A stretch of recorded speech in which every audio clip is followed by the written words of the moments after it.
Welcome, we're so happy you tuned in tonight. Before we get started, I'd love to know, where are you watching from? Drop it in the comments.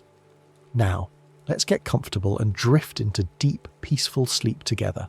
A forest is an ecosystem where trees are the main builders of the environment. When you think about a forest, you might picture tall trunks and leafy branches, but what makes a forest truly a forest is the way trees shape everything around them. They create the conditions that allow other life to flourish. They determine where light falls and where shadows gather. They influence the temperature, the moisture in the air, even the way wind moves through space. A forest isn't just a collection of trees standing near each other. It's a living architecture, built slowly over time, where trees are the architects and engineers of an entire world. Forests create their own rooms of shade, windbreak, and moisture. Step inside a forest on a bright summer day, and you'll notice the change immediately. The light becomes softer, filtered through layers of leaves. The air feels different against your skin, often cooler and more humid than the open field you just left behind. The wind that might have been rushing across grassland suddenly quiets to a gentle stirring. These aren't accidents. These are the effects of the forest building its own interior climate, its own set of conditions that differ from the world outside. The trees themselves create these rooms, these chambers of particular temperature and light, and in doing so they make space for life that couldn't exist in harsher, more exposed places. The air under a canopy is often calmer because leaves slow the wind. Wind moves freely across open ground, gaining speed, pushing against everything in its path. But when wind meets a forest, it encounters resistance. The leaves, thousands upon thousands of them, each catch a bit of the moving air. They flex and flutter, absorbing the wind's energy. The branches sway, giving way to pressure but also dissipating it. By the time wind has passed through the outer edge of a forest and moved deeper into the canopy, much of its force has been spent. The result is a kind of quietness in the air itself, a stillness that exists not because there's no movement, but because the movement has been gentled, softened, turned into something less forceful and more subtle. Forest floors are quieter because plants and soil absorb sound. It's not just the air that feels different in a forest. Sound behaves differently too. When you walk through an open field and call out, your voice carries. It bounces off hard surfaces, travels far. But in a forest, sound seems to settle and fade more quickly. This happens because the forest is full of soft, irregular surfaces. The leaf litter on the ground is spongy and porous. The moss on tree trunks is soft and textured. The layers of vegetation at different heights all catch sound waves and absorb them rather than reflecting them back. Even the soil itself, often rich and full of air pockets and organic matter, dampens sound. The result is a place where noise doesn't echo and carry the way it does in harder landscapes. Everything is muffled, quieted, turned down to a gentler volume. Forests can feel cooler in the day and milder at night than open fields. This temperature effect is one of the most noticeable things about spending time in a forest.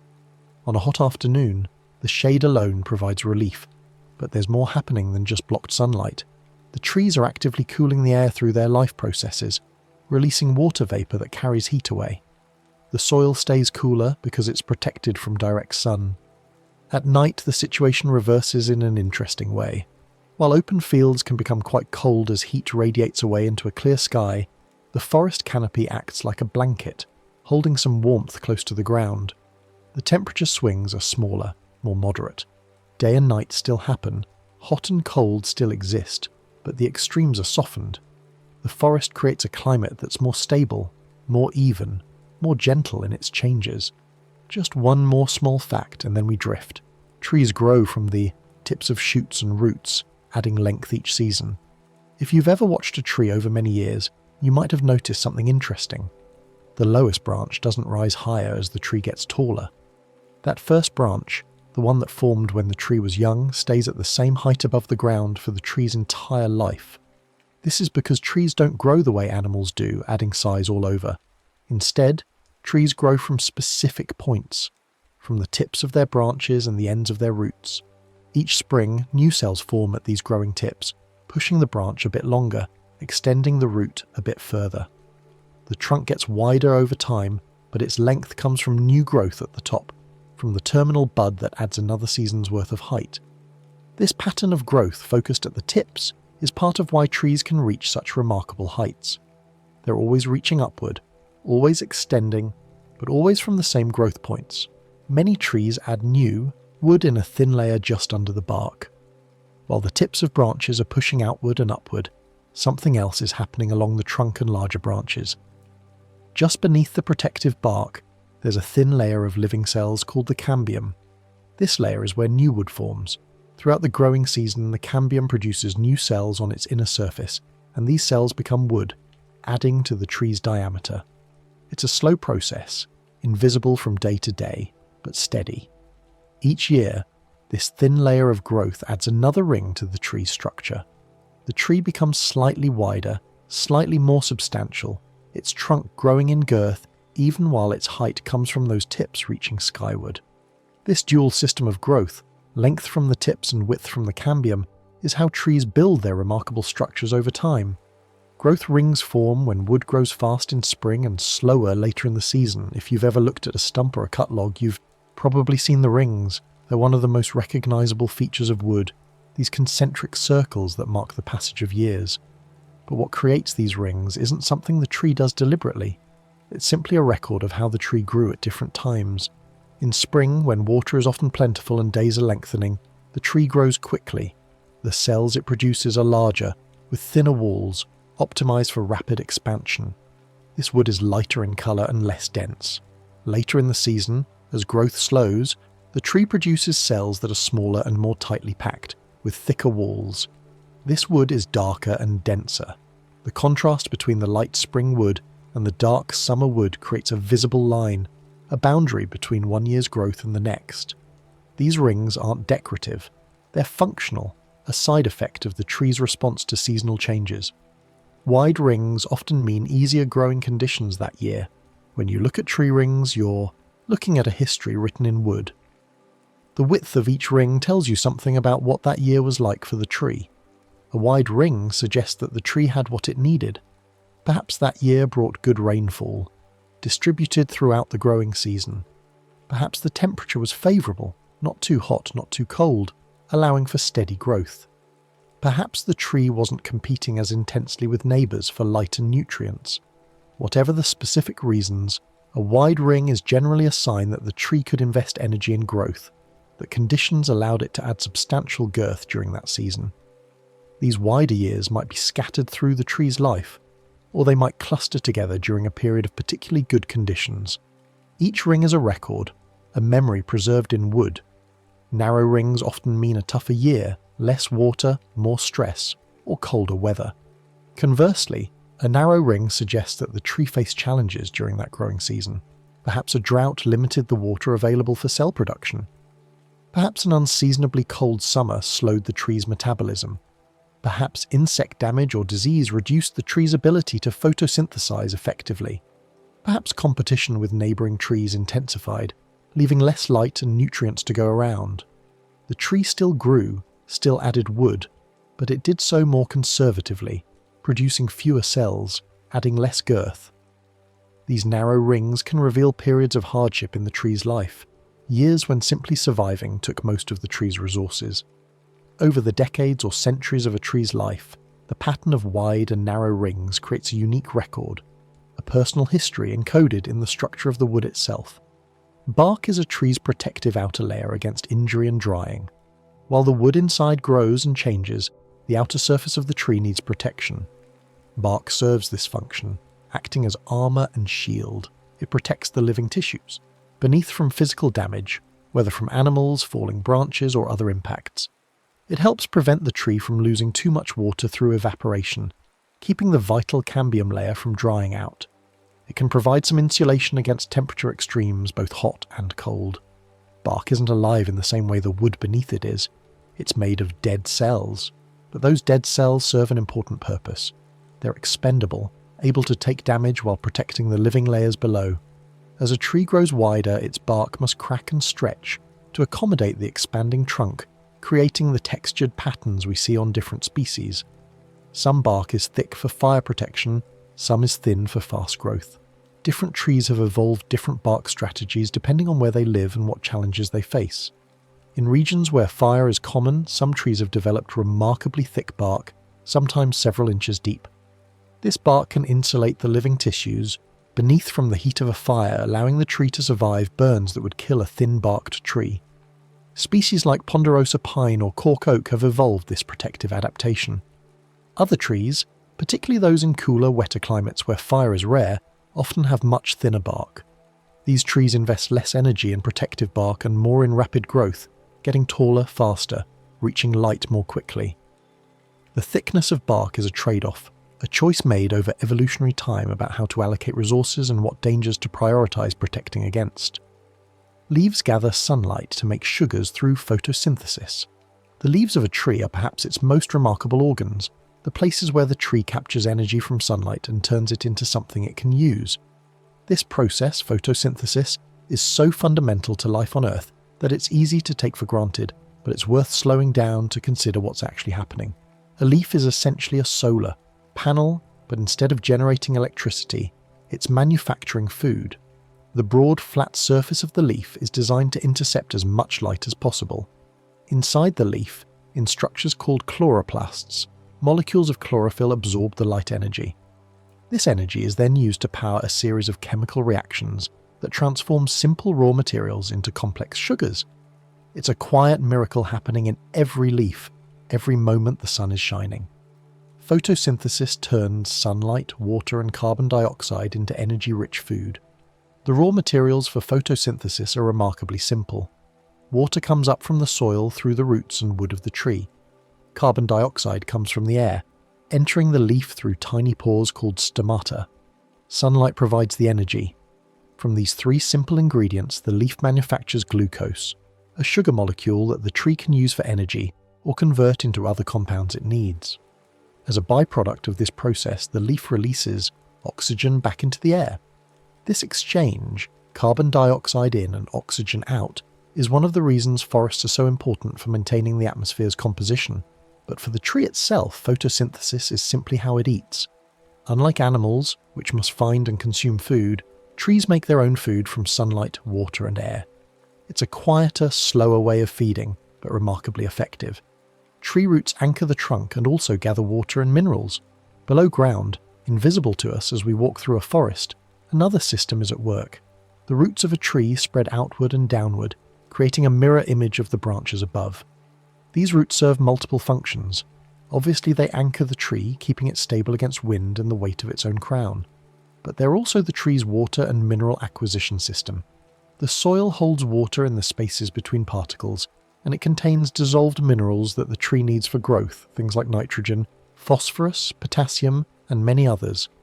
The roots must find this water and these minerals, absorb them, and transport them upward to the rest of the tree.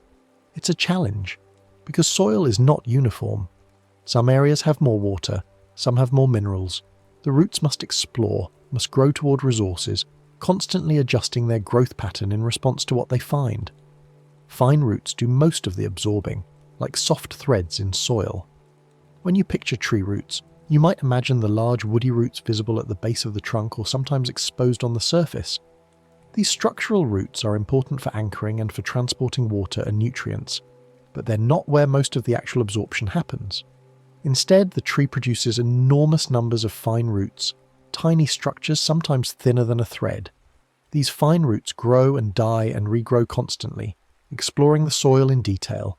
Their small size gives them a large surface area relative to their volume, making them efficient absorbers. Many of these fine roots are also covered in even tinier root hairs, single cells that extend outward, further increasing the surface area in contact with soil. These fine roots and root hairs are where water and minerals actually enter the tree, crossing from the soil into the living tissue. They're delicate and short-lived, but essential. Trees move water upward through tiny tubes in their wood. Once water enters the roots, it faces a significant challenge. It needs to move upward, sometimes hundreds of feet upward in tall trees, all the way to the topmost leaves. The tree has no pump, no heart pushing the water along. Instead, it relies on the structure of wood itself. Wood contains long, thin tubes called xylem vessels. These tubes are made of dead cells stacked end to end, their end walls dissolved away to create continuous pipes, from roots to leaves. Water moves through these tubes, rising against gravity, the mechanism that allows this is elegant and relies on the physical properties of water itself. Water molecules cling to each other through hydrogen bonding, a phenomenon called cohesion. They also cling to the walls of the xylem tubes, a phenomenon called adhesion.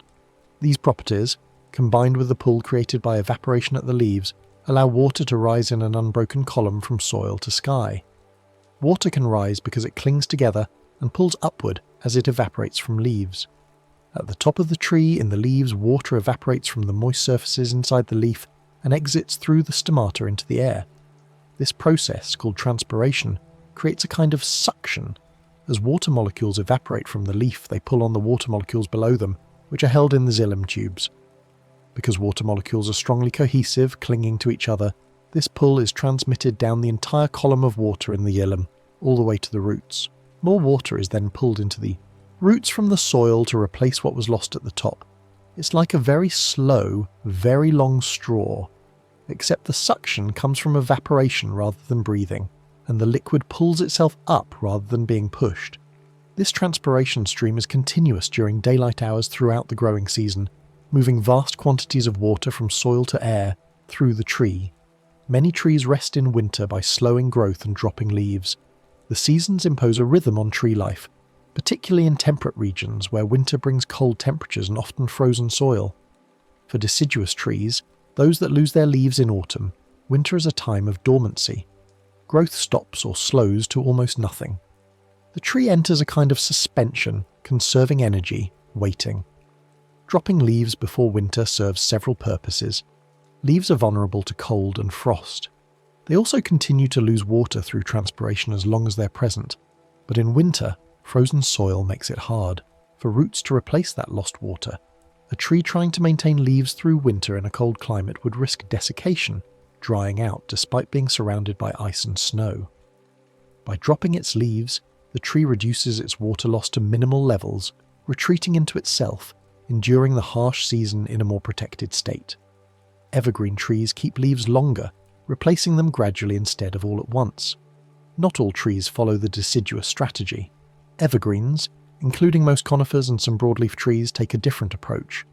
These trees have leaves or needles that are tougher, more resistant to cold and desiccation. The leaves are often coated with a waxy layer that reduces water loss. They have smaller surface areas, which also helps minimize water loss. Instead of dropping all their leaves at once in autumn, evergreens replace leaves gradually throughout the year or over several years. At any given time, the tree has a full complement of leaves, but individual leaves are at different stages of their life cycle. Some are brand new, some are middle-aged, some are nearing the end of their functional life and will soon be shed. This strategy allows evergreens to photosynthesize whenever conditions permit, even in winter on warm days.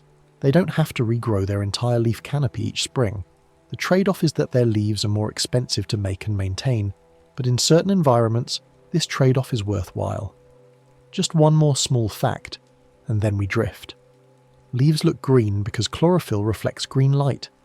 The green colour of leaves is so familiar that we rarely stop to think about what causes it. Light from the sun contains all the colours of the visible spectrum. When this light hits a leaf, the chlorophyll molecules inside the leaf absorb most of the blue and red light, using that light's energy for photosynthesis. But green light is mostly reflected back, bouncing off the leaf rather than being absorbed. Our eyes receive this reflected green light, and we perceive the leaf as green.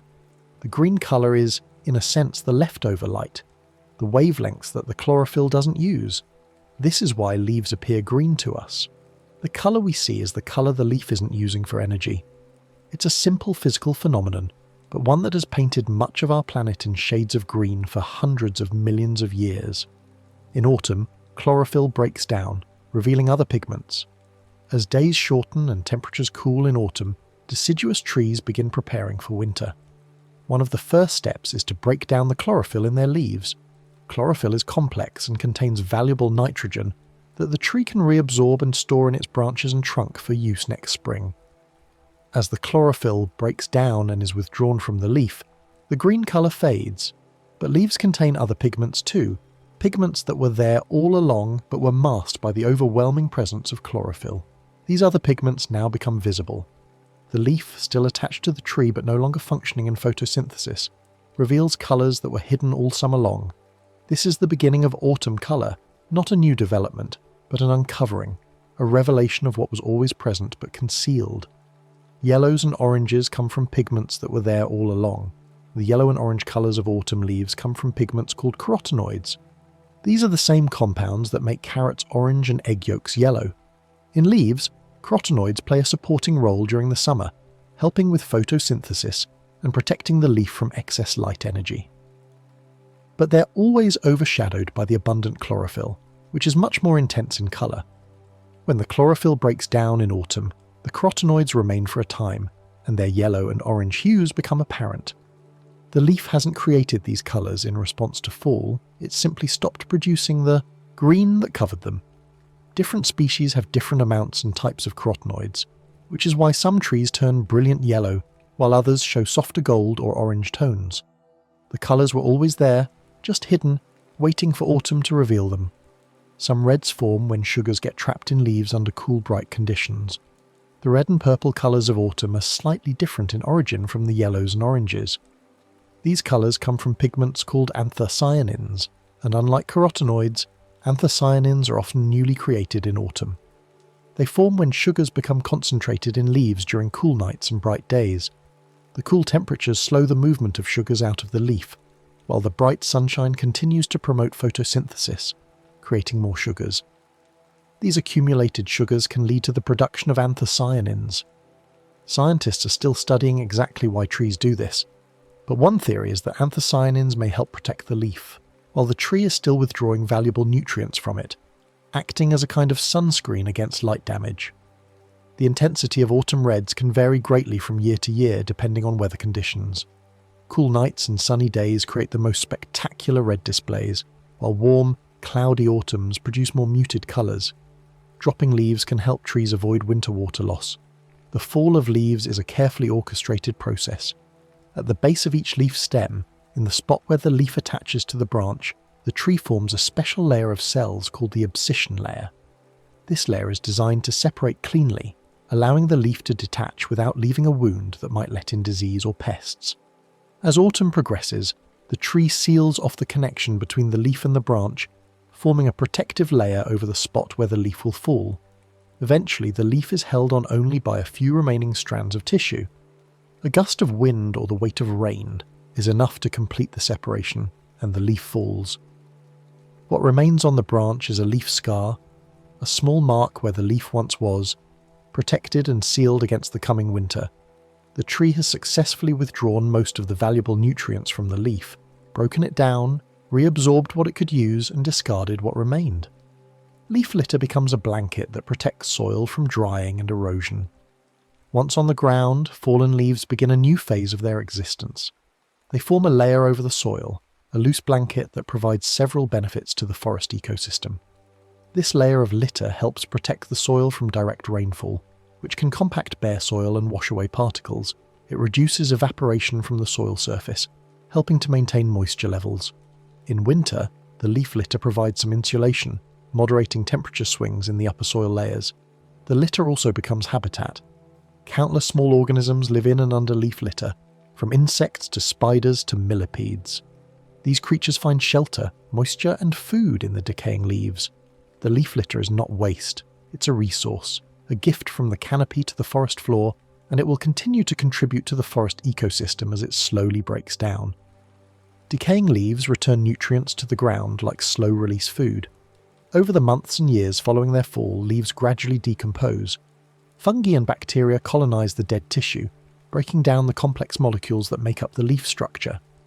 Larger organisms, from earthworms to beetle larvae, consume the decaying leaves, fragmenting them into smaller pieces. Gradually, the recognizable leaf shape disappears.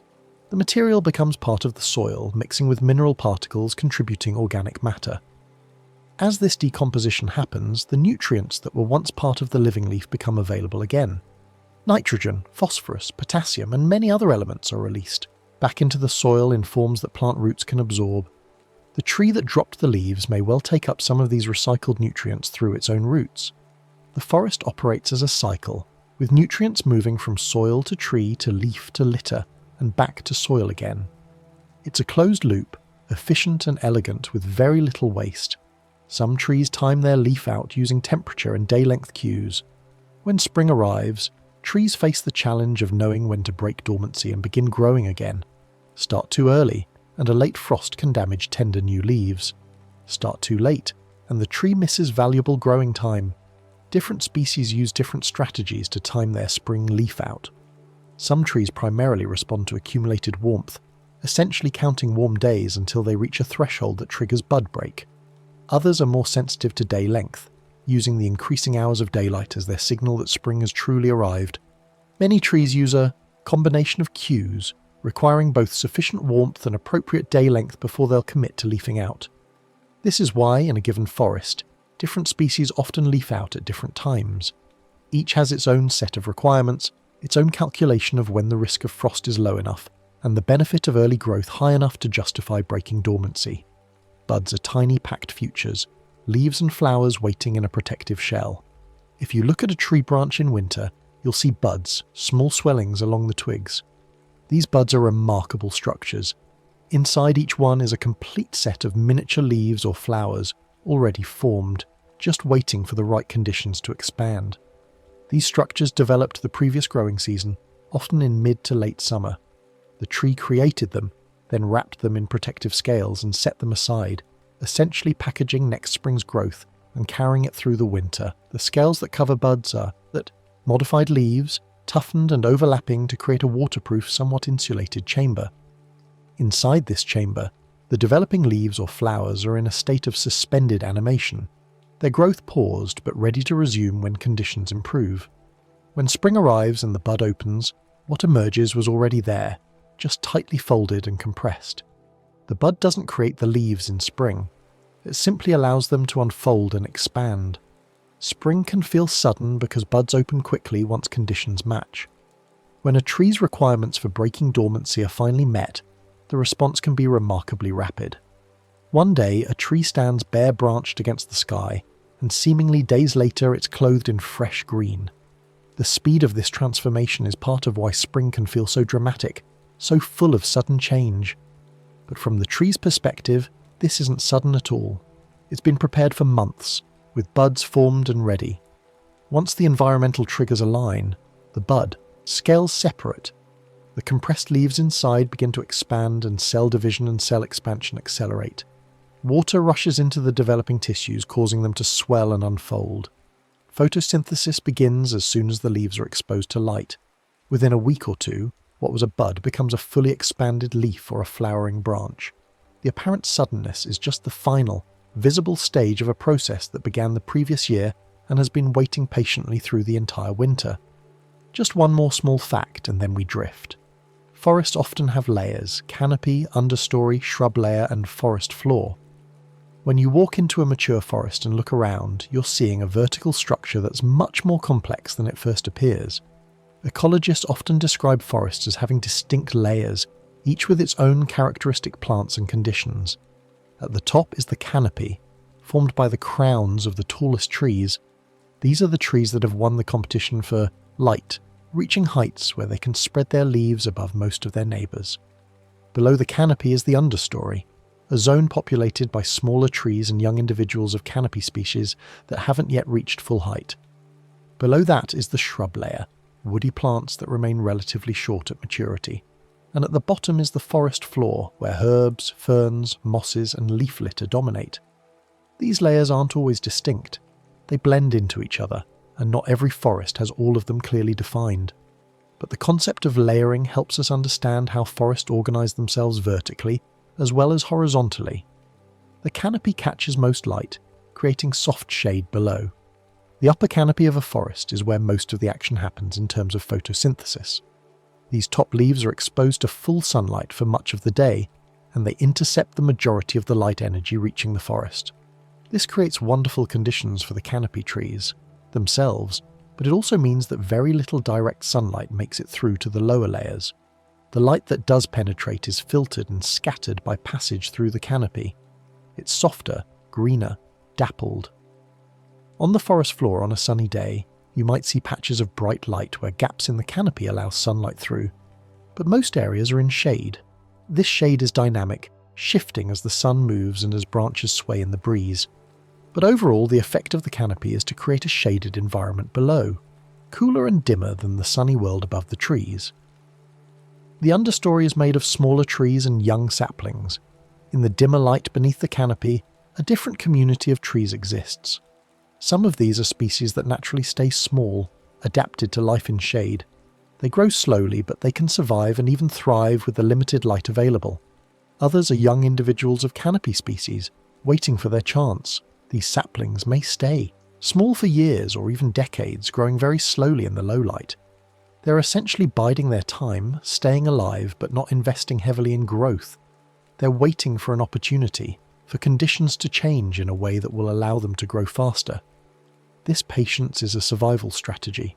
By staying alive in shade, even if they can't grow much, these saplings position themselves to respond quickly if more light becomes available. Shade-tolerant plants grow slowly, waiting for openings in the canopy. The ability to survive in shade is a valuable trait in a forest, but it comes with trade-offs. Shade-tolerant plants have adapted to make the most of low light levels. Their leaves may be larger or thinner to capture more of the limited light, or they may contain higher concentrations of chlorophyll. They tend to grow slowly because there simply isn't enough light energy to support rapid growth. But their slow growth is also efficient growth, investing resources carefully, avoiding waste. These plants can persist for long periods in the understory, waiting for an opening in the canopy above them.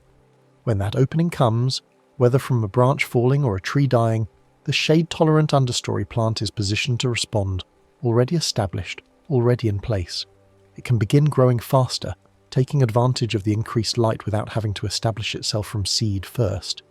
A gap can appear when an old tree falls, letting sunlight pour in. The death of a canopy tree is a significant event in a forest's life. When a large tree dies and falls, it creates what ecologists call a gap, an opening in the canopy where light can now reach the forest floor. The size and shape of the gap depend on the size of the fallen tree and what else it took down with it. Sometimes a falling tree's crown catches on neighbouring trees, creating a partial gap. Other times, particularly with very large trees or in storms where multiple trees fall, the gap can be substantial. Suddenly, a patch of forest floor that has been in shade for decades or centuries is bathed in sunlight. The light levels can increase 100-fold or more, the temperature rises, the soil can dry out more quickly. These changes are dramatic for the organisms living in that spot, but they're also an opportunity. Gaps can create mini-gardens of fast-growing plants. The sudden availability of light in a gap can trigger a rapid response from the plant community. Seeds that have been lying dormant in the soil, sometimes for years, can germinate. These are often seeds of fast-growing, light-demanding species, plants that specialize in colonizing disturbed areas. Seedlings of canopy trees that have been waiting in the understory can accelerate their growth dramatically, racing upward toward the light. Shrubs can expand. Even herbaceous plants can flourish temporarily in the bright conditions. The gap becomes a hotspot of growth and activity, a place where the normal slow pace of the forest accelerates into something more energetic. Over time, as trees grow up to fill the gap, the light levels will decrease again, and the plant community will change. But for a period of years or even decades, the gap represents a distinct patch within the forest, a place where different rules apply. Fallen logs are not waste, they're habitat and moisture storage. The tree that created the gap doesn't simply disappear. Its fallen trunk remains on the forest floor, and this large piece of dead wood becomes a resource in its own right. A fallen log can take decades or even centuries to fully decompose, depending on the tree species and the local climate. During all that time, the log serves multiple functions. It provides habitat for countless organisms. Insects bore into the wood. Fungi colonize it, breaking down the tough lignin and cellulose. Salamanders and small mammals shelter under it. As the log decays, it becomes softer and more absorbent, acting like a sponge that holds moisture. In dry periods, the inside of a rotting log can remain damp when the surrounding soil has dried out. This moisture makes the log a favourable spot for seeds to germinate and for roots to grow. The log also contains nutrients, all the carbon and minerals that the tree accumulated during its lifetime, and as it decays, these nutrients are slowly released. Many seedlings prefer the sheltered humidity near rotting wood. If you examine the forest floor in detail, You might notice that tree seedlings are often clustered around fallen logs. This isn't random. The microenvironment near a rotting log is different from the general forest floor. It's often more humid, protecting young seedlings from desiccation. The log can provide shelter from wind. The decaying wood itself can serve as a seedbed, with some seedlings actually germinating on top of the log and sending roots down into it as it softens. This association between young trees and old logs is common enough that fallen logs are sometimes called nurse logs, as if they're caring for the next generation of forest. It's a poetic image, but it's based on real ecological relationships. The death of one tree contributes directly to the establishment of new trees, a passing of resources from one generation to the next. Forest floors can be dominated by ferns, mosses and fungi. In many forests, particularly in temperate regions with adequate moisture, the forest floor is a green carpet of non-flowering plants. Ferns are common in many forest types, thriving in the shade and humidity. They reproduce through spores rather than seeds, and many species are well adapted to low light levels. Mosses are even more shade tolerant and can cover logs, rocks, and even the ground itself in thick, soft mats. Mosses have no true roots, absorbing water and nutrients directly through their leaves. They require moisture and are sensitive to drying out, so they're most abundant in forests where humidity stays high. Fungi, though not plants, are also highly visible on the forest floor, fruiting bodies of mushrooms emerging from the soil or from decaying wood. These visible mushrooms are just the reproductive structures of fungi. The main body of the fungus is a network of threads called hyphae, spreading through the soil or wood, invisible but enormously important to forest function. A healthy forest is often a patchwork of ages, textures, and light. When ecologists study forests, they look for complexity and diversity, both in the species present and in the physical structure of the forest itself. A healthy forest typically isn't uniform, it's a mosaic of different patches in different stages of development. Here, a recent gap where young trees are racing upward. There, a mature area where the canopy is closed and the understory is quiet. Somewhere else, a very old section where ancient trees dominate and dead wood is abundant. This patchwork pattern creates a diversity of habitats, which in turn supports a diversity of life. Different species need different conditions, and a forest that has many different patches can support many different species. The variation in light levels, moisture, temperature, and vegetation structure across a forest creates niches, specific sets of conditions that particular organisms can exploit. The patchwork nature of a forest is part of what makes it rich and resilient. Just one more small fact, and then we drift. Most forest life is out of sight, living in soil and leaf litter. When we walk through a forest, we naturally notice what we can see: the trees, the birds, perhaps a squirrel or deer. But the vast majority of living organisms in a forest are things we can't see without a microscope, or things that live hidden beneath the surface. The soil under our feet is teeming with life. Bacteria, fungi, protists, nematodes, arthropods, earthworms, and many other organisms make their homes in the top layers of soil and in the leaf litter above it. In a single handful of forest soil, there can be more individual organisms than there are humans on Earth. These tiny creatures perform essential functions, breaking down organic matter, cycling nutrients, helping plant roots function, aerating the soil. The forest above ground depends utterly on this hidden world below ground, yet we rarely see it or think about it. Soil is a mix of minerals, air spaces, water, and living organisms. When we think of soil, we might picture simple dirt, but soil is actually a complex and dynamic material. It begins with rock that has been broken down over time into mineral particles of various sizes: clay, silt, and sand. These mineral particles don't pack together perfectly. They leave spaces between them, pores where air and water can exist. In healthy soil, roughly half the volume is solid particles and half is pore space. The pore space is crucial because plant roots need both water and air. Too much water and the pores fill completely, suffocating. Roots. Too little water and plants can't get the moisture they need. Soil also contains organic matter, the partially decayed remains of plants and animals. This organic matter improves soil structure, helps it hold water and nutrients, and provides food for soil organisms. And finally, soil contains living things, from microscopic bacteria to visible creatures like earthworms. All these components interact to create a medium that can support plant life. Fungi help break down dead material into usable nutrients. Among the most important organisms in forest soil are fungi. Fungi are decomposers, specialists in breaking down complex organic molecules that many other organisms can't process. When a leaf falls or a tree dies, it's primarily fungi that begin the work of decomposition. Fungi produce enzymes that can break down cellulose and lignin, the tough structural materials that make up plant cell walls.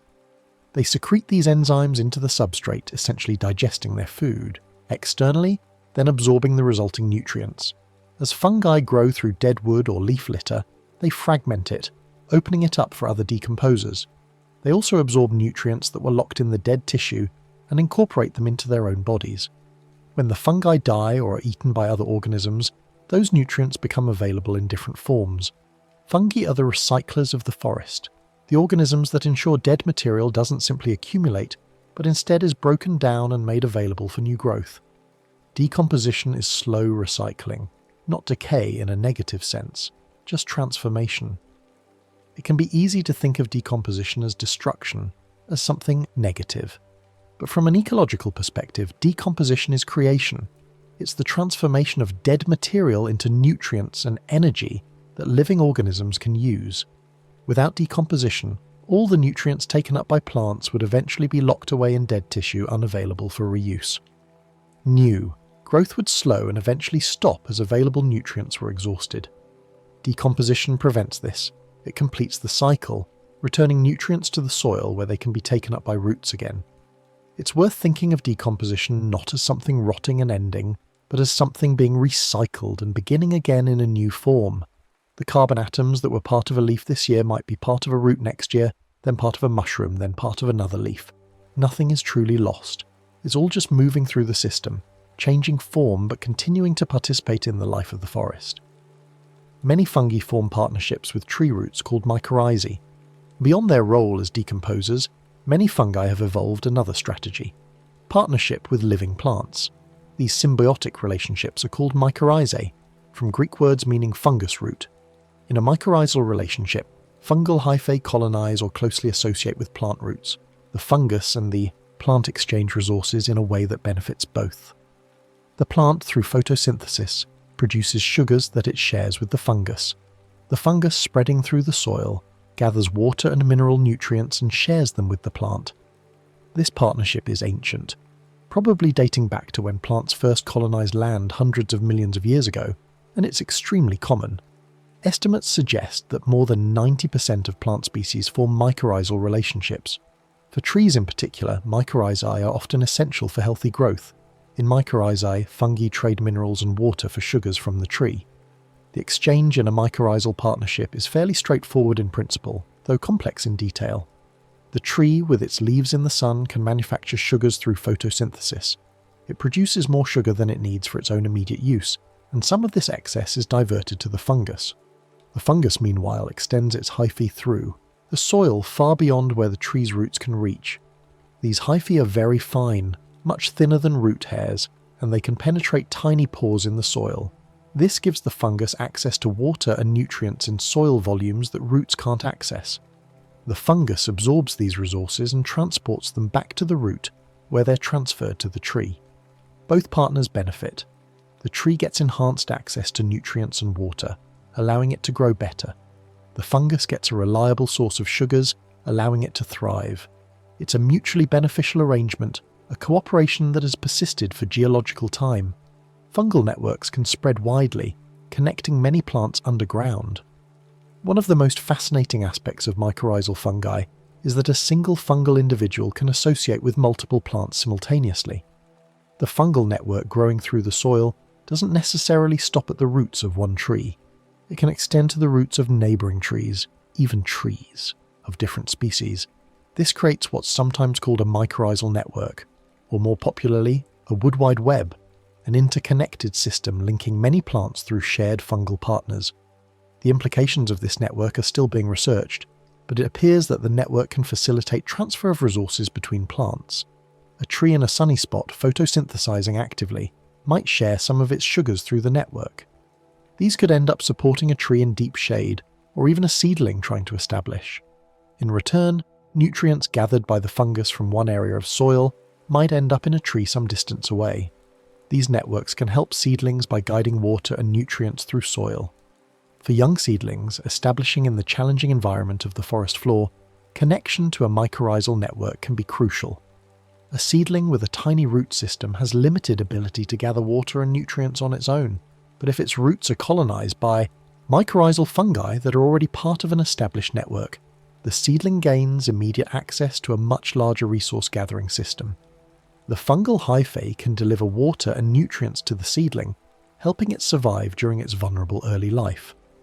There's even evidence that established trees might, through the mycorrhizal network, transfer resources to their own seedlings, essentially parental care mediated by fungi. The network doesn't just move resources randomly. It appears that resources flow preferentially to plants that need them most, creating a kind of mutual support system within the forest community. Moss holds moisture like a sponge, stabilizing tiny microclimates. Mosses, though often overlooked, play important roles in forest ecosystems, particularly in moisture regulation. Moss tissue is structured in a way that allows it to absorb and hold large amounts of water relative to its dry weight. When it rains, moss swells with absorbed water. Then, over the following days, it slowly releases this water through evaporation. This creates a stabilizing effect on moisture levels in the immediate vicinity of the moss.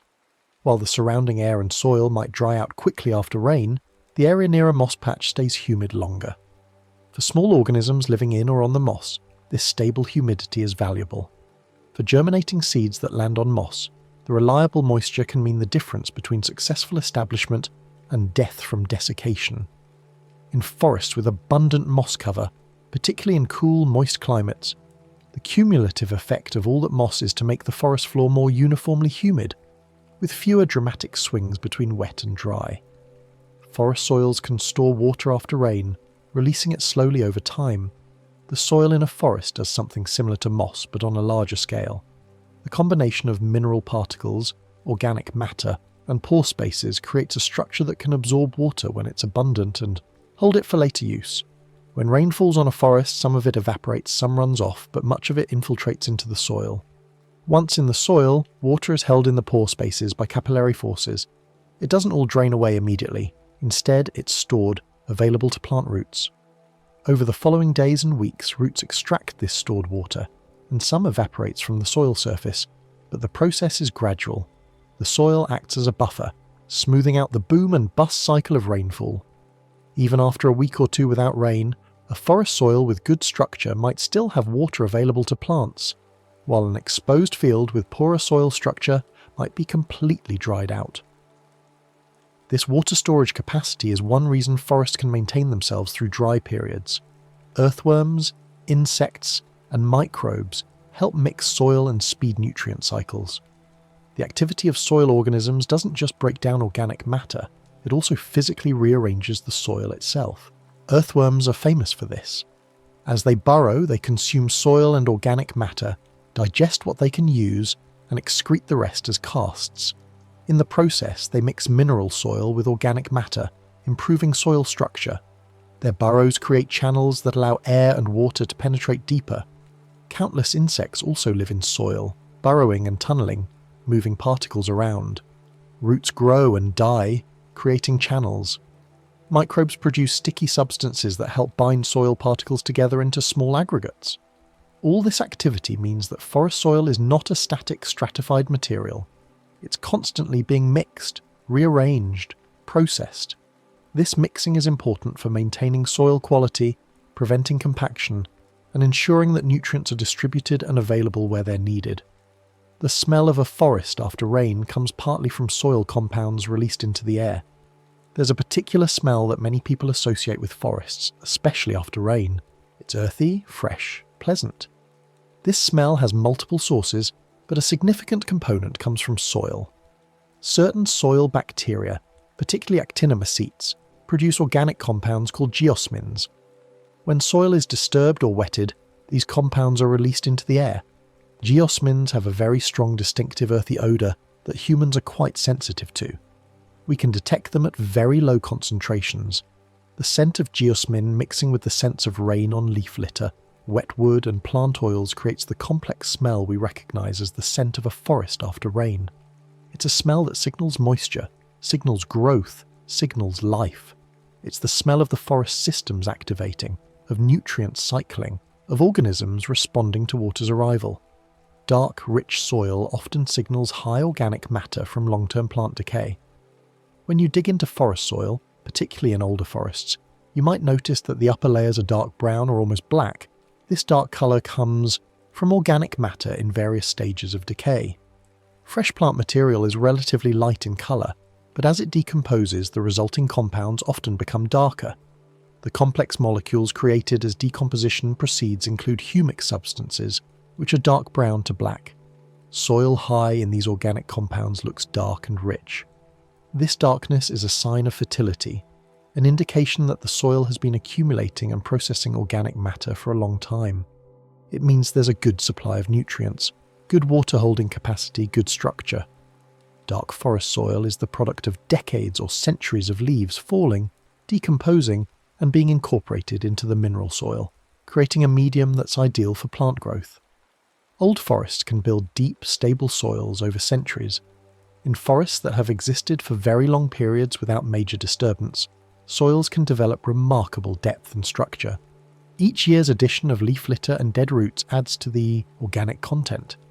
Each year's activity by roots, fungi, and soil animals mixes and processes the material. Over decades, a layer of rich topsoil builds. Over centuries, this layer deepens. Old-growth forests sometimes have topsoil layers many feet deep, dark, loose, full of organic matter. This soil is a reservoir of nutrients, a storehouse of carbon, and a buffer against drought and other stresses. It's also fragile in a sense. If the forest is cleared, the soil, no longer protected by tree cover and no longer receiving annual inputs of leaf litter, can erode or degrade relatively quickly. But if the forest remains intact, the soil can persist for millennia, a stable foundation for the ecosystem above it. Even a single handful of forest soil can contain enormous microbial diversity. If we could somehow count and identify all the microorganisms in a small sample of forest soil, the numbers would be staggering. There are thousands of species of bacteria, fungi, protists, and other microscopic organisms in forest soil, and many of them are still unknown to science. These organisms perform countless functions. Some decompose specific types of organic matter. Some form symbiotic relationships with plants. Some are predators of other microbes. Some fix nitrogen from the air, making it available to plants. Some produce antibiotics or other chemicals that affect their neighbours. The microbial community in soil is as complex and diverse as the plant and animal community above ground, maybe more so, and this community is dynamic, changing in response to conditions, to the seasons, to the presence of different types of organic matter. Understanding soil microbiology is still a frontier in science, but we know enough to recognise that these invisible organisms are fundamental to forest function. Just one more small fact, and then we drift. Trees release water vapour through leaves in a process called transpiration. We've touched on this before, but it's worth exploring in more detail. Transpiration is the loss of water vapour from plants, primarily through the stomata in leaves. It's not accidental loss or waste. It's an essential part of how trees function. As water evaporates from the moist surfaces inside the leaf and exits through the stomata, it creates the pull that draws more water up from the roots. Transpiration is the engine that drives water movement through the tree. But it has other effects too. As water evaporates, it absorbs heat from the leaf, cooling it. On a hot day, a tree actively transpiring can keep its leaves at a temperature several degrees cooler than the surrounding air. This cooling effect doesn't just benefit the tree, it extends to the surrounding environment. Transpiration can cool the local air like a natural misting system. When water evaporates, it requires energy to change from liquid to vapour. This energy comes from heat in the immediate environment. As a tree transpires, releasing water vapour into the air, it's essentially pulling heat out of the surrounding air and converting it into the energy of evaporation. The net effect is cooling. A forest with millions of leaves all transpiring is releasing enormous amounts of water vapour and absorbing enormous amounts of heat in the process. This creates a local cooling effect. The air temperature inside a forest can be several degrees cooler than the temperature in an adjacent open area, even when both are under the same sunshine. This isn't just because of shade, it's also because of active cooling through transpiration.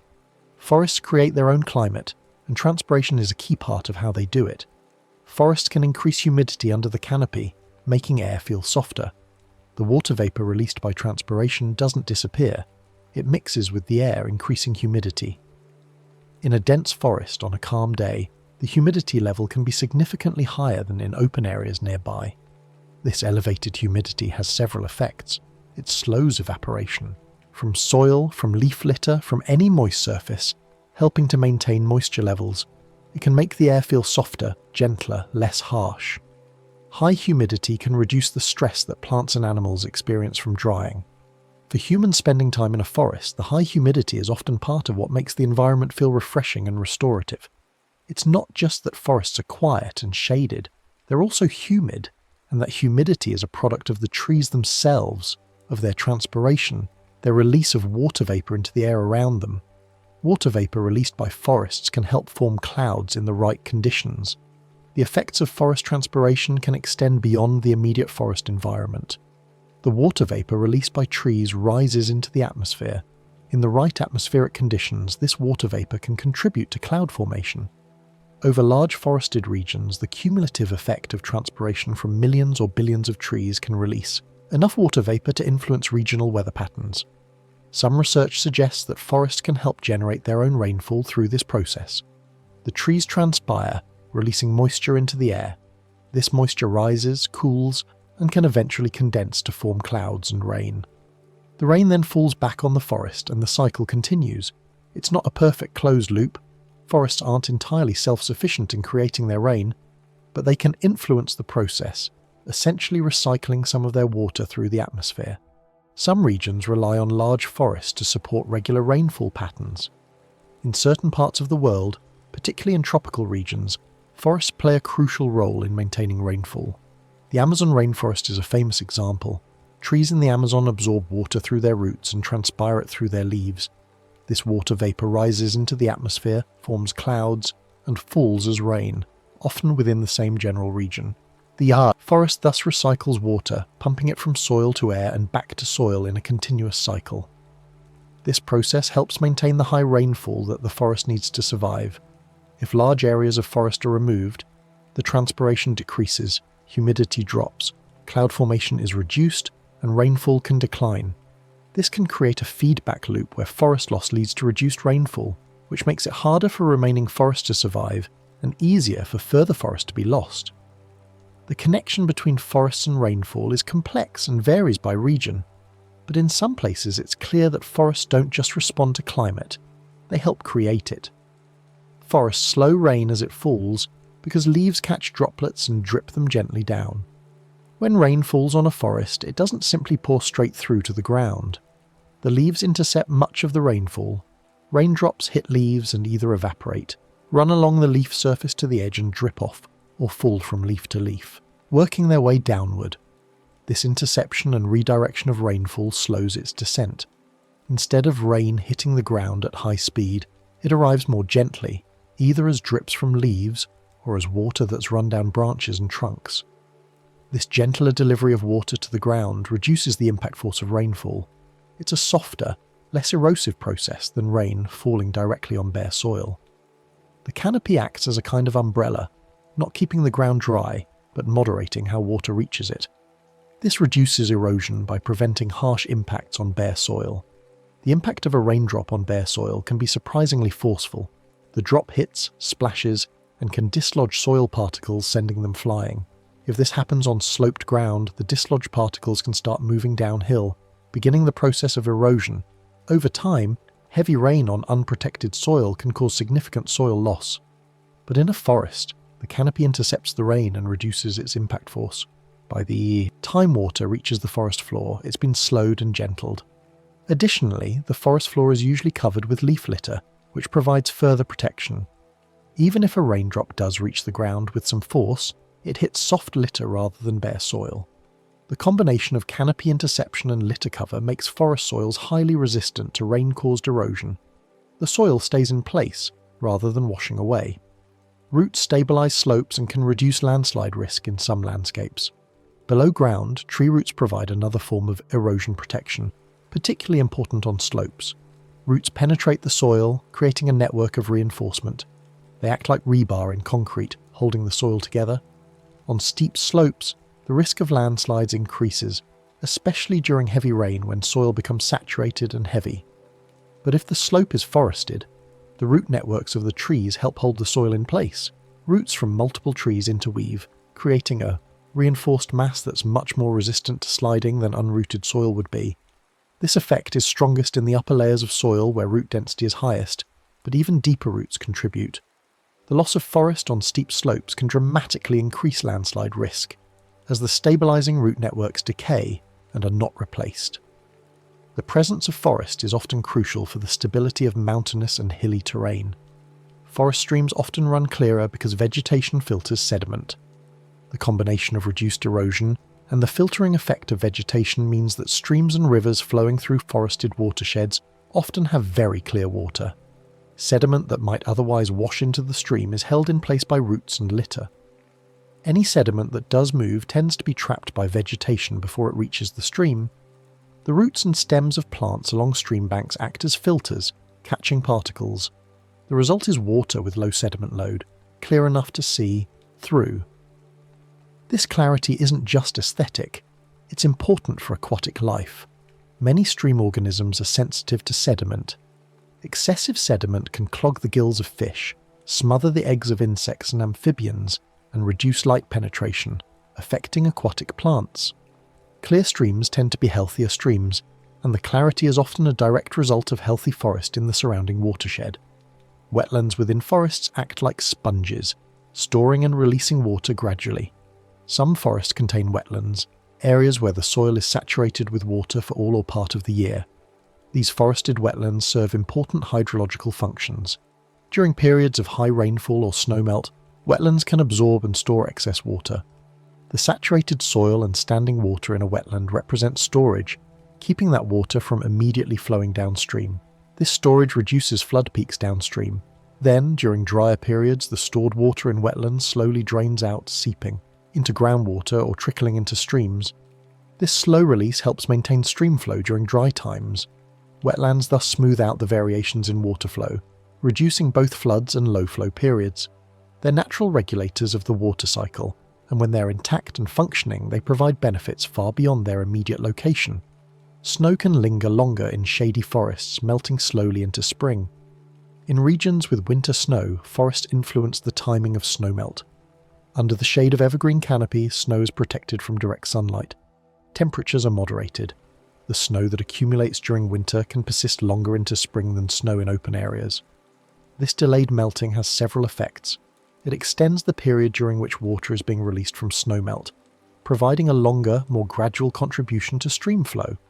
In areas dependent on snowmelt for water supply, this gradual release can be more valuable than a rapid early melt. The prolonged presence of snow also affects soil moisture, keeping the ground cool and saturated for a longer period, which can benefit spring plant growth. The forest's influence on snow accumulation and melt is another example of how trees shape the physical environment around them. Forest edges can have different wind and temperature patterns than forest interiors. The boundary between a forest and open land is a special zone. At the edge, the trees are exposed to more wind, more direct sunlight, and more temperature variation than trees deeper in the forest. The edge often experiences stronger winds because there's no gradual reduction of wind speed, as there is when wind passes through the outer layers of the forest.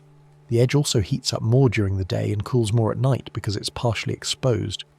These different conditions at the edge can select for different species. Some trees and plants thrive at edges, tolerating the harsher conditions and taking advantage of the increased light. The interior forest, by contrast, is more buffered, more stable, more protected. The existence of edges and interiors within a forest creates additional habitat diversity, allowing different species to find their preferred conditions. Just one more small fact, and then we drift. Forests are among the most biodiverse ecosystems on Earth. When ecologists study biodiversity, counting and cataloguing species, forests consistently rank among the richest ecosystems. Tropical rainforests are particularly notable, containing astounding numbers of species in relatively small areas, But even temperate forests harbour remarkable diversity.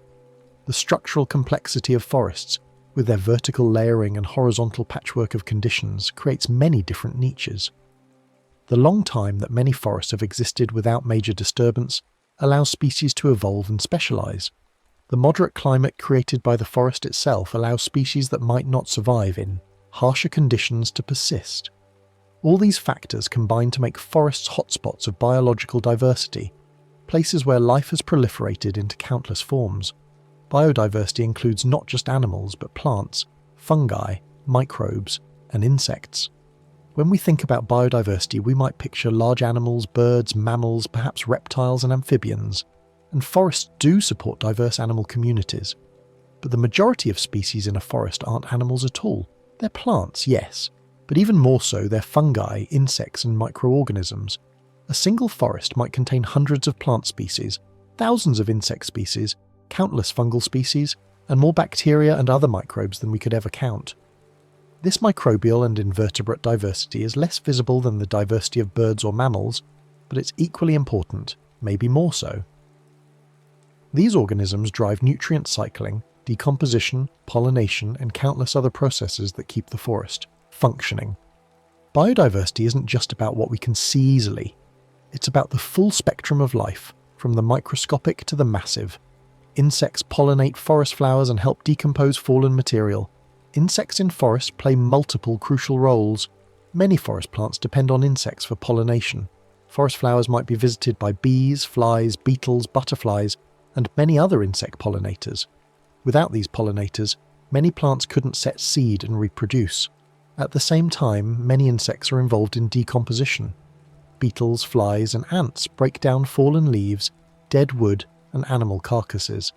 They fragment large pieces into smaller ones, speeding the work of fungi and bacteria. Some insects, like termites and wood-boring beetle larvae, specialise in consuming dead wood, playing a key role in returning the nutrients locked in old trees back to the ecosystem. The diversity and abundance of insects in forests is often overlooked, but without them, forest ecosystems would function very differently and much less efficiently. Birds spread seeds by eating fruit and later dropping seeds elsewhere. Many forest trees and shrubs produce fleshy fruits.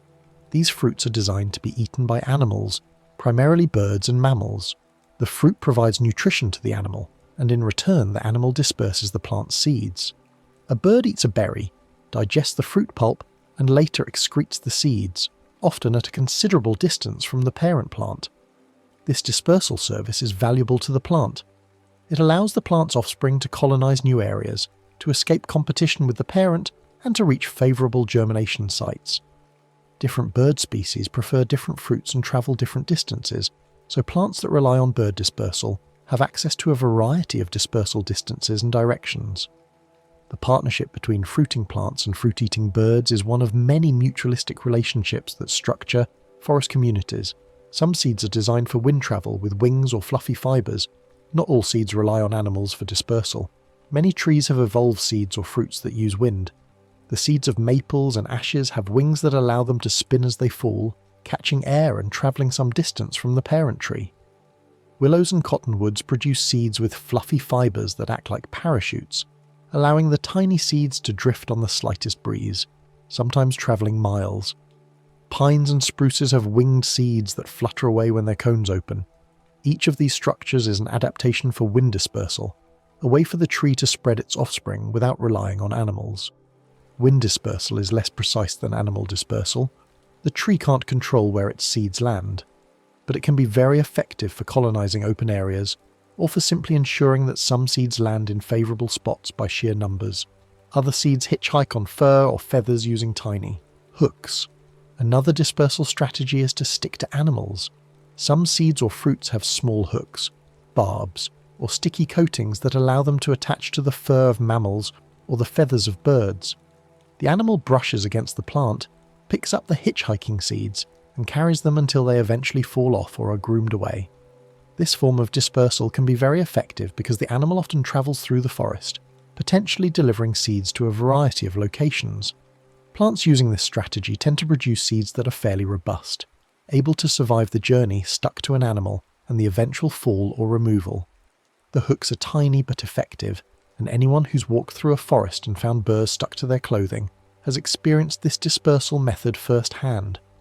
Many forest animals are most active at dawn and dusk, when the world is quieter. The rhythm of the forest shifts over the course of a day. Midday, especially in summer, can be quite quiet. Many animals rest during the heat of the day, conserving energy and avoiding stress. But at dawn and dusk, the forest comes alive. These twilight periods, called crepuscular times, are when many animals are most active. Birds sing and forage. Deer emerge from resting spots to feed. Insects fly in the softer light. There are several reasons for this pattern. The cooler temperatures of morning and evening are more comfortable. The low angle of the sun creates particular light conditions that some animals prefer. Predators and prey have different advantages at different light levels, creating a complex dynamic.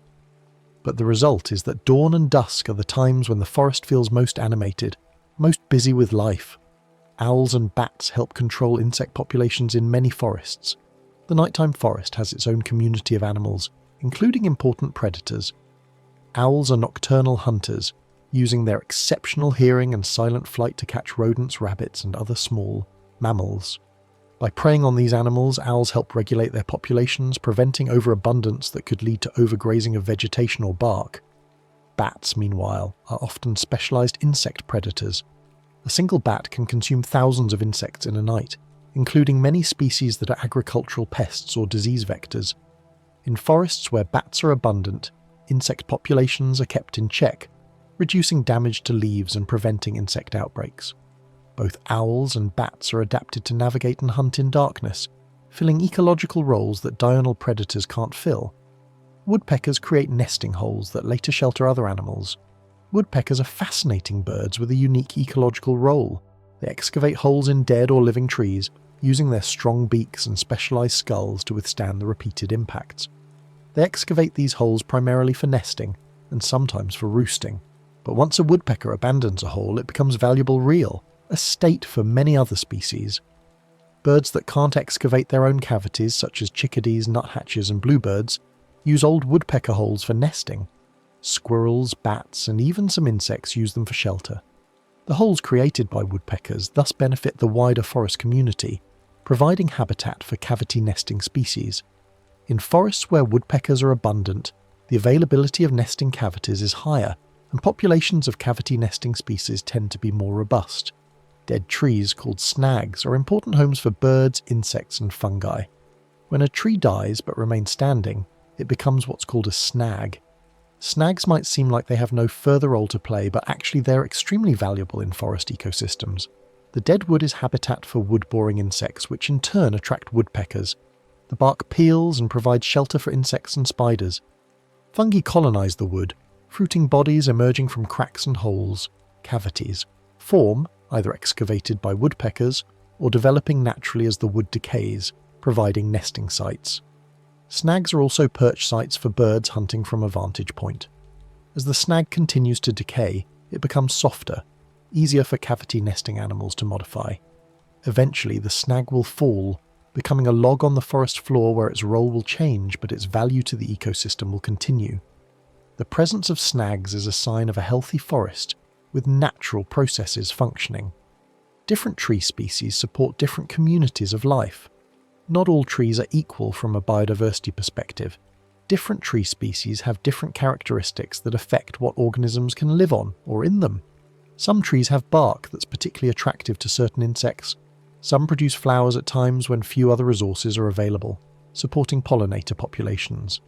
Some have dense canopies that create deep shade, favouring shade-loving understory plants. Some have leaves that decompose quickly, creating rich litter, while others have leaves that decompose slowly. A forest with high tree species diversity tends to support higher overall biodiversity, because each tree species brings with it a slightly different set of associated organisms. Mixing tree species creates a more complex, more varied forest, with more niches and more opportunities for different forms of life. A single old tree can be a small ecosystem of its own. An ancient tree, particularly one that's been standing for centuries, accumulates features over its lifetime. It might have broken branches, cavities, areas of dead wood mixed with living wood, loose bark, and platforms where debris has collected. Its roots might have created mounds and hollows in the soil around it. Epiphytic plants like ferns or mosses might grow on its branches. All these features create microhabitats. Insects live in the cavities. Birds nest in the holes. Lichens encrust the bark. Small mammals might den at the base. Fungi fruit from dead wood. The tree becomes not just an organism but a structure that supports a community. Old trees are disproportionately valuable for biodiversity, supporting far more species than young trees of the same species. Their complex structure, accumulated over a long time, provides opportunities that simple young trees can't match. Forests often feel peaceful, because life is spread out and layered, not crowded. There's a particular quality to the feeling of a forest, a sense of calm and space even when there's actually a great deal of life present. Part of this comes from the way life is distributed in a forest. Instead of being concentrated in a few spots, life is spread throughout the three-dimensional space. Some organisms are in the canopy, some in the understory, some on the ground, some below ground. Activity is distributed across time as well, with different species active at different hours. This spreading out means that at any given moment, in any given place, the forest doesn't feel crowded or chaotic. There's space between things. There's quiet mixed with sound. The complexity exists, but it's organized in a way that creates a sense of order and peace, rather than overwhelming busyness. Just one more small fact, and then we drift. Old-growth forests are shaped more by long time than by quick cycles. An old-growth forest is distinguished not just by the age of its trees, but by the fact that it has existed long enough for certain slow processes to have played out. These forests have escaped major disturbances for extended periods, allowing natural processes to proceed at their own pace. Large trees have grown, died, and fallen. Snags have stood for decades. Logs have decayed over centuries. Soil has deepened. The forest has reached a kind of mature state, though it's never truly static. Old-growth forests show the results of time. They're complex in structure, diverse in age classes of trees, rich in dead wood, and often home to species that depend on these specific features. They represent what forests become when given enough time and enough freedom from disturbance. They often have large trees, standing dead wood, and many layers of vegetation. The visual appearance of an old-growth forest is distinctive. The trees are often very large, with thick trunks and tall heights. This size comes from centuries of growth, from trees that germinated long ago and have been accumulating wood ever since. Mixed among the living giants are standing dead trees, snags in various stages of decay. Some are still structurally sound, others are leaning or hollow. The understory might be relatively open in some spots, shaded heavily by the canopy above, but in gaps where old trees have fallen. Thick tangles of regenerating vegetation create dense patches. There are often multiple layers, from ground covers to shrubs to small trees to mature canopy. The overall impression is of complexity and verticality, of a space that's been organizing itself for a very long time. Old trees can store carbon for centuries in their wood. One of the significant roles of forests in the global carbon cycle relates to carbon storage in wood. Trees, through photosynthesis, take carbon dioxide from the air and incorporate the carbon into their tissues. In a growing tree, carbon accumulates in wood, bark, roots, and leaves. A large old tree contains an enormous amount of carbon, accumulated over its lifetime. As long as the tree remains alive and standing, or even after it dies if the wood doesn't decay quickly, that carbon remains stored, locked up in solid form rather than floating free in the atmosphere as carbon dioxide. Old-growth forests, with their large trees and abundant dead wood that decays slowly, store very significant amounts of carbon. They're among the most carbon-dense ecosystems on Earth, holding more carbon per unit area than most other ecosystem types. Carbon in wood began as carbon dioxide in the air, turned into structure by sunlight. It's worth tracing this path explicitly. A molecule of carbon dioxide drifts through the forest air. It happens to enter a leaf through a stoma. Inside the leaf, in a chloroplast, it encounters the light-driven reactions of photosynthesis. The carbon is extracted from the carbon dioxide and combined with other atoms to form glucose. The glucose might be used for energy, broken down to release the energy stored in its bonds, or it might be converted into cellulose or lignin, the structural molecules that make up wood. If it becomes part of wood, the carbon atom becomes part of the tree's solid structure. It might remain there for centuries, part of the trunk, helping to hold the tree upright. The tree has taken something gaseous and invisible and made it solid and structural.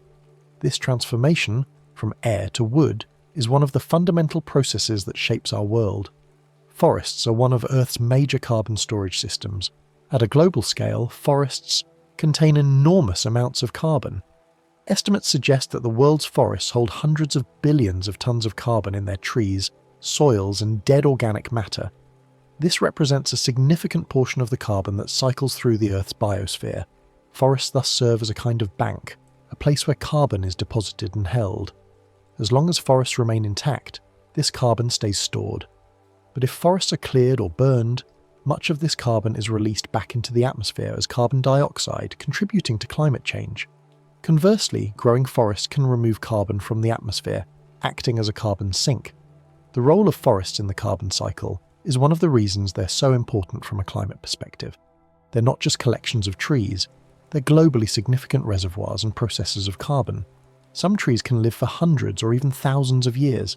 The longevity of trees is remarkable. Many common forest trees can live for several hundred years. Oaks, maples, and pines regularly reach ages of 2, 3, or even 400 years. But some species can live far longer. Giant sequoias and bristlecone pines in western North America can live for thousands of years. Some individual trees are among the oldest known living organisms on Earth, having germinated before the rise of ancient civilizations. These ancient trees have endured countless seasons, survived fires, droughts, storms, and pest outbreaks. They've witnessed changes in climate, in animal populations, in the forest around them. Their longevity is a product of slow growth, durable wood, and the ability to resist or recover from damage. They demonstrate that life doesn't have to be fast to be successful. Longevity often comes from slow growth, tough wood, and stable conditions. The oldest trees typically share certain characteristics.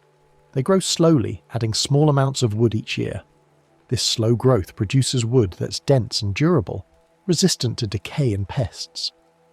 They often live in environments where competition is reduced by harsh conditions, high elevations, cold climates, nutrient-poor soils, places where other trees struggle, and the old individuals face less competition from faster-growing species.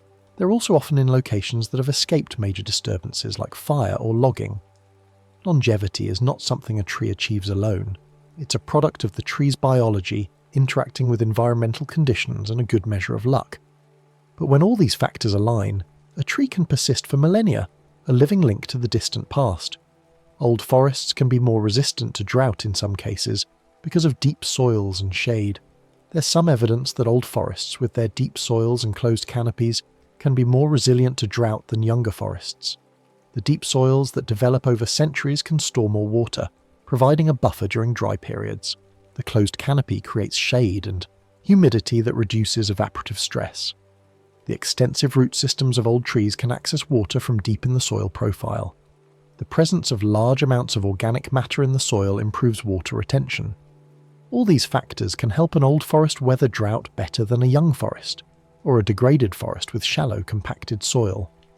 This doesn't mean old forests are invulnerable to drought, but it does suggest that the structural features that develop over a long time can confer certain advantages in the face of environmental stress. Time in a forest can feel slower because change is subtle day to day.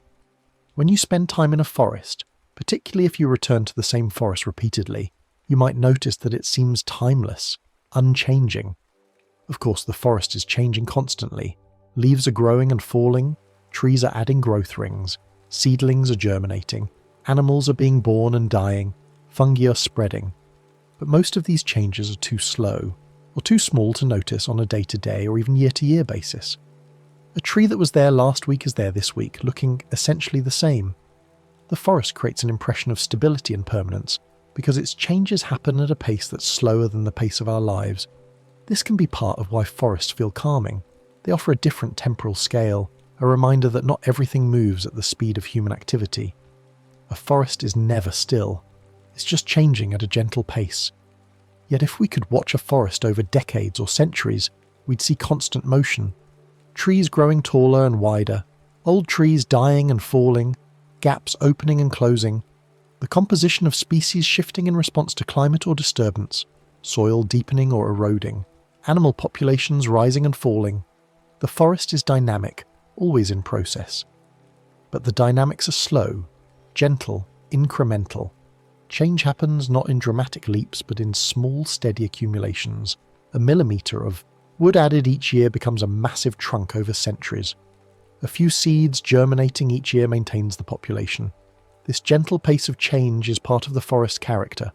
It's a patient system, working on timescales that dwarf human lifetimes, but working nonetheless, always growing, always cycling, always becoming. Just one more small fact, and then we drift. Wooden furniture has stored sunlight, turned into solid structure over years. When you sit in a wooden chair or lean on a wooden table, you're touching something remarkable. That wood was once part of a living tree, and the substance of it, the carbon atoms that make up the cellulose and lignin, came from the air. They were carbon dioxide molecules that entered a leaf, were captured by photosynthesis, and were converted into solid structure using energy from sunlight. The wood you're touching is, quite literally, solidified light energy in air. Processed by a tree over years or decades, every piece of wood contains within it the history of the tree that made it, the seasons of growth, the sunlight captured, the water transported. Wood isn't just a material, it's a record, a transformation, a preservation of processes that happened long ago. Paper is also forest fibre, reshaped into thin sheets. Similarly, paper is wood that's been broken down and reformed. The wood is treated to separate the cellulose fibres, which are then suspended in water, spread into thin sheets, and dried. The result is a material that's radically different in form from wood, but still fundamentally made of the same substance. The carbon in paper came from the air, captured by trees. The structure of paper, when viewed under magnification, shows the individual cellulose fibres, remnants of the tree's cells. We use paper so casually, writing on it, wrapping things in it, discarding it, that it's easy to forget it's a product of forest ecology, of photosynthesis, of trees growing in sunlight. But each sheet is a transformed piece of forest carrying with it the carbon and structure that a tree created. Cotton, linen, and many plant fibres share the same carbon-building process as trees. This process of capturing carbon from air and building it into structure isn't unique to trees. Most plants do it. Cotton fibres, which come from the seed coats of cotton plants, are made of cellulose, just like wood. Linen, made from flax plant stems, is also cellulose. Many of the plant-based materials we use daily, from the paper we've already mentioned to the cotton in our clothes to the vegetables we eat, all represent captured atmospheric carbon, transformed through photosynthesis into solid, useful forms. It's all the same basic process, the same fundamental biochemistry. Plants take carbon dioxide and water, use sunlight as energy, and create sugars and other carbon-based molecules. We live surrounded by the products of this process, wearing them, sitting on them, eating them, often without thinking about where these materials came from or how they formed. The oxygen you breathe is continuously refreshed by photosynthesis around the planet. Every breath you take contains oxygen. Much of that oxygen was produced by photosynthesis, the same process we've been discussing. When a plant uses light energy to split water molecules during photosynthesis, one of the byproducts is oxygen gas, which is released into the air. This oxygen production is happening constantly, all around the world wherever plants are photosynthesizing. Forests, grasslands, agricultural fields, and especially the ocean's phytoplankton all contribute to maintaining the oxygen levels in the atmosphere. The oxygen you're breathing right now might have been released by a forest tree this morning, or by ocean algae last week, or by a crop plant last month. It's all part of the same global system, a continuous refreshment of the atmosphere's oxygen supply by the activity of photosynthetic organisms. Forest air can feel soothing, partly because of humidity and shade, not magic, just biology. There's often a sense that forests are special, almost mystical in their restorative effects. And while forests certainly can have positive effects on human well-being, much of this can be explained through straightforward biology and physics. The cool temperature from shade and transpiration is comfortable. The higher humidity is easier on skin and respiratory passages. The filtered light is gentler on the eyes. The muffled sound is less stimulating.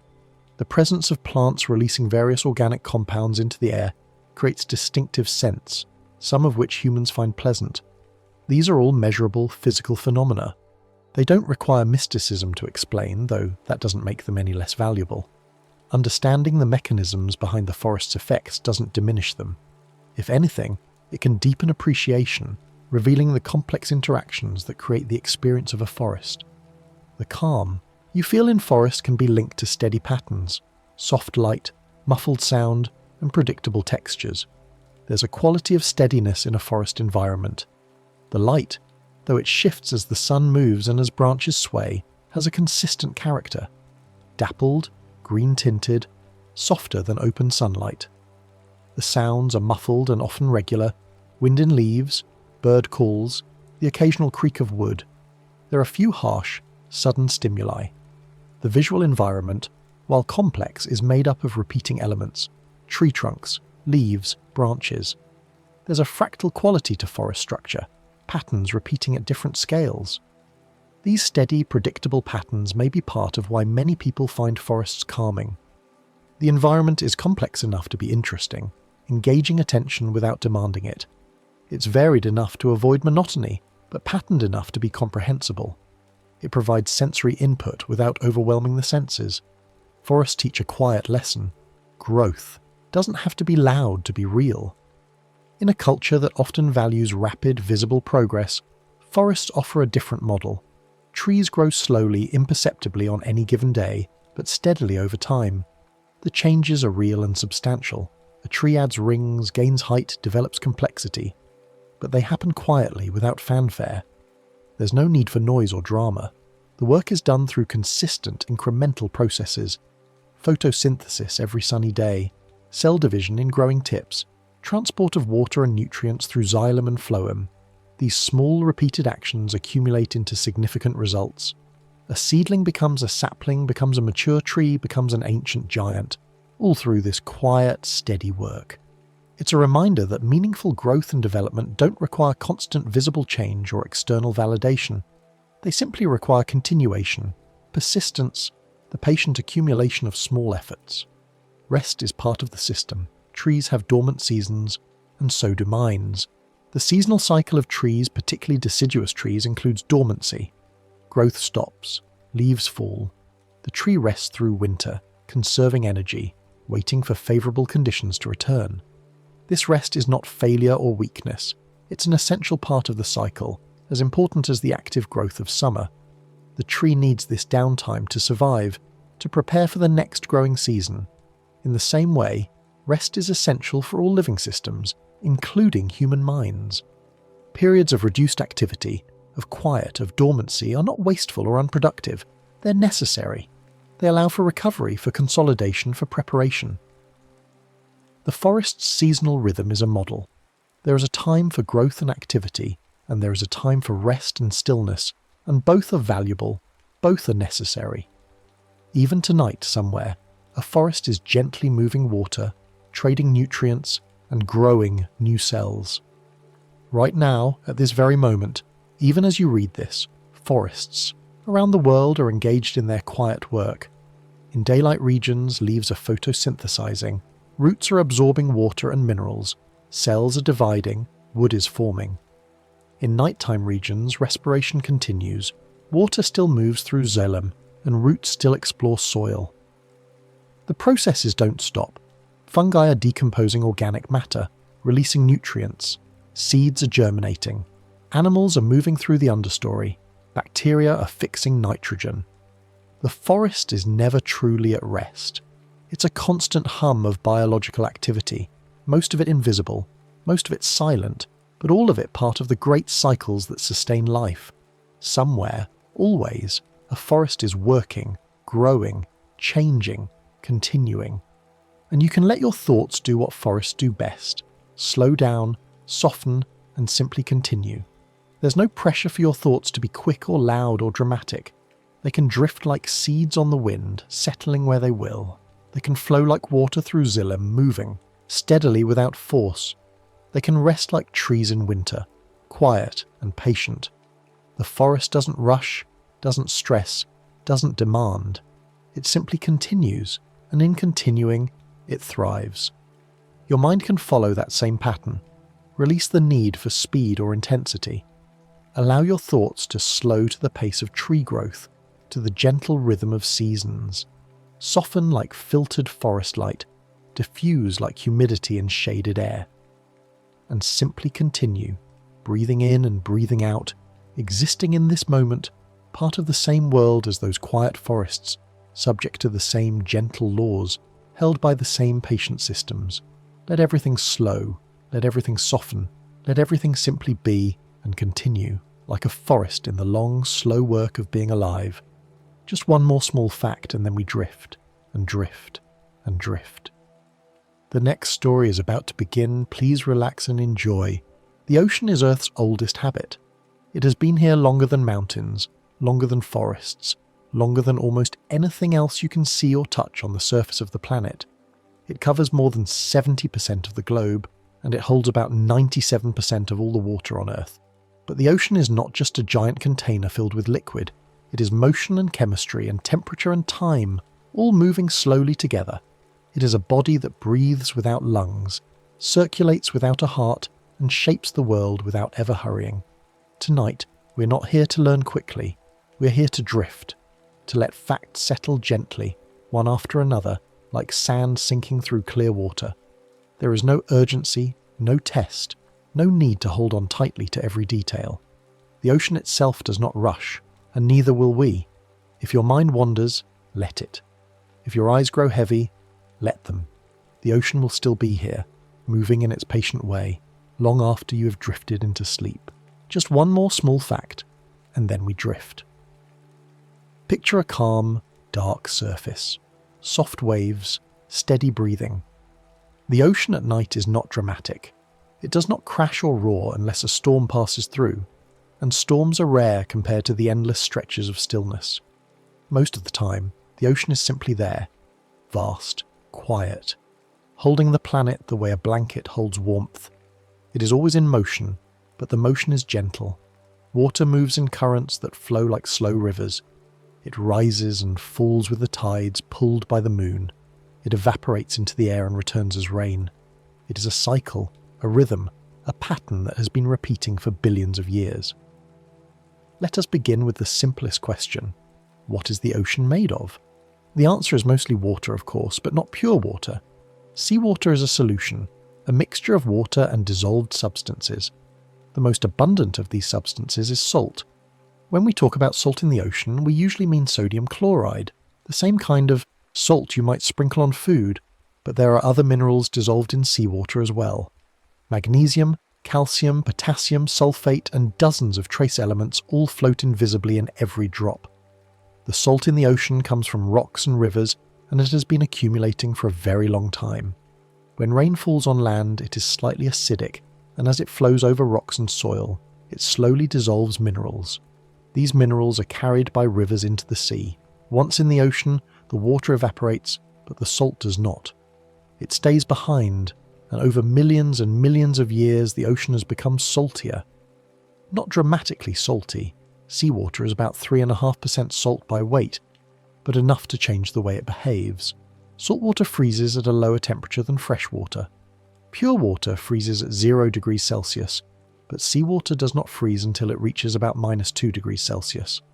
This is one reason why the ocean near the poles can remain liquid even in the coldest months, though. Sea ice does form when temperatures drop low enough. The ice that forms is less salty than the water it came from, because as water freezes, it tends to exclude the salt.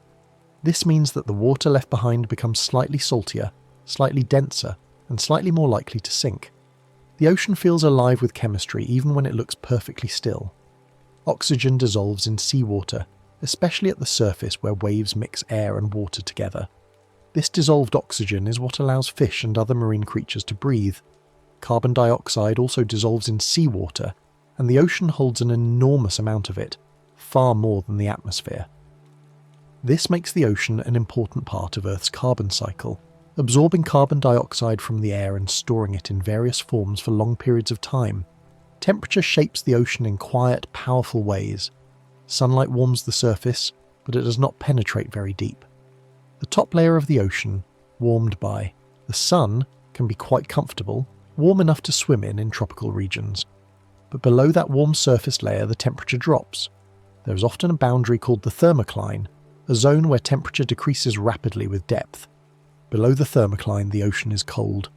Not freezing, but cold and steady, hovering just a few degrees above freezing no matter where you are on the planet. The deep ocean does not experience seasons. It does not warm in summer or cool in winter. It simply stays cold, patient, and dark. This layering of temperature is one reason the ocean is not a uniform soup. It is stratified, divided into zones based on temperature, salinity, and density. Warm water is less dense than cold water, so it tends to float on top. Salty water is denser than fresh water, so it tends to sink. These differences in density create structure, and structure influences how water moves. Just one more small fact, and then we drift. The ocean is mostly quiet mass. It does, not thrash or sprint. It holds more than 300 million cubic miles of water, and that water has weight and inertia. It takes time and energy to move it, and once it is moving, it takes time and energy to stop it. This is part of why the ocean is so steady, so calm in its core nature. Yes, there are waves on the surface, and yes, there are currents flowing through it, but these are small expressions of motion in an overwhelmingly large body. The ocean is not in a hurry.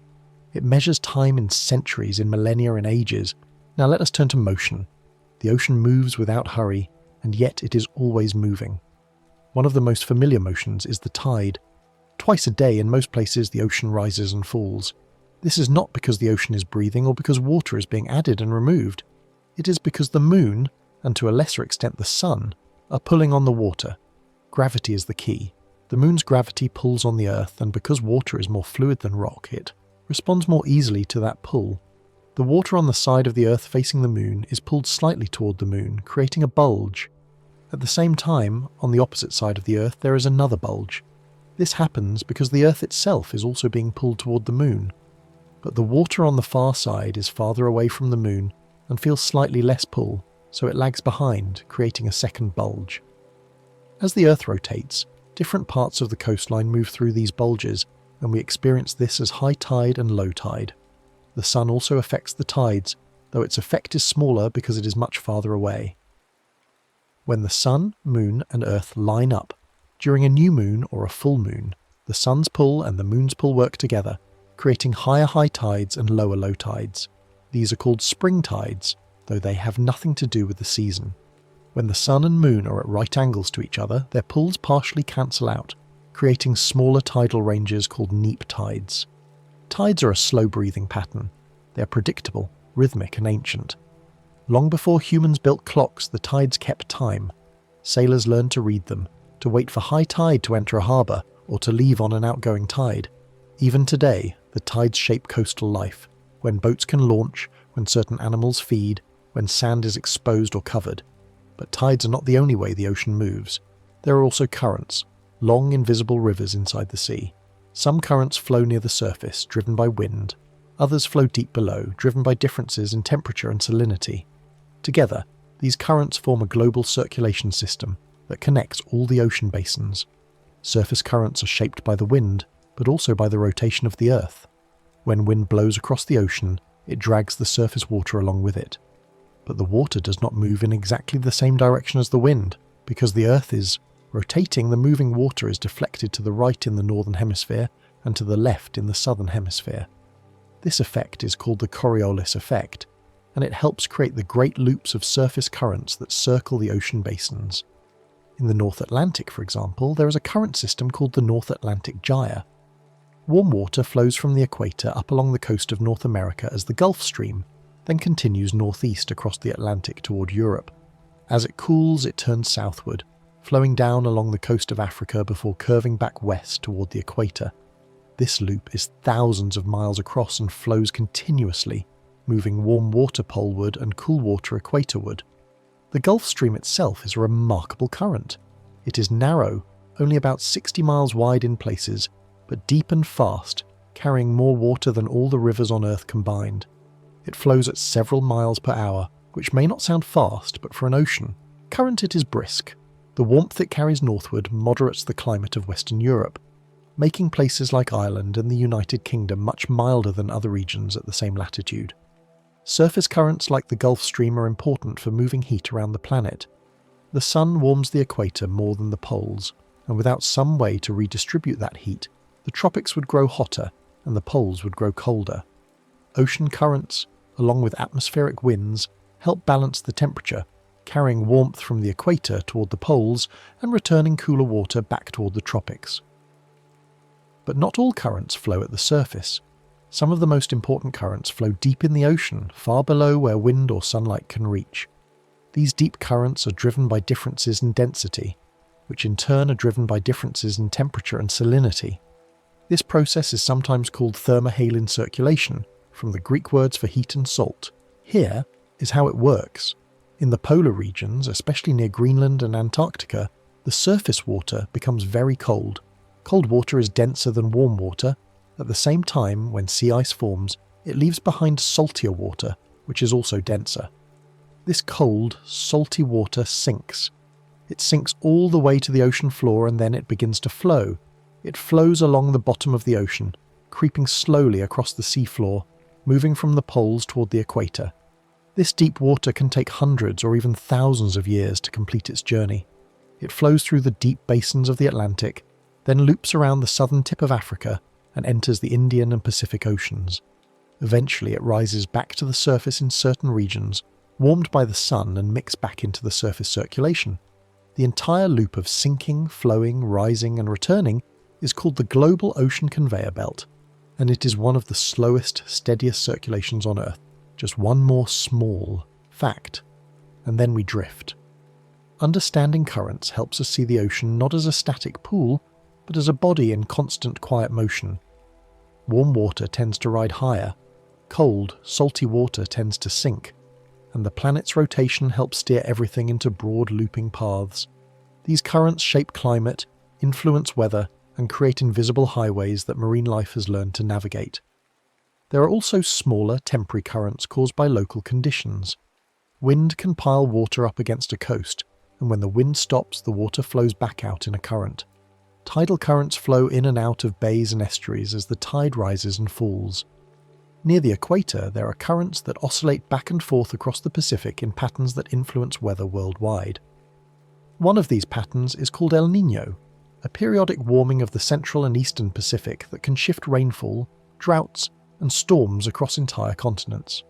Sailors once relied on ocean currents like maps made of water, before engines, before satellites, before GPS. Knowing the currents meant the difference between a quick voyage and a slow, dangerous one. Ships travelling from Europe to the Americas learned to catch the westward flowing currents near the equator, then ride the Gulf Stream back home. These routes were traced and retraced, generation after generation, as reliable as roads. Even today, currents matter. They influence shipping routes, fishing grounds, and the spread of nutrients. They carry warmth and cold, oxygen and carbon, salt and fresh water. They connect distant parts of the ocean, making it not a collection of separate seas, but a single, interconnected body of water. Why do some coasts feel cooler than others, even at the same latitude? Often, it is because of currents. A cold current flowing along a coastline will keep the air above it cool, and when that cool air drifts over land, it brings fog and mild temperatures. The coast of California, for example, is cooled by the California Current, which flows southward from the North Pacific. In summer, when the land heats up, the cool ocean air creates fog that rolls in over coastal cities. The same principle applies in other regions. Where cold currents flow, coasts tend to be cooler and often foggier. The ocean's surface is not uniform, it has texture. There are regions where currents converge, pushing floating debris and plankton into long lines. There are regions where water upwells from below, bringing nutrients to the surface and creating rich feeding grounds for fish and seabirds. There are gyres where water circulates slowly, accumulating whatever floats and does not sink. The ocean is not just deep and wide, it is patterned, layered, and full of subtle structure. Just one more small fact, and then we drift. Now let us drift downward, peacefully, not with fear, but with curiosity. The deep ocean is not a dangerous void. It is simply different. It is a place where pressure increases, where darkness is complete, and where the rules of life take on new forms. Pressure in the ocean increases with depth. For every 10 meters you descend, the pressure increases by about 1 atmosphere, the same pressure you feel at sea level. At 100 meters deep, the pressure is 10 times greater than at the surface. At 1,000 meters, it is 100 times greater.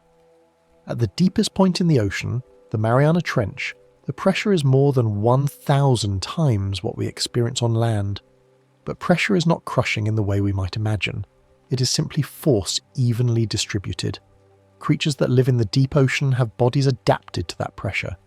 They do not feel crushed because the pressure inside their bodies matches the pressure outside. There are no air pockets to collapse, no rigid structures to buckle. The deep ocean is not hostile to life. It is simply a different kind of home. Darkness is another defining feature of the deep. Sunlight does not penetrate far into the ocean. The surface is bright, lit by the sun, and the top layer, perhaps the first 10 or 20 meters, is warm and well lit. Below that, light fades. By about 200 meters, there is very little light left. By 1,000 meters, it is completely dark, a darkness so total that no human eye could detect even a glimmer. This means that the deep ocean is a world without seasons, without day or night in the way we know them. There is no sunrise to wake to, no sunset to mark the end of the day. Time passes, but it is measured differently, by currents, by the slow drift of food from above, by the patient rhythms of life adapted to the dark. The seafloor is not flat. If you could drain the ocean and walk across the bottom, you would find mountain ranges taller than the Himalayas, valleys deeper than the Grand Canyon, volcanoes, ridges, plains, and plateaus. There are underwater mountain ranges called mid-ocean ridges, where tectonic plates pull apart and new seafloor is formed. There are trenches where one plate dives beneath another, descending into the Earth's mantle. There are seamounts, underwater mountains that rise from the seafloor but do not quite reach the surface. Some of these seamounts are extinct volcanoes worn smooth by the slow passage of time. The mid-ocean ridges are some of the longest mountain ranges on Earth, stretching for tens of thousands of miles through the Atlantic, Pacific, and Indian Oceans. They are not sharp, jagged peaks, but broad, gentle rises with a rift valley running down the centre. At the rift, hot magma wells up from below, cools, and solidifies into new rock. This process, called seafloor spreading, pushes the older rock outward, slowly widening the ocean basin. It is one of the ways the Earth renews itself, creating new crust in some places while destroying old crust in others. Trenches are the deepest parts of the ocean. The Mariana Trench in the Western Pacific reaches a depth of nearly 11,000 meters, almost 7 miles. If you placed Mount Everest at the bottom of the trench, its peak would still be more than a mile underwater. Trenches are formed where tectonic plates collide, and one plate is forced beneath the other in a process called subduction. They are narrow, steep-sided and cold, and they mark the zones where the ocean floor is being pulled back into the Earth. Between the ridges and the trenches lie the abyssal plains, vast flat regions of seafloor covered in fine sediment. These plains are some of the flattest places on Earth, stretching for hundreds or thousands of miles with barely any change in elevation. The sediment is made of tiny particles, dust blown from land, the remains of microscopic sea creatures, volcanic ash, and bits of rock carried by currents. It settles slowly, accumulating over millions of years, layer upon layer, like snow drifting onto a quiet field. Sound travels differently in water than in air. In air, sound moves at about 340 meters per second. In water, it moves more than 4 times faster, about 1,500 meters per second. This means that sound can travel long distances underwater. Whales use this to their advantage, sending low-frequency calls across entire ocean basins to communicate with one another. A whale's song, sung off the coast of one continent, can be heard thousands of miles away by another whale. The deep ocean is cold and stable. While the surface may warm and cool with the seasons, the deep ocean remains at a nearly constant temperature, just a few degrees above freezing. This stability makes it a refuge for creatures that prefer consistency. There are no sudden temperature swings, no storms to disrupt the quiet. Life in the deep is slow, patient, and finely tuned to the conditions. One of the most remarkable discoveries in deep-sea exploration was the finding of hydrothermal vents. places where hot, mineral-rich water pours out of cracks in the seafloor. These vents form along the mid-ocean ridges where seawater seeps into the crust, is heated by magma below, and then shoots back out through chimney-like structures. The water can be hundreds of degrees Celsius, hot enough to boil on the surface, but under the immense pressure of the deep ocean, it remains liquid. Around these vents, entire ecosystems have formed, relying not on sunlight but on the chemical energy in the vent fluids. Bacteria use a process called chemosynthesis to convert the chemicals, mostly hydrogen sulfide, into energy. These bacteria form the base of the food web, supporting communities of tube worms, clams, shrimp, and crabs. It was a revelation when these ecosystems were first discovered in the late 1970s because it showed that life does not always need sunlight. It can thrive in total darkness, in extreme heat and pressure, sustained by chemistry alone. Just one more small fact, and then we drift. The deep ocean is not empty. It is quiet, slow, and spacious, but it is full of life. There are fish with enormous eyes adapted to catch the faintest glimmers of light. There are fish with no eyes at all, navigating by touch and vibration. There are jellyfish that pulse gently through the dark, translucent and fragile. There are squid that hunt in the twilight zone, the region between the sunlit surface and the pitch-black deep. There are creatures with bodies so soft they seem almost liquid, perfectly suited to the pressure and the stillness. Let us rise now, gently, back toward the light, and talk about ocean life as soft wonder. Life in the ocean comes in every imaginable form, from the smallest drifting bacteria to the largest animals ever to exist, and much of it is quiet, beautiful, and perfectly adapted to the world it inhabits. Plankton are the drifters. The word comes from the Greek word for wanderer, and it describes organisms that float or drift with the currents, unable to swim strongly against them. Plankton include both plants and animals. Phytoplankton are microscopic photosynthetic organisms, mostly single-celled algae, that float near the surface where sunlight can reach them. They are so small that a single drop of seawater can contain thousands of them, and they are so abundant that they produce more than half of the oxygen in Earth's atmosphere. Every other breath you take you owe to phytoplankton. Zooplankton are the animal counterpart. They include tiny crustaceans, larval forms of fish and invertebrates, and other small creatures that drift with the currents. Some zooplankton eat phytoplankton, others are predators, hunting other zooplankton. Together, phytoplankton and zooplankton form the base of the ocean's food web. Almost everything else in the ocean depends on them directly or indirectly. The great whales, the fastest fish, the sprawling kelp forests, all of it traces back to these tiny drifting organisms. One of the most enchanting features of ocean life is bioluminescence, the ability to produce light. In the deep ocean, where sunlight never reaches, many organisms have evolved the ability to glow. They produce light through chemical reactions, usually involving a molecule called luciferin and an enzyme called luciferase.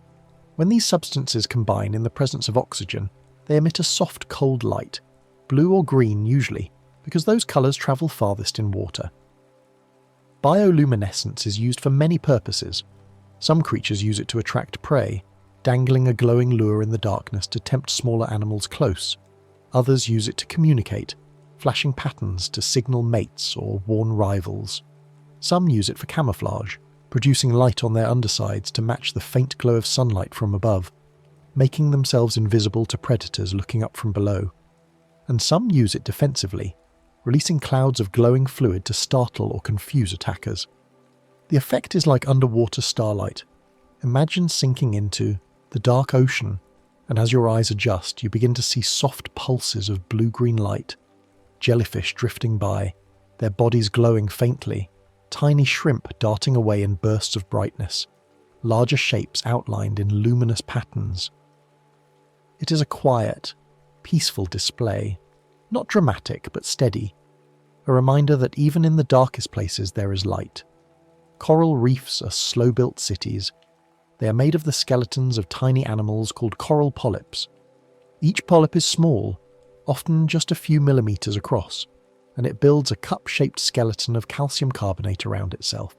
When the polyp dies, the skeleton remains, and new polyps build on top of it. Over centuries and millennia, these skeletons accumulate into massive structures, reefs that can stretch for hundreds of miles. Coral reefs are among the most diverse ecosystems on Earth. Though they cover less than 1% of the ocean floor, they support about a quarter of all marine species. Fish, crustaceans, mollusks, sponges, sea stars, urchins, and countless other organisms live among the coral, finding shelter, food, and breeding grounds. The structure of the reef creates endless nooks and crannies, each one a potential home. The corals themselves are not just rock. The living polyps have a symbiotic relationship with microscopic algae called zooxanthellae, which live inside the coral tissue. The algae photosynthesize, producing food for the coral. In return, the coral provides a safe place to live and access to sunlight. This partnership is delicate. If the water becomes too warm or too polluted, the coral can expel the algae in a process called bleaching. Without the algae, the coral turns white and, if conditions do not improve, may die. Reefs grow slowly. A coral colony might grow only a centimetre or two per year. Large ancient reefs may be thousands of years old, built layer upon patient layer. They are monuments to slow, steady growth, to the accumulation of small efforts over long time. Kelp forests are another kind of underwater forest, found in cooler coastal waters. Kelp is a type of large brown algae, and the fastest growing forms can grow more than 0.5 metre per day in ideal conditions. Kelp anchors itself to the sea floor with a root-like structure called a holdfast, and from there it sends up long, flexible stipes that rise toward the surface. At the top, broad blades spread out to catch sunlight, and gas-filled bladders help keep the kelp upright. A kelp forest sways with the current, bending and flowing like tall grass in the wind. Light filters down through the blades, creating dappled patterns on the seafloor. Fish weave between the stipes. Sea otters wrap themselves in kelp fronds to keep from drifting away while they sleep. The kelp softens the force of waves, creating calmer water behind it and protecting the shore from erosion. Kelp is food for many animals. Sea urchins graze on it, and if their populations grow too large, they can clear entire kelp forests, turning them into barren rock. But where predators like sea otters keep the urchins in check, the kelp thrives, creating a rich, productive ecosystem. Migration is one of the ocean's quiet wonders. Many marine animals travel vast distances, following seasonal patterns, food sources, or the pull of instinct. Grey whales migrate from the cold waters of the Arctic to the warm lagoons of Baja California to give birth, a journey of more than 10,000 miles round trip. They travel slowly, staying close to the coast, and they do this every year. Sea turtles navigate across entire ocean basins, sometimes travelling thousands of miles, to return to the very beach where they were born. How they find their way is still not entirely understood. They may use the Earth's magnetic field, the angle of the sun, the taste of the water, or some combination of cues. Whatever the method, it works. Year after year, turtles return to the same beaches, dig nests in the sand, lay there, eggs, and then swim back out to sea. Fish migrate too. Salmon are born in freshwater streams, swim downstream to the ocean, spend years feeding and growing in the open sea, and then return to their home stream to spawn. They navigate upstream, against the current, sometimes leaping over waterfalls and obstacles, driven by an urge that has shaped their species for millennia. Even tiny plankton migrate, though their journey is vertical rather than horizontal. Many zooplankton spend the day in the deep, dark water, where they are safer from predators. At night, they swim upward toward the surface to feed on phytoplankton. This daily journey, repeated by countless billions of individuals, is one of the largest movements of biomass on the planet. Schools of fish move like living brushstrokes. Thousands or even millions of individuals swim together, turning in unison, creating shapes that flow and shift. Each fish follows simple rules. Stay close to your neighbours, match their speed, avoid collisions, and from these simple rules, complex coordinated behaviour emerges. A school can confuse predators, making it hard to single out one individual. It can also make finding food easier, as many eyes are better than one. Even the strangest creatures of the deep are calm solutions to deep water living.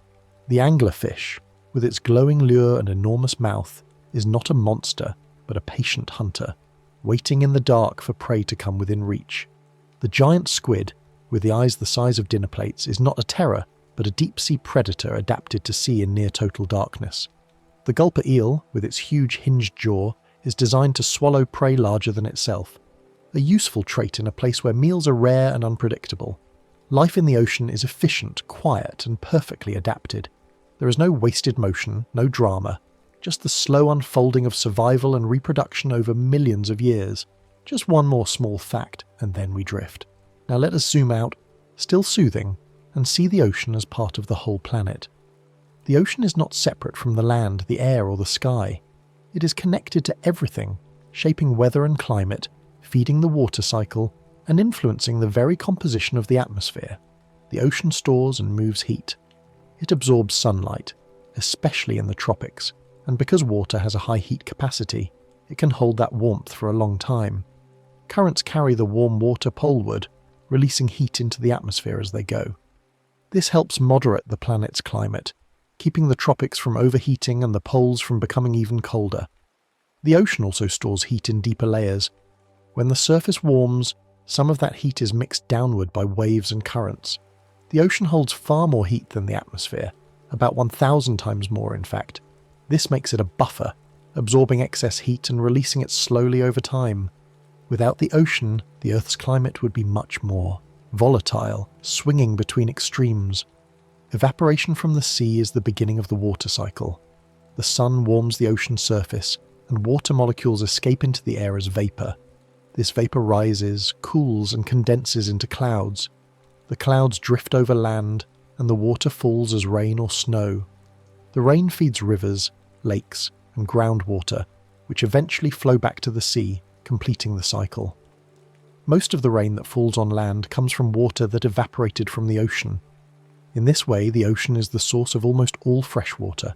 It is the planet's great reservoir, constantly giving up water to the sky and receiving it back over and over in a rhythm that has been going on for as long as there has been liquid water on Earth.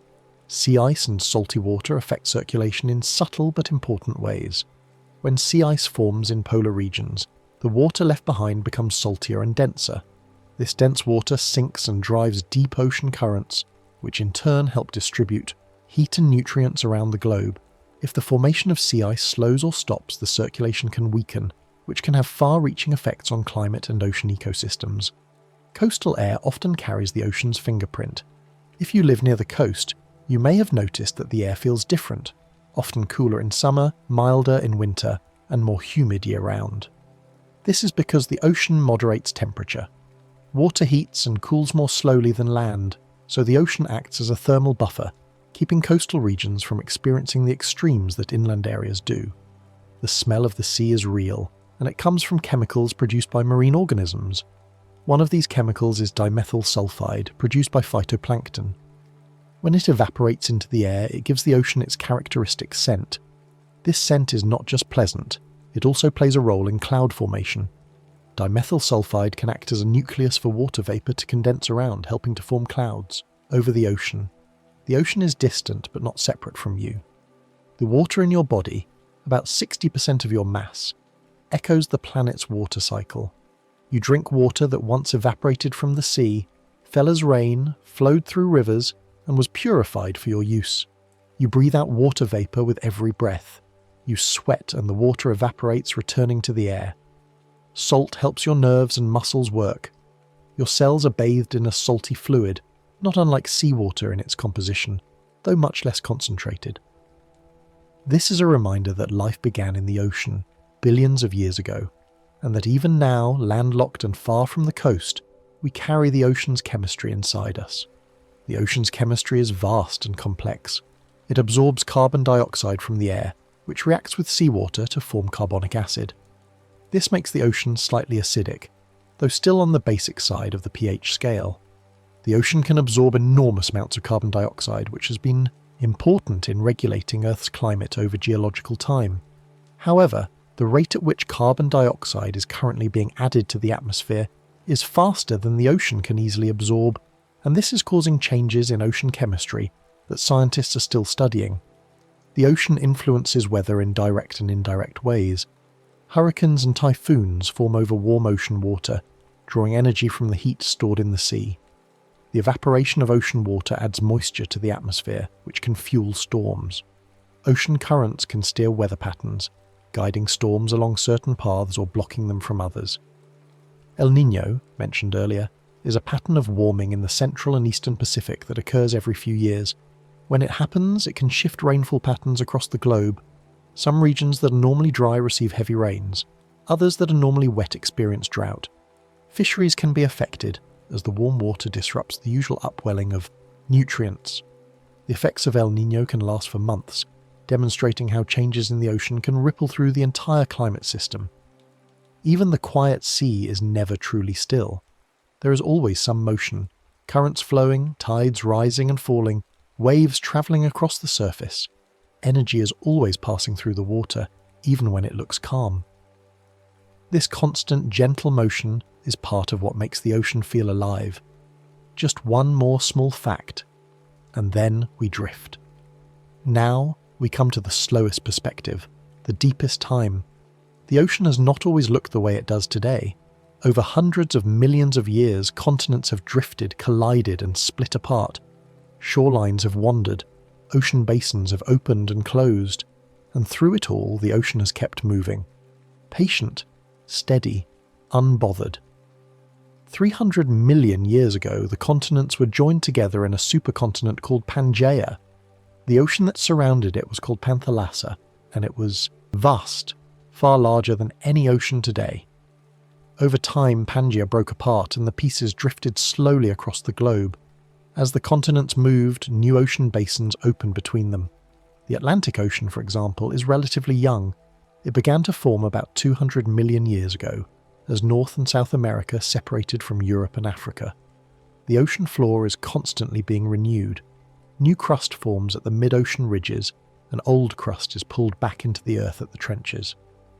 This means that the oldest seafloor is only about 200 million years old, which is young compared to the age of the Earth. The ocean water itself is much older, billions of years, but the floor beneath it is constantly recycled. Currents have rearranged over time as continents have shifted. The opening or closing of a seaway can redirect entire current systems. For example, the formation of the Isthmus of Panama about 3 million years ago closed the connection between the Atlantic and Pacific Oceans. This forced currents to reroute, which may have strengthened the Gulf Stream and influenced the climate of the Northern Hemisphere. Sea level has risen and fallen many times. During ice ages, when vast amounts of water were locked up in glaciers, sea level was much lower than it is today, sometimes more than 100 meters lower. Shorelines extended far beyond where they are now. Land bridges appeared, connecting continents and allowing animals to migrate. When the ice melted, sea level rose again, flooding coastal areas and creating new coastlines. The ocean has witnessed the rise and fall of countless species. It has been home to trilobites, ammonites, ancient sharks, marine reptiles, and countless others. Some of these lineages have gone extinct. Others have evolved into the creatures we see today. The ocean is a museum of life, a place where evolution has been unfolding for more than 3 billion years. Waves are just energy passing through water. When you watch a wave, it looks like the water is moving forward, but mostly it is not. The water molecules move in small circles, up and down and forward and back, returning close to where they started. It is the energy that moves forward, travelling across the surface until it reaches the shore where it is finally released. Waves are created by wind. The stronger the wind, the longer it blows, and the greater the distance it blows over, called the fetch, the larger the waves become. In the open ocean, waves from different storms can overlap, creating complex patterns. Some waves travel thousands of miles from their point of origin, crossing entire ocean basins before reaching a distant shore. When waves approach the shore, they begin to interact with the seafloor. The bottom of the wave drags on the sand or rock, slowing it down, while the top continues forward. Eventually, the wave becomes too steep and breaks, releasing its energy onto the beach. This breaking is not violent or angry. It is simply energy finding its release. Tides keep time without clocks. They do not need batteries or winding. They are driven by the steady pull of the moon, which itself is locked in orbit around the Earth. The moon's orbit is slow and predictable, and so are the tides. For as long as the moon orbits the Earth, the tides will continue. Even in the quietest parts of the ocean, far from shore, far from storms, there is motion. Deep currents creep along the seafloor. Plankton drift with the slow circulation. Heat diffuses through the water, molecule by molecule. The ocean is never frozen in place. It is always adjusting, always responding to the subtle forces acting on it. The ocean has been moving for billions of years. It has circulated through ice ages and warm periods, through extinctions and explosions of life, through the slow drift of continents and the reshaping of the Earth's surface. It has been patient through all of it, neither rushed nor delayed, simply moving at its own pace. Tonight, you do not need to carry thoughts. You do not need to remember every fact, understand every process, or hold on to every detail. The ocean carries motion for the whole planet. It moves heat, water, nutrients, and life.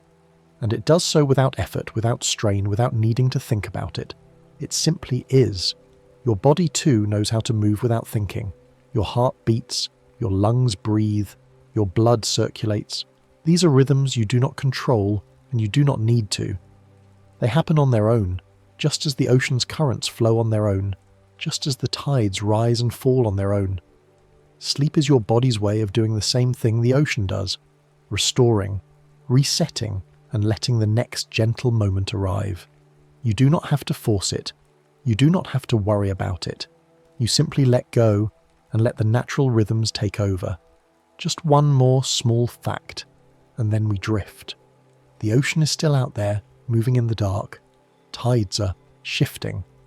Currents are flowing. Waves are travelling across open water. Plankton are drifting. Deep-sea creatures are gliding through the black. The ocean is doing what it has always done, and it will continue to do so long after this night has passed. You are safe. You are still. You are supported like water floating on denser water, like a surface layer warmed by the sun. You do not need to hold yourself up. You can let the world carry you, just as the ocean carries everything within it.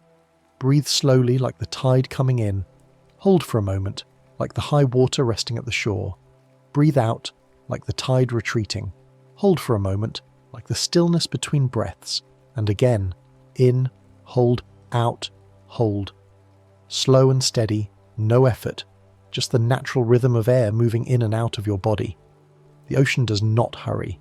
It has no deadlines, no appointments, no urgency. It simply is, and it moves in its own time. You can do the same. There is nowhere you need to be, nothing you need to do. No thought you need to hold. The ocean has been moving for billions of years, and sleep is your body's way of joining that rhythm, restoring, resetting, and letting the next gentle moment arrive. Just one more small fact, and then we drift. The ocean is patience itself. It shapes coastlines one grain of sand at a time. It wears down cliffs over millennia. It carries sediment from one side of the planet to the other, slowly, grain by grain. There is no rush. There is only the steady, unending motion. And you tonight can be just as patient with yourself. You do not need to fall asleep quickly. You do not need to force anything. You can simply rest, breathe, and let the gentle facts settle in your mind like sediment drifting to the seafloor. Some will stay, some will dissolve. It does not matter. What matters is the calm, the stillness, the quiet sense that everything is moving as it should.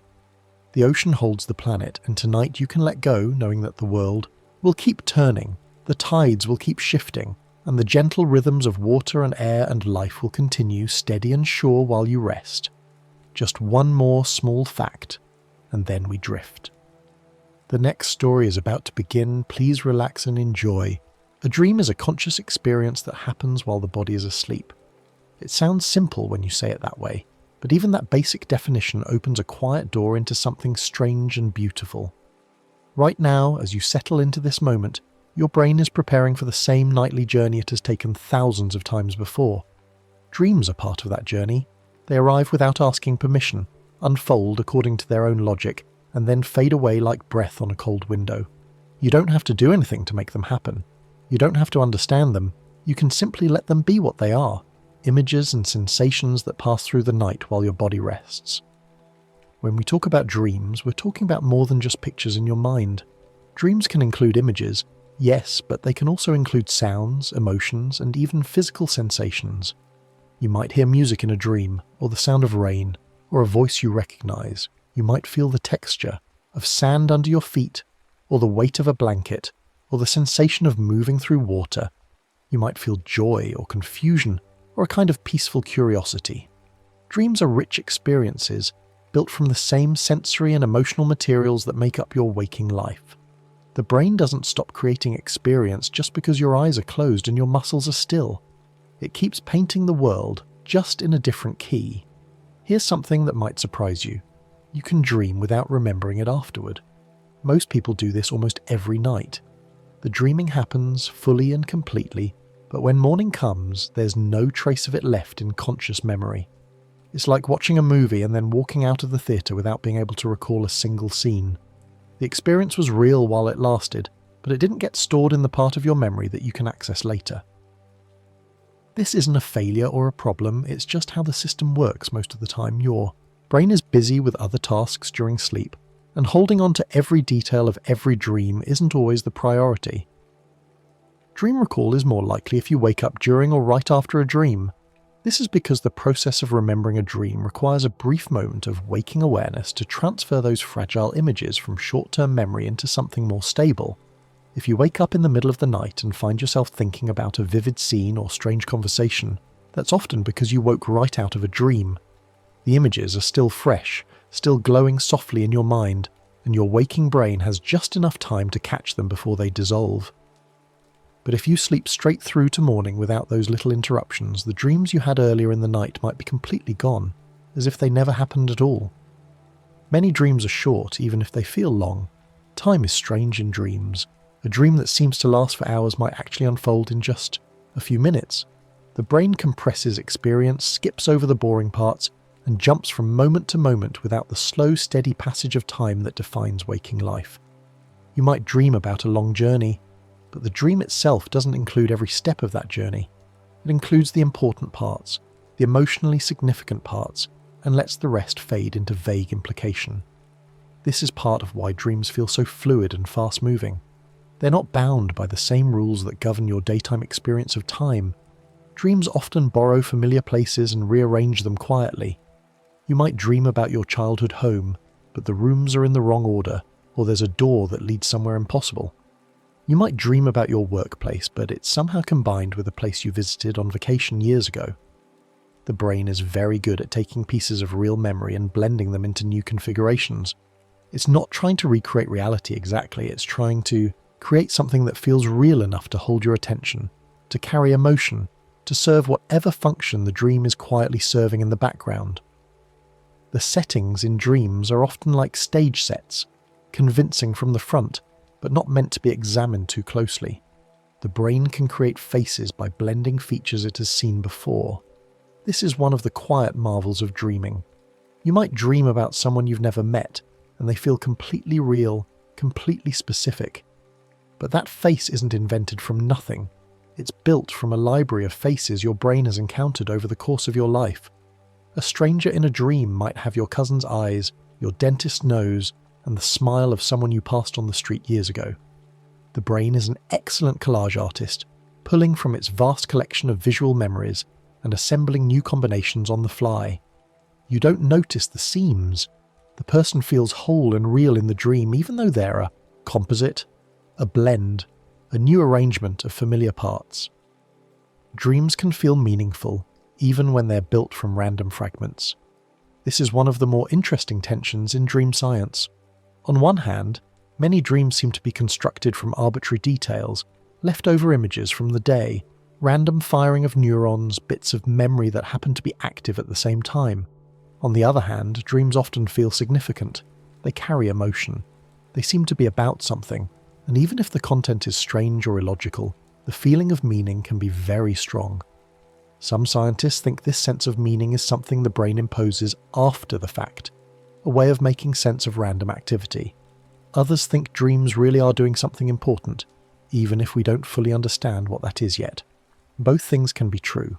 A dream can be built from fragments and still carry emotional weight. The meaning doesn't have to be literal to be real. Dream logic often values feeling over accuracy. In a dream, you might accept things that would seem absurd if you were awake. You might fly or breathe underwater or find yourself in two places at once. You might talk to someone who's been dead for years, and in the dream, that feels perfectly natural. This isn't because you're confused. It's because the dreaming brain prioritizes emotional coherence over logical consistency. If something feels right in the dream, it is right, at least for the duration of that experience. The part of your brain that questions and analyzes and says, wait, that doesn't make sense, is quieter during sleep. The part that feels and imagines and flows from moment to moment is more active. So dream logic is a kind of emotional logic, where the rules are about meaning and feeling rather than physics and probability. Most people dream multiple times per night, even if they think they don't. This is one of those facts that can be surprising at first, but makes sense when you think about how sleep works. Sleep isn't one long, continuous state. It's a cycle that repeats several times, and dreams can happen in different parts of that cycle. You might have a dream early in the night, then fall into deeper sleep, then have another dream a few hours later, then another one near morning. Some of these dreams you'll remember, some you won't. But they're all there, quietly unfolding while your body rests and your conscious mind is offline. Even people who swear they never dream are dreaming. They're just not remembering it, which is completely normal and nothing to worry about. Just one more small fact, and then we drift. Sleep moves in repeating cycles through the night. Each cycle lasts about 90 minutes, give or take, and during that time your brain passes through different stages of sleep. These stages have different characteristics, different brainwave patterns, different purposes.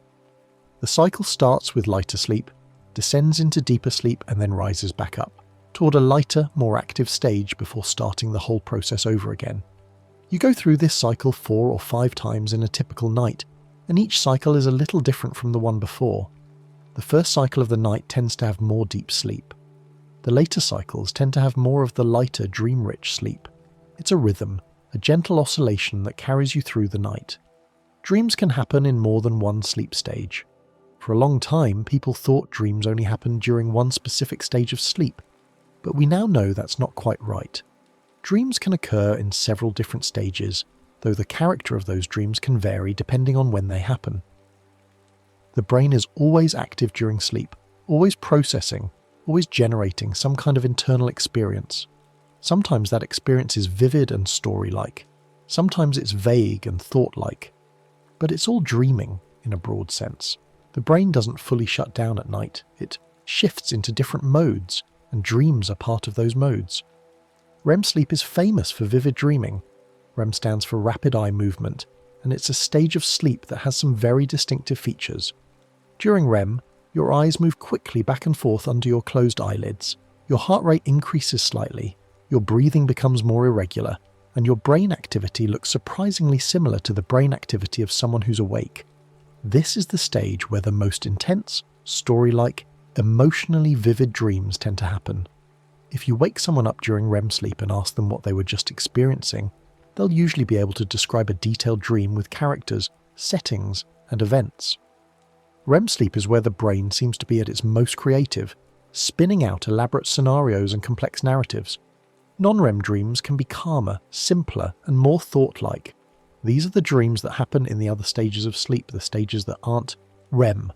Non-REM dreams are often less vivid, less visual, less story-driven. They might feel more like quiet thinking, or a series of impressions, or a vague sense of something happening without clear details. You might dream about a problem you're trying to solve, or a feeling you're trying to process without any specific imagery or plot. These dreams are still real dreams. They're just different in texture and tone from the big, vivid REM dreams. Some people actually prefer non-REM dreams because they're gentler, less demanding of attention, less likely to wake you up with strong emotion.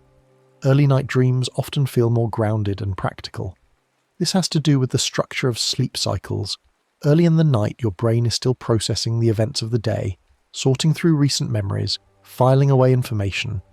The dreams that happen during this time tend to reflect that work. You might dream about something that happened earlier that day, or something you need to do tomorrow, or a conversation you had that's still lingering in your mind. These dreams are often less fantastical, more tied to real life. They feel like the brain is doing administrative work, organizing and categorizing rather than creating wild new scenarios. Late-night dreams often feel more vivid and story-like. As the night goes on and you move through multiple sleep cycles, the balance shifts. You spend less time in the deepest stages of sleep and more time in REM. Your dreams become longer, more detailed, more emotionally intense. This is when you're most likely to have those big, memorable dreams that you wake up thinking about. The dreams near morning are often the ones that stick with you because they're happening closer to the time you wake up, and because they're often more vivid and engaging than the dreams earlier in the night. If you remember a dream, there's a good chance it came from the last cycle or two of the night. REM periods tend to get longer toward morning. In the first sleep cycle of the night, you might only spend a few minutes in REM, but by the fourth or fifth cycle, you might spend 20 or 30 minutes in REM. This gradual lengthening means you're getting more and more dream time as the night progresses. It's one reason why sleeping in a little bit on a weekend morning can lead to especially vivid dreams. You're giving yourself more time in those long late-night REM periods, and that extra time translates into more elaborate dream experiences. Your brain doesn't turn off at night, it shifts into different modes. This is worth emphasizing because sometimes people think of sleep as a kind of shutdown, like turning off a computer. But the brain doesn't work that way. It's always active, always consuming energy, always doing something. During sleep, it's doing different kinds of work than it does during the day. It's consolidating memories, clearing out metabolic waste, strengthening connections between neurons, processing emotions. And part of that work involves generating dreams. Dreams aren't a malfunction or a random side effect. They're part of what the brain does when it's in sleep mode. Waking briefly between cycles is normal, even if you don't notice it. Most people wake up several times during the night, usually for just a few seconds or a minute or two. These micro-wakings often happen at the transition point between sleep cycles, when the brain is moving from one stage to another. You might open your eyes, shift position, and then fall back asleep so quickly that you have no memory of it in the morning. This is completely normal and healthy. It's not a sign of insomnia or poor sleep, it's just part of the natural rhythm of sleep. Sometimes these brief wakings are when you catch a glimpse of a dream before it fades. Other times you wake and fall back asleep without any dream memory at all. The calmer you feel, the easier it is to let dreams pass without clinging. This is something people often notice when they start paying attention to their relationship with dreams.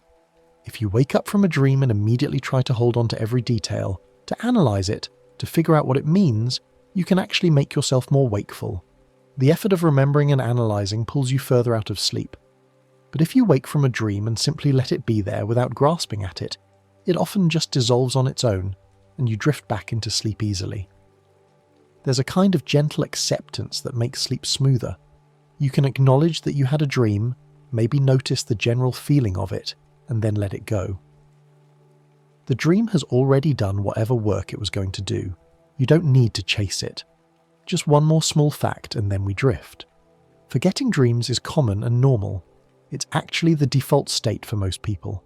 We dream every night, often multiple times, but we remember only a tiny fraction of those dreams. This isn't a problem. It doesn't mean your dreams aren't important or that your sleep isn't working properly. It just means your brain is prioritizing other things. Dream memory is fragile, and it requires specific conditions to be preserved. Without those conditions, the dream simply fades, leaving no trace behind.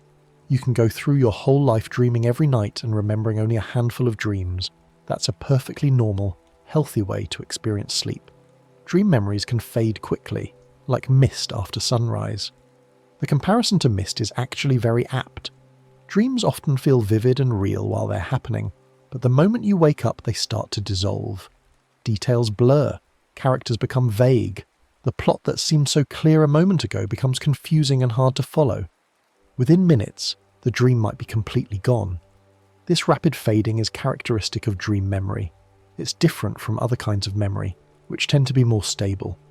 A dream is held in a very temporary, very fragile kind of storage, and unless it gets transferred to more permanent memory quickly, it just evaporates. Waking up suddenly can interrupt the process of saving the dream. When you wake up gradually, there's a brief transition period where you're partly asleep and partly awake, and during that transition, your brain has a chance to move the dream from very short-term storage into something a bit more lasting. But if you wake up suddenly, because of an alarm or a loud noise or someone calling your name, that transition gets disrupted. The dream is still there for a moment, but it's already starting to fade, and without that gentle transition time, it often fades completely before you can catch it. This is one reason why people who use alarms often remember fewer dreams than people who wake up naturally. The brain prioritizes waking life information over dream details. From an evolutionary perspective, this makes sense. Your brain needs to remember where you live, who your family is, what you did yesterday, what you need to do today. Those are survival-relevant memories. Dreams, on the other hand, are internal simulations. They're not real events. They didn't happen in the external world, so the brain tends to treat them as lower priority when it comes to long-term storage. There's only so much memory capacity available, and the brain has to be selective about what it keeps. Dreams, for the most part, don't make the cut. They serve their purpose in the moment, and then they're allowed to fade. Dream recall improves with gentle attention, not force. If you're interested in remembering your dreams, the best approach is a kind of soft, patient curiosity. You can set an intention before sleep, something like, "I'm open to remembering a dream tonight if one wants to be remembered." You can keep a notebook by your bed and jot down anything you recall when you wake up, even if it's just a vague impression or a single image. You can wake up slowly and lie still for a moment, giving yourself time to notice if there's any dream residue lingering. But trying to force it, or getting frustrated when you don't remember, usually backfires.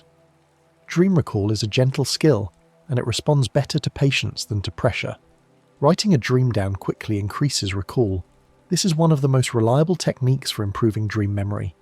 If you wake up with a dream still fresh in your mind, and you take even just a minute to write down a few key words or images, you dramatically increase the chances that you'll be able to remember more of the dream later. The act of writing it down helps transfer the dream from that fragile temporary storage into something more stable. You're giving your brain a second exposure to the material, reinforcing the memory. Even a few scribbled notes on a bedside notepad can make the difference between remembering the dream in detail later and having it vanish completely by the time you get out of bed. Moving immediately after, waking can make recall fade faster. When you first wake up, if you lie still for a moment, you're more likely to hold on to dream memories. But if you immediately sit up, get out of bed, and start moving around, the dream tends to slip away more quickly. Physical movement seems to shift the brain into waking mode more fully, and that shift can overwrite the dream memory before it has a chance to solidify. This is why some people find that they remember dreams better if they wake up slowly and spend a few moments just lying there, letting their mind wander back over the experience they just had. Bright screens right after waking can overwrite dream memory. This is a more recent discovery, related to our modern habits of checking phones first thing in the morning. Bright light, especially blue light from screens, signals to your brain that it's time to be fully awake. And the flood of new information, messages, emails, news, social media, gives your brain something new to focus on. That new information can effectively push the dream memory out of the way. The dream was already fragile, and now it's competing with all this urgent, attention-grabbing waking world content. Usually the dream loses that competition. If you want to remember dreams, it's better to spend the first few moments of waking without looking at a screen, just letting your mind settle and noticing what's there. Emotional dreams are more likely to be remembered. This makes sense from a memory perspective. Emotion is a powerful memory enhancer. When something makes you feel strongly, your brain tags it as important and is more likely to store it long term. The same principle applies to dreams. If a dream makes you feel happy, or sad, or frightened, or excited, that emotional charge increases the likelihood that you'll remember it. A neutral dream, even if it's detailed and coherent, is more likely to fade. But a dream that carries strong emotion tends to stick around, at least for a while. This is one reason why nightmares are often remembered so vividly, even though they're not necessarily more frequent than other kinds of dreams. The fear or distress they cause makes them memorable. Even forgotten dreams can still affect mood in subtle ways. This is one of the stranger findings in dream research. Sometimes people wake up feeling a certain way, sad or anxious or inexplicably happy, without remembering any dream that would explain that feeling. But if you wake them during the night and ask about their dreams, it turns out they were having dreams with emotional content that matches their waking mood. The dream was forgotten, but the emotion lingered. It's as if the dream did some emotional work, processed some feeling, and then left behind an emotional residue without leaving behind the narrative or imagery. Your mood in the morning can sometimes be a clue to what you were dreaming about, even if you can't remember the dream itself. Just one more small fact, and then we drift. REM dreams often contain stronger emotions. When scientists study dream reports from people woken during REM sleep, They find that these dreams tend to be more emotionally intense than dreams from other stages. People describe feeling more joy, more fear, more sadness, more anger. The emotions are heightened, more vivid, more present.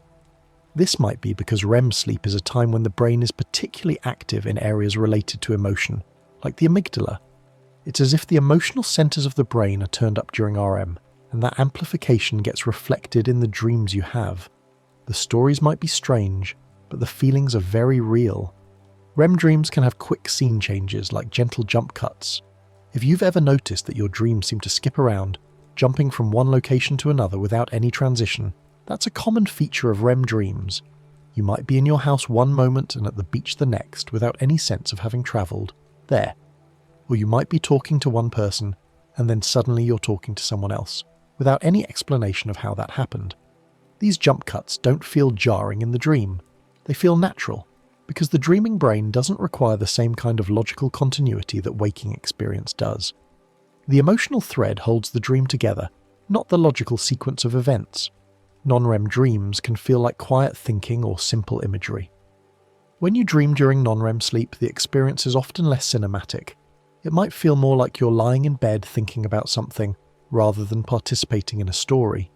You might have a sense of pondering a problem, or a vague awareness of colours or shapes, or a feeling of presence without any specific visual details.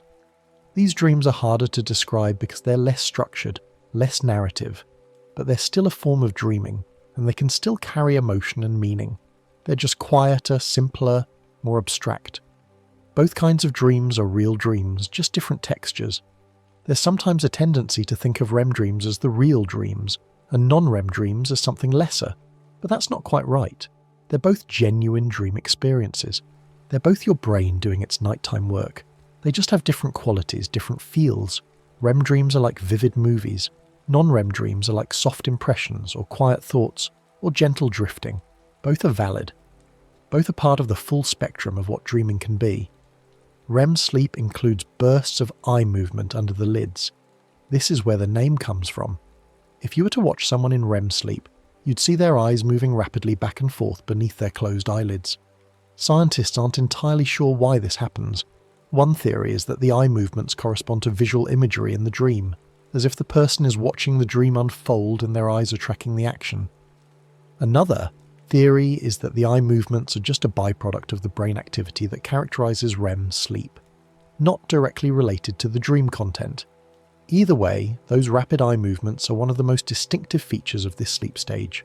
In REM, the body's large muscles are largely offline to keep you safe. This is called rematonia, and it's a kind of temporary paralysis that affects most of your voluntary muscles. Your arms, your legs, your torso, they're all relaxed and essentially immobile during REM sleep. This is a protective mechanism.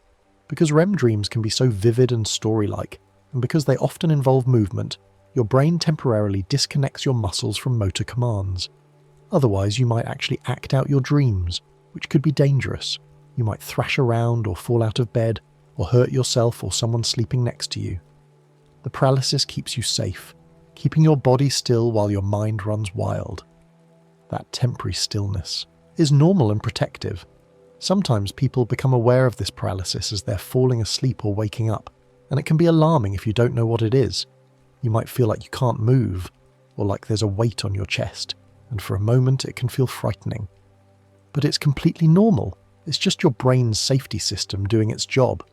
The paralysis only lasts for the duration of REM sleep, and then your muscles come back online. There's nothing wrong. It's just a brief moment where you're conscious of a process that usually happens without your awareness. Non-REM sleep supports deep physical restoration. While REM sleep is often associated with dreaming and mental processing, non-REM sleep is when a lot of the physical repair work happens. Your body releases growth hormone, your cells repair damage, your immune system strengthens, your brain clears out metabolic waste products that accumulated during the day. This deep restorative sleep is just as important as REM, even though it doesn't get as much attention. Both stages serve crucial functions. You need both to feel rested and healthy. Dreaming and restoration can overlap rather than compete. There's sometimes a misconception that dreaming takes away from the restorative quality of sleep, that it would be better to sleep without dreaming so your brain could rest more completely. But that's not how it works. Dreaming is part of the restorative process. The brain is doing important work when it dreams, work that contributes to memory, emotion regulation, creativity, and problem solving. Restoration doesn't mean shutting down. It means shifting into a different mode of activity, a mode that includes dreaming. You don't have to choose between dreaming and resting. They happen together. Some people report their calmest dreams in non-REM stages. While REM dreams get a lot of attention for being vivid and intense, some people find that their most peaceful, most soothing dream experiences happen during non-REM sleep. These are the dreams that feel like floating, or like being held in warmth, or like drifting through soft colours. They're not exciting or dramatic, they're just gentle and pleasant. For people who sometimes find their REM dreams too intense or emotionally charged, non-REM dreams can be a welcome respite, a quieter space within sleep. Just one more small fact, and then we drift. Dreams often amplify emotion because the brain is processing feelings quietly. One of the jobs dreams seem to do is help us work through emotional experiences. During the day, you might encounter something that makes you feel a certain way, but you're busy, you're focused on other things, you don't have time to fully process that emotion. At night, during sleep, the brain has the opportunity to return to those emotions and process them more thoroughly. And in dreams, those emotions can be amplified, exaggerated, played out in symbolic or metaphorical ways. It's as if the brain is saying, okay, now we have time to really feel this, to really explore what this means. The amplification isn't random, it's part of the processing. A small detail in a dream can trigger a big feeling. Dreams have a way of taking tiny, seemingly insignificant details and imbuing them with enormous emotional weight. You might dream about a particular object, a cup, a book, a piece of clothing, and in the dream, that object feels incredibly important, maybe even overwhelming. The emotion doesn't necessarily match the object in any logical way. A cup is just a cup. But in the dream, it might represent something else, something deeper, and the feeling is very real. This is part of how dream logic works. Emotion drives meaning, and even small symbols can carry large emotional loads. Dream emotions can be real even if the story is strange. This is important to understand. Just because a dream doesn't make logical sense doesn't mean the emotions in the dream aren't genuine. You might dream about something impossible, something absurd, something that could never happen in waking life. But if you feel fear in that dream, the fear is real. If you feel joy, the joy is real. The brain processes emotion the same way whether you're awake or asleep. The story might be fiction, but the feelings are authentic. This is one reason why nightmares can be so distressing, and why happy dreams can leave you feeling good all day. The emotions have real weight. Dreams can tag memories with emotion to help you learn from them. This is one of the theories about why we dream.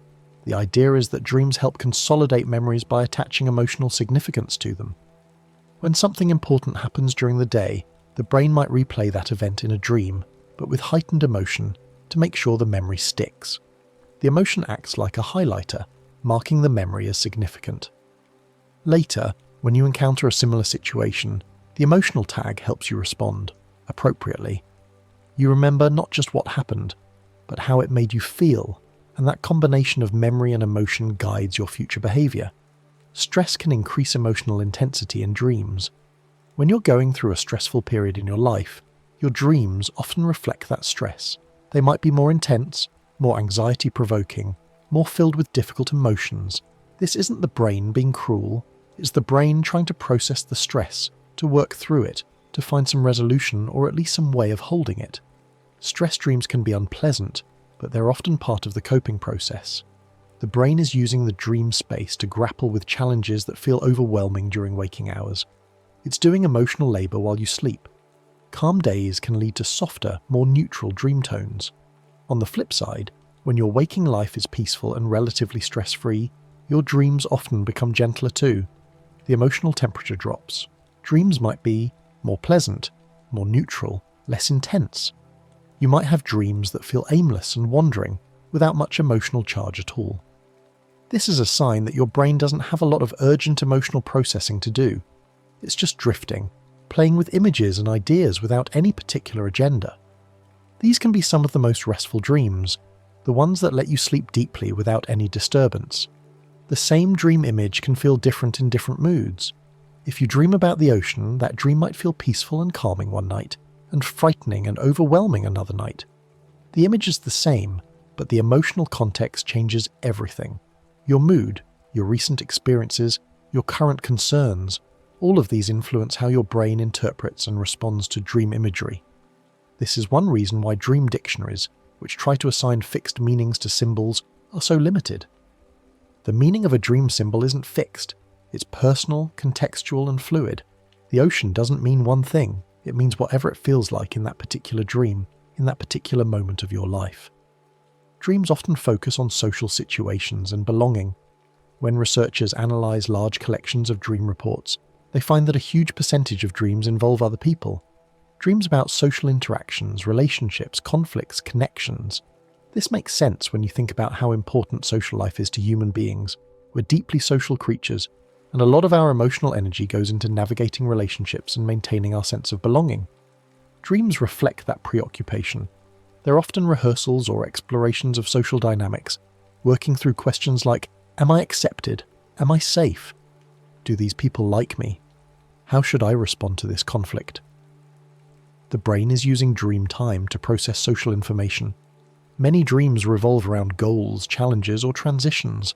Another common theme in dreams is striving.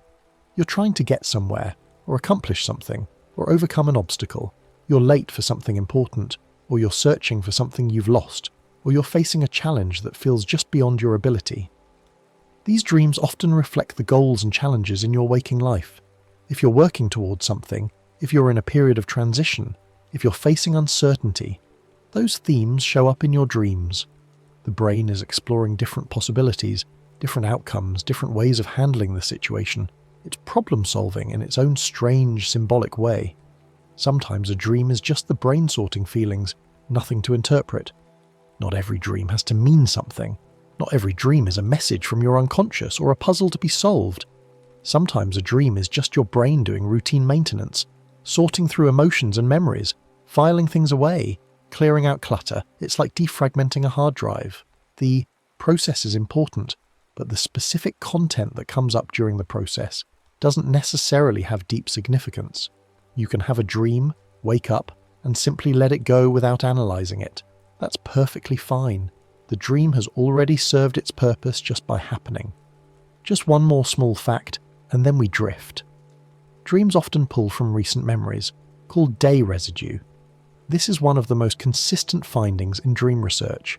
If you pay attention to your dreams, you'll often notice elements from the previous day showing up.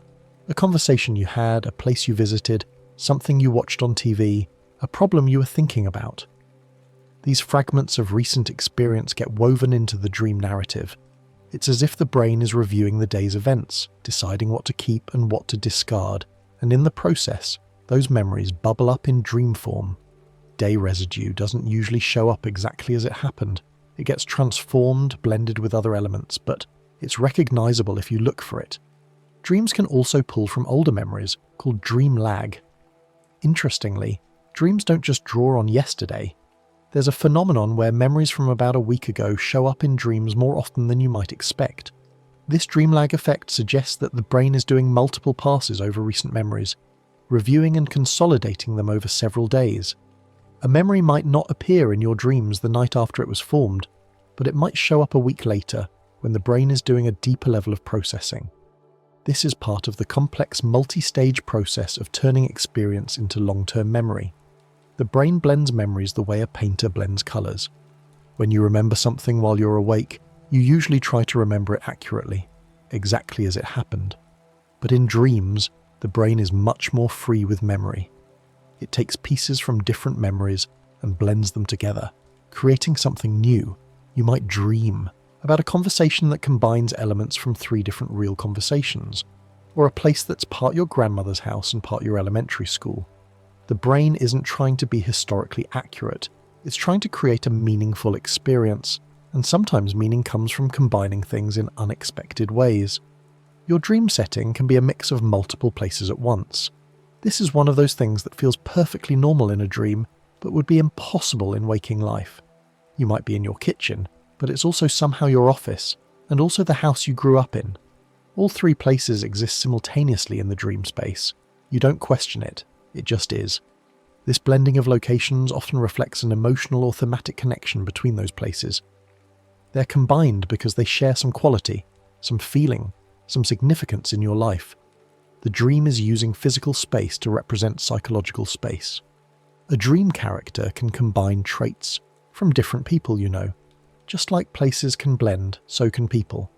You might dream about someone who looks like your friend but acts like your sibling and has your co-worker's voice. Or you might dream about a person who seems to be one specific individual, but when you wake up and think about it, you realize they actually had characteristics from several different people. The brain creates composite characters, pulling traits from its library of faces and personalities. These blended characters often represent something broader than any one individual. They might represent a type of relationship, or a quality you associate with multiple people, or a role that different people have played in your life.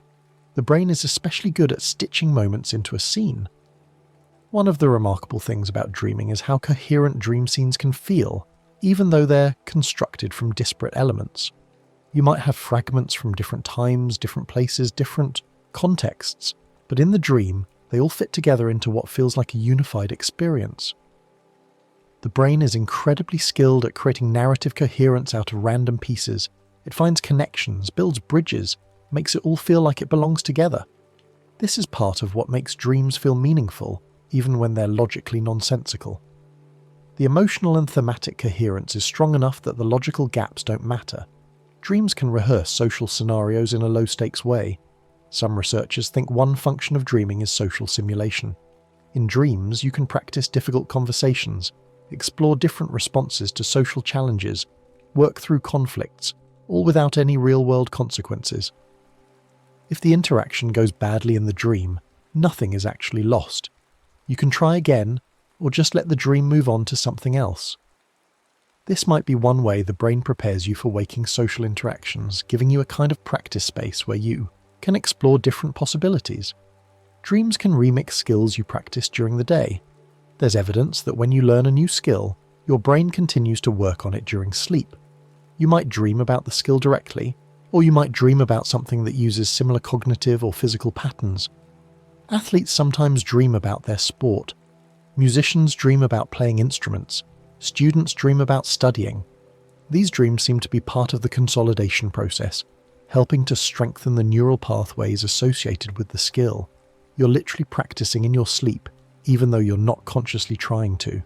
Sleep supports memory consolidation, sorting what to keep. One of the most important functions of sleep is deciding which memories to strengthen and which to let fade.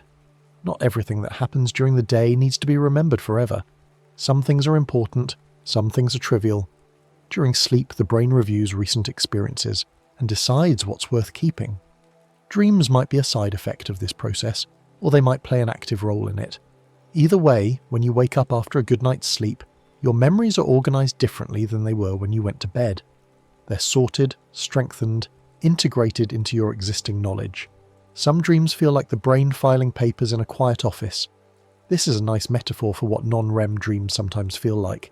They're not exciting or dramatic, they're just the brain going through its routines, putting things in order, making sure everything is where it should be. There's a kind of quiet productivity to these dreams.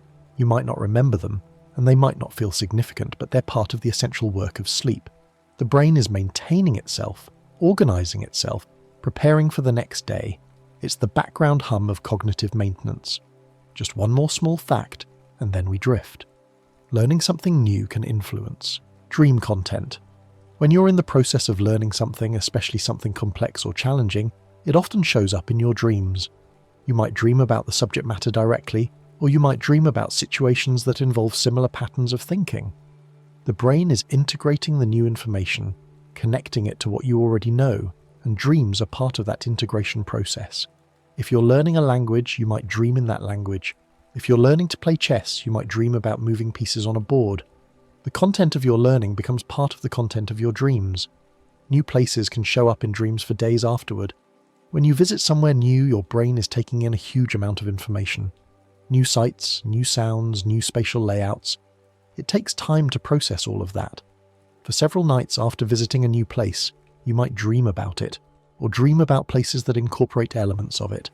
The brain is working to build a mental map of this new environment, to understand it, to file it away in long-term memory. The dreams are part of that mapping process. By the time the new place stops showing up in your dreams, it's been integrated into your mental geography. Big life changes often increase vivid dreaming. When you're going through a major transition, moving to a new city, starting a new job, ending a relationship, having a baby, your dreams often become more intense and more memorable. This is because your brain is dealing with a lot of new information and a lot of emotion. There's more to process, more to sort through, more to make sense of. Dreams are one of the tools the brain uses to handle that increased cognitive and emotional load. The intensity of the dreams reflects the intensity of the life change. Stress can make dreams more intense, even without being scary. Stress doesn't always show up in dreams as nightmares. Sometimes it just makes dreams feel more vivid, more urgent, more emotionally charged. You might have dreams that are confusing or frustrating or exhausting, without being frightening. The stress gets translated into a kind of dream intensity, a feeling that there's a lot happening, a lot to keep track of, a lot of weight in the experience. Even if the dream isn't unpleasant, you might wake up feeling like you've been working hard all night, because in a sense you have. Your brain has been working hard to process the stress. Relaxation routines can soften dream tone over time.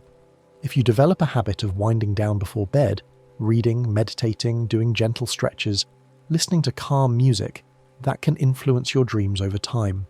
The brain starts to associate bedtime with relaxation, and that association can carry over into sleep. Your dreams might become gentler, less agitated, more peaceful. It's not an instant transformation, but over weeks and months, a consistent relaxation routine can shift the overall tone of your dream life. You're training your brain to approach sleep with calm, and that calm seeps into the dreams themselves. Exercise can affect sleep depth, which can affect dream texture. Regular physical activity tends to improve sleep quality. It helps you fall asleep faster and spend more time in deep restorative sleep. But exercise can also influence dreaming. Some people find that they dream less vividly when they exercise regularly, possibly because they're spending more time in deep, non-REM sleep and less time in lighter REM sleep. Others find that exercise makes their dreams more pleasant. The relationship between exercise and dreams is individual and complex, but there's definitely a connection between how you use your body during the day and what your brain does at night. Alcohol can reduce REM earlier in the night and rebound later. Alcohol is a sedative, and it can help you fall asleep quickly. But it disrupts the normal architecture of sleep. Early in the night, alcohol suppresses REM sleep, so you spend less time dreaming. But as the alcohol wears off, there's often a REM rebound, where you suddenly enter very intense REM periods in the early morning hours. These rebound dreams can be especially vivid and sometimes disturbing. This is one reason why people who drink heavily often report having strange, intense dreams in the hours before they wake up. The alcohol has disrupted the normal rhythm, and the brain is trying to catch up on the REM sleep it missed earlier. Caffeine late in the day can reduce sleep quality and affect dreams. Caffeine is a stimulant, and it can stay in your system for hours. If you have coffee or tea or an energy drink late in the afternoon or evening, it can make it harder to fall asleep, reduce the amount of deep sleep you get, and make your sleep more fragmented. All of this can influence dreaming. You might have more wakeful periods during the night, which could increase dream recall because you're waking up more often. Or you might have more restless, agitated dreams because your brain is being stimulated by the caffeine even while you're trying to sleep. The relationship is complex, but the general principle is clear. What you put in your body affects how you sleep and how you dream. A consistent schedule helps the brain dream in steadier rhythms. One of the best things you can do for your sleep, and by extension your dreams, is to keep a consistent sleep schedule. Going to bed at roughly the same time each night and waking up at roughly the same time each morning helps regulate your circadian rhythm. When your circadian rhythm is stable, your sleep cycles become more predictable and more efficient. You spend the right amount of time in each stage of sleep. Your dreams tend to be more regular, less chaotic. Your brain knows what to expect and it can do its nighttime work more smoothly. Your dreams reflect your brain's inputs, not predictions or prophecies. This is worth stating clearly because there's a long, cultural history of treating dreams as messages from the divine, or glimpses of the future, or mystical revelations. But from a scientific perspective, Dreams are simply the brain processing information it already has. They're made from your memories, your emotions, your experiences, your concerns. They can feel prophetic because they sometimes touch on themes that are relevant to your life, but they're not actually predicting the future. They're reflecting the present or processing the past. They're your brain talking to itself, not receiving messages from some external source. Just one more small fact, and then we drift. A lucid dream is when you realize you're dreaming while dreaming. It's a strange and fascinating state of consciousness. You're asleep, you're dreaming, but some part of your awareness knows that it's a dream. You might think, wait, this doesn't make sense.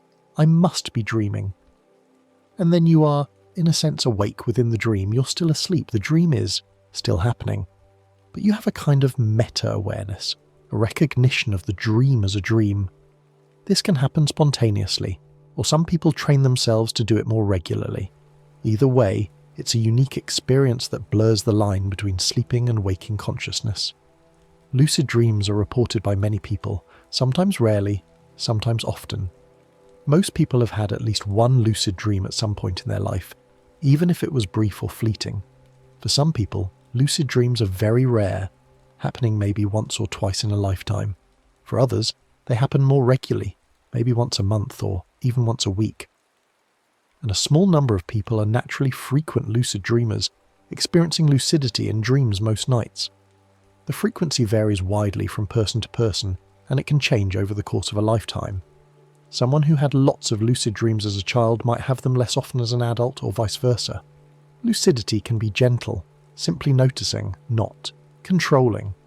There's a common misconception that lucid dreaming is all about control, about bending the dream to your will and making whatever you want happen. But lucidity doesn't have to be about control. It can be much gentler than that. You can simply notice that you're dreaming and then let the dream continue to unfold on its own. You're aware, but you're not interfering. You're watching with interest, curious about where the dream will go. This kind of gentle lucidity can actually be very pleasant and relaxing. There's less pressure, less effort, just a quiet awareness that adds an extra layer of interest to the dream. Trying too hard to control a dream can wake you up. One of the paradoxes of lucid dreaming is that the more you try to force things, the more likely you are to lose the dream entirely. If you become lucid and immediately start trying to change everything, the effort can be too much. Your brain gets too active, too engaged, and you wake up. The dream dissolves, and you're left lying in bed, fully awake, disappointed that the lucidity ended so quickly. The trick, if you want to maintain lucidity, is to stay calm, to make gentle changes rather than dramatic ones, to work with the dream rather than against it. Calm curiosity helps lucidity more than effort. The best mindset for lucid dreaming is a kind of relaxed exploration. If you realize you're dreaming, you can look around with interest, notice details, maybe try something small like flying a little bit or changing a color. But you stay calm, you stay curious, you don't strain. This calm curiosity keeps you in the dream longer and makes the experience more enjoyable. It's the difference between trying to force open a door and gently turning the handle. One approach creates resistance. The other works with the natural flow of things. Lucid dreams can be vivid, but they don't need to be productive. Sometimes people get interested in lucid dreaming because they want to use it for something. They want to solve problems or practice skills or have adventures or face fears. And you can do those things in lucid dreams. But you don't have to. A lucid dream can just be a pleasant experience, interesting for its own sake.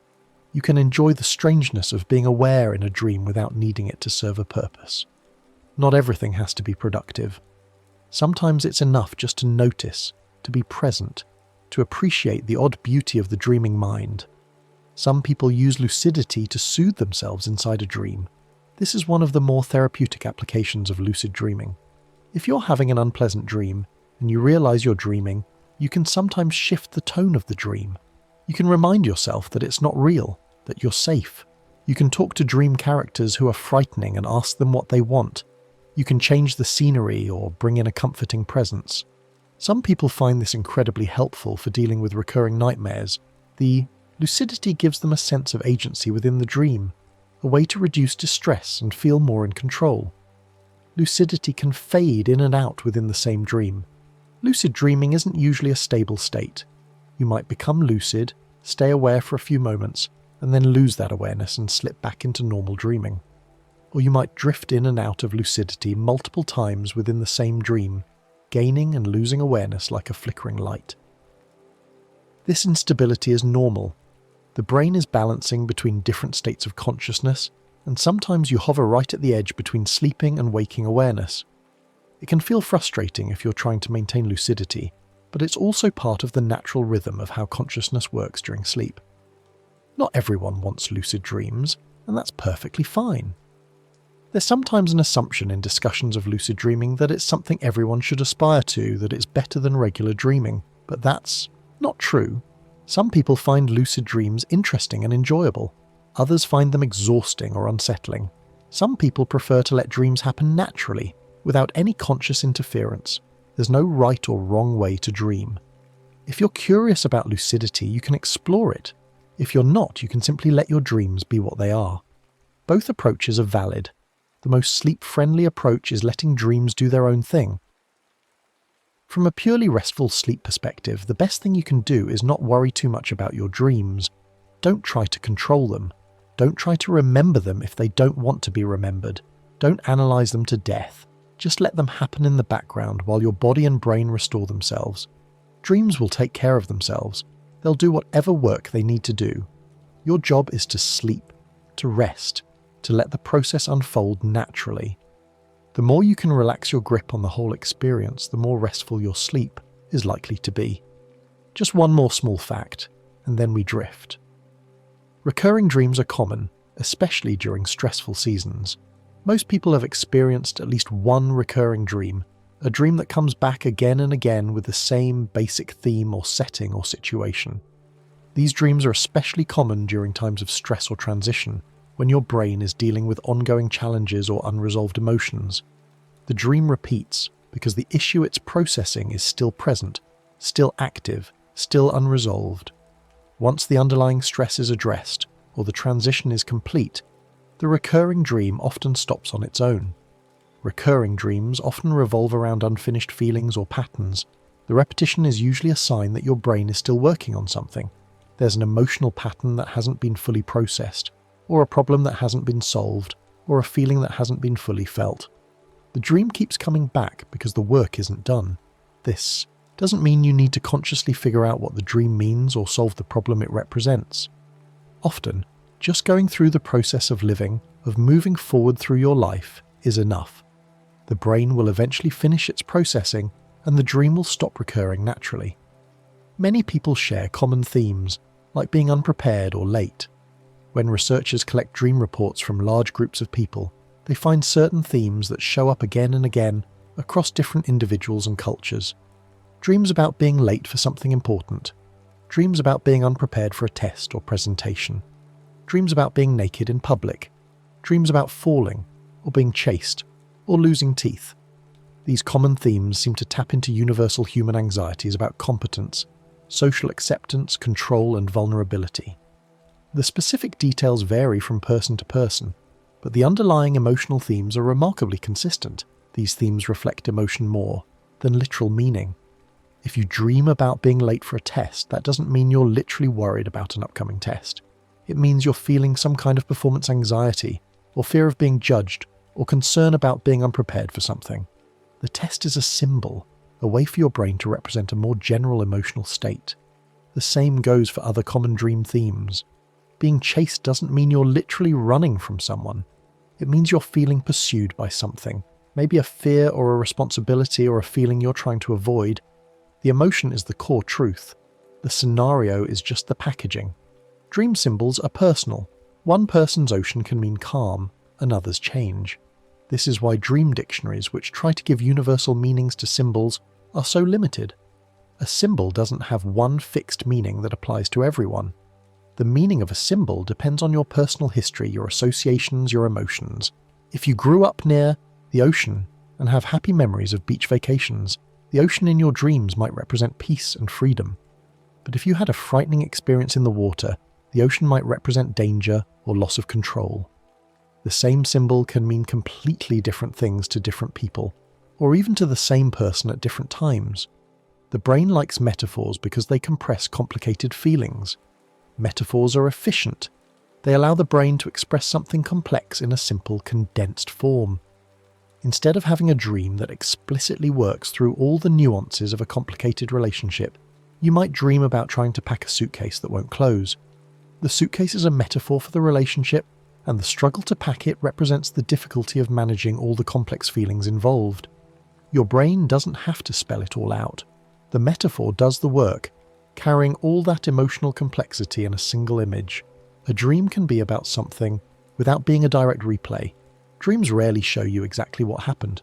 They transform events, they shift perspectives, they blend different experiences together.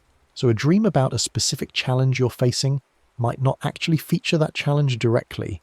It might represent the challenge through a completely different scenario that has the same emotional shape. You might dream about climbing a mountain when what you're really processing is a difficult project at work. The mountain and the project share a quality. They're both hard, they both require persistence, they both involve reaching a goal. The brain uses one to represent the other. You don't have to interpret a dream to benefit from sleep. This is important to remember. The benefits of sleep don't depend on you understanding your dreams or extracting meaning from them. Your brain is doing its work whether you remember the dreams or not, whether you interpret them or not. The processing happens automatically in the background. You can wake up feeling refreshed and restored without having any idea what you dreamed about. The dream did its job just by occurring. Your conscious engagement with it is optional. Sometimes a dream is just the mind wandering. Not every dream is profound. Not every dream is processing something important. Sometimes your brain is just idling, drifting from thought to thought and image to image without any particular purpose. It's like daydreaming, but asleep. Your mind wanders during the day, and it wanders at night too. These wandering dreams can be pleasant, or neutral, or even boring. They don't have to mean anything. They're just the brain doing what brains do, which is generate experience continuously, awake or asleep. A peaceful interpretation is allowed. My brain is processing and I'm safe. If you wake up from a dream and you're not sure what it meant, or if it seems strange or unsettling, you can always fall back on this interpretation. Your brain was doing its nighttime work and you're safe.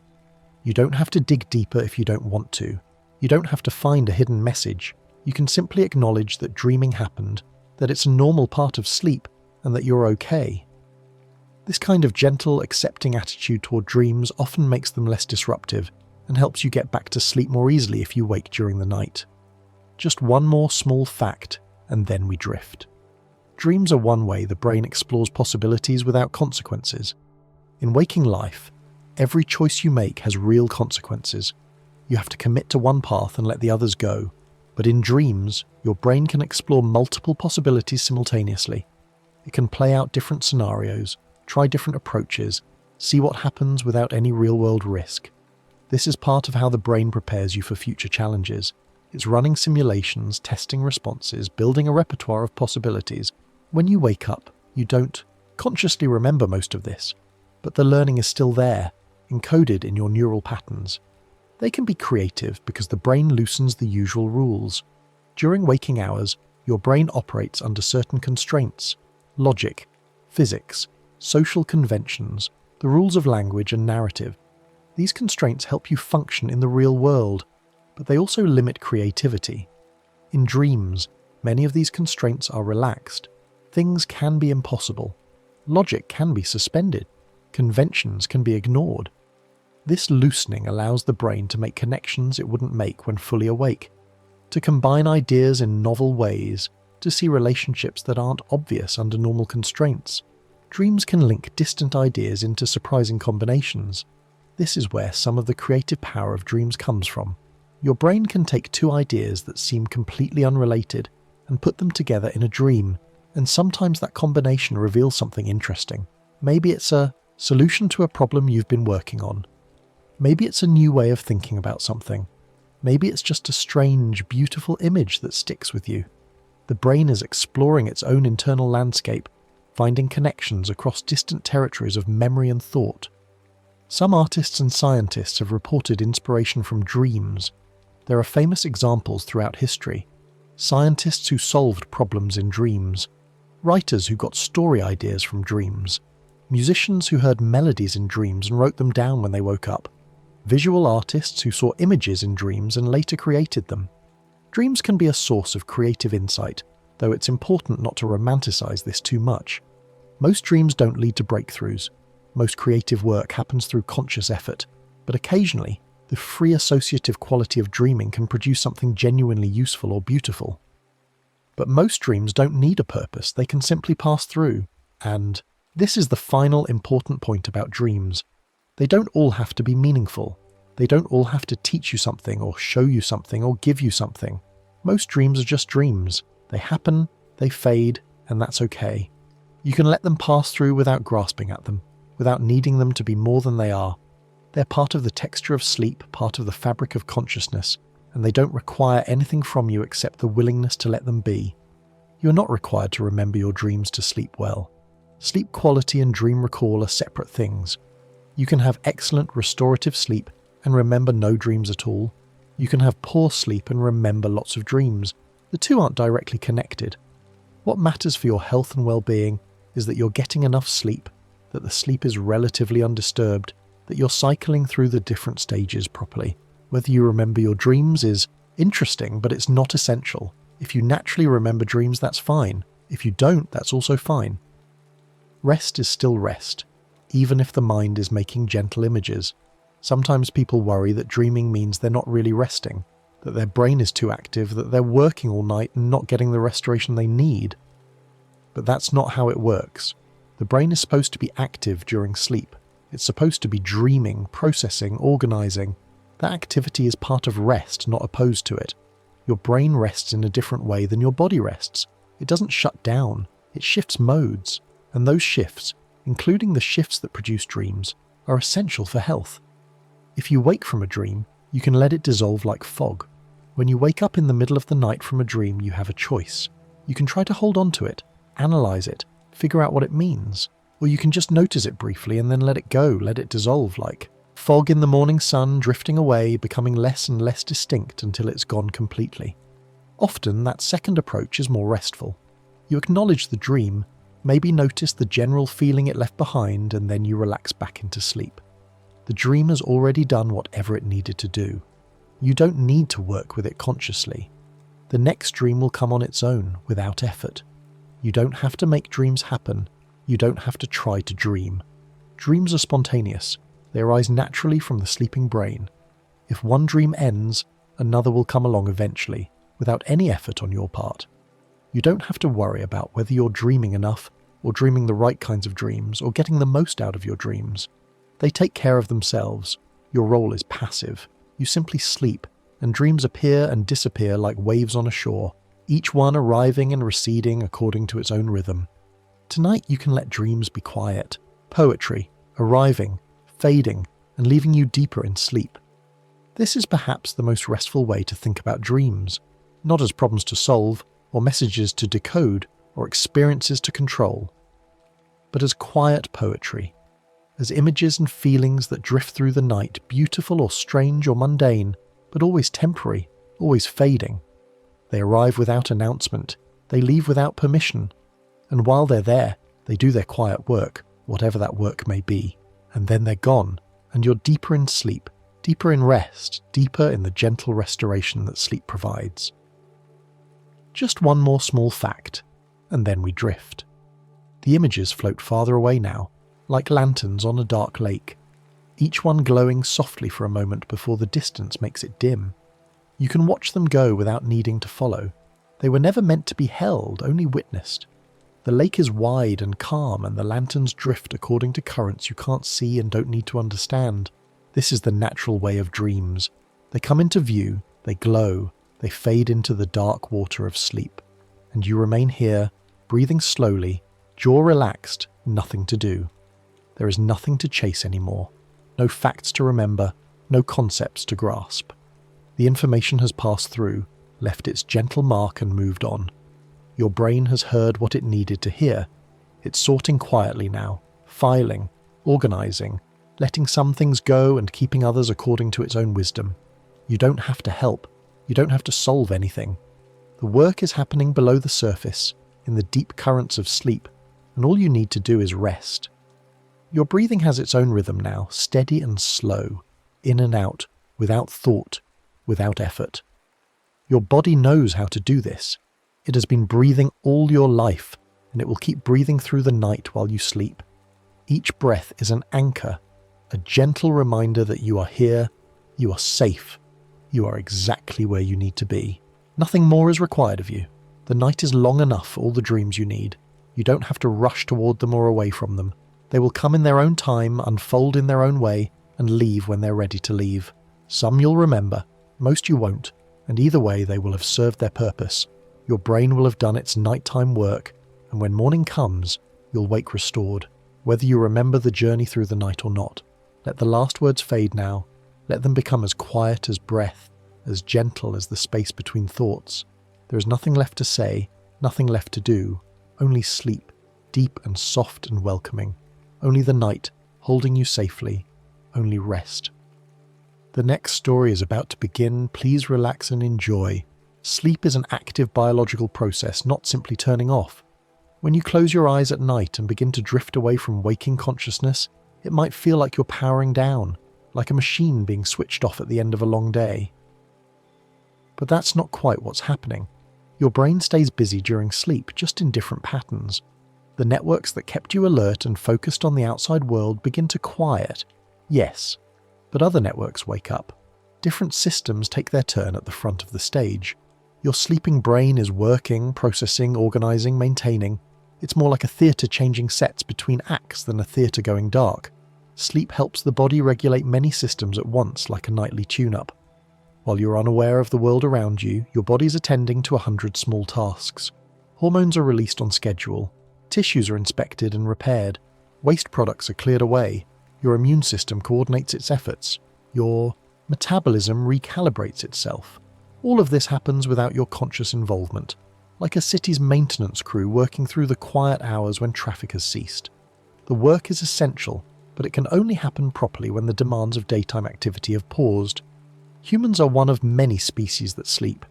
Sleep is widespread in nature. From the smallest insects to the largest whales, creatures across the animal kingdom engage in something that looks like sleep. The details vary. Some animals sleep standing up. Some sleep with half their brain at a time, keeping the other half alert for danger. Some sleep for just a few hours, others sleep most of the day away. But the common thread is clear. Sleep is ancient, fundamental, woven into the fabric of life itself. It's not a modern invention or a cultural choice. It's biology, old as the nervous system itself. Most adults need a consistent amount of sleep, but the exact need varies. There's no single magic number that applies to everyone. Some people feel restored after 7 hours. Others need 8 or even 9 to feel truly rested. The variation is real and normal, shaped by genetics and individual biology. What matters more than hitting a specific number is consistency, getting roughly the same amount of sleep on a regular schedule. Your body learns what to expect. It prepares. It times its internal processes around that expectation. When you suddenly shift the schedule, the body has to adjust, and that adjustment takes time. Sleep tends to come in cycles rather than one long, flat state. When you fall asleep, you don't simply drop into one deep, unchanging pool of unconsciousness. Instead, you move through different stages, each with its own character and purpose. The sleep progresses in waves, cycles that repeat several times across the night. Each cycle lasts around 90 minutes, give or take, though the exact length can vary from person to person and night to night. As you move through these cycles, your brain shifts between different states, each serving a different function in the grand project of restoration and maintenance. You can be asleep and still respond to some sounds, especially familiar ones. The sleeping brain hasn't completely disconnected from the outside world. It's still monitoring, still listening at a low level. A mother can sleep through street noise but wake instantly to her baby's cry. You might sleep through a passing truck but startle awake at the sound of your own name. The brain is selective, filtering the environment even in sleep, deciding what matters and what can be ignored. It's a safety feature, an evolutionary inheritance from ancestors who needed to detect danger even while resting. Sleep is influenced by both biology and environment. Your genes set certain parameters, how much sleep you tend to need, whether you're naturally an early bird or a night owl, how deeply you sleep. But your environment also plays a powerful role: light and darkness, noise and silence, temperature and comfort, the cultural rhythms of your life, the demands of work and family, the habits you've built over years. All of these factors shape your sleep, sometimes working with your biology and sometimes working against it. Understanding both sides, the internal and the external, helps you see why sleep can feel so variable, so influenced by circumstances. The feeling of sleepiness is partly chemical and partly rhythmic. It's not one simple signal, but a conversation between different systems. Chemicals build up in your brain the longer you stay awake, creating a pressure that pushes you towards sleep. At the same time, your internal clock ticks along, marking the passage of hours, sending signals that say, "It's time," or "not yet." These two forces, the chemical pressure and the rhythmic timing, work together to create the sensation you recognize as sleepiness. When both are aligned, sleep comes easily. When they're out of sync, you might feel tired but unable to sleep, or wide awake when you think you should be tired.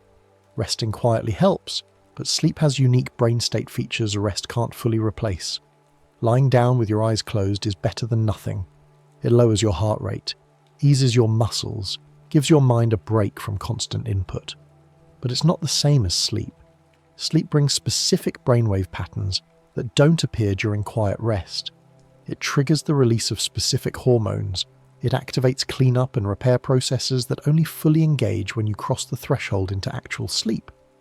Resting is valuable, especially when sleep won't come, but it doesn't substitute for the real thing.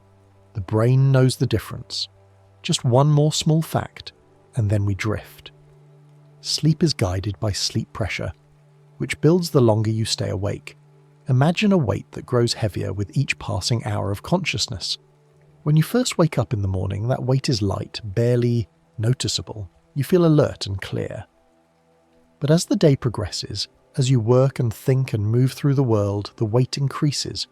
By evening, it's substantial. By late night, it can feel almost overwhelming. This pressure is real, not metaphorical but chemical. Your brain is tracking how long you've been awake and adjusting your internal state accordingly. A key chemical linked to sleep pressure is adenosine, which accumulates during wakefulness. Adenosine is a byproduct of energy use. Every time your brain cells work, every time you think a thought, perceive a sensation, make a decision, they consume energy. That energy comes from breaking down ATP, a molecular fuel, and when ATP is broken down, adenosine is left behind. Throughout the day, adenosine levels rise. The longer you're awake, the more adenosine accumulates. This adenosine binds to receptors in your brain, and when enough receptors are occupied, they send a clear message: it's time to rest. The pressure you feel, that growing heaviness, is partly adenosine speaking. Sleep is also guided by the circadian rhythm, your body's internal daily clock. This clock runs on a roughly 24-hour cycle, ticking along whether you're awake or asleep, whether it's light or dark. It's controlled by a small cluster of neurons in your brain's hypothalamus, a region that serves as your body's timekeeper.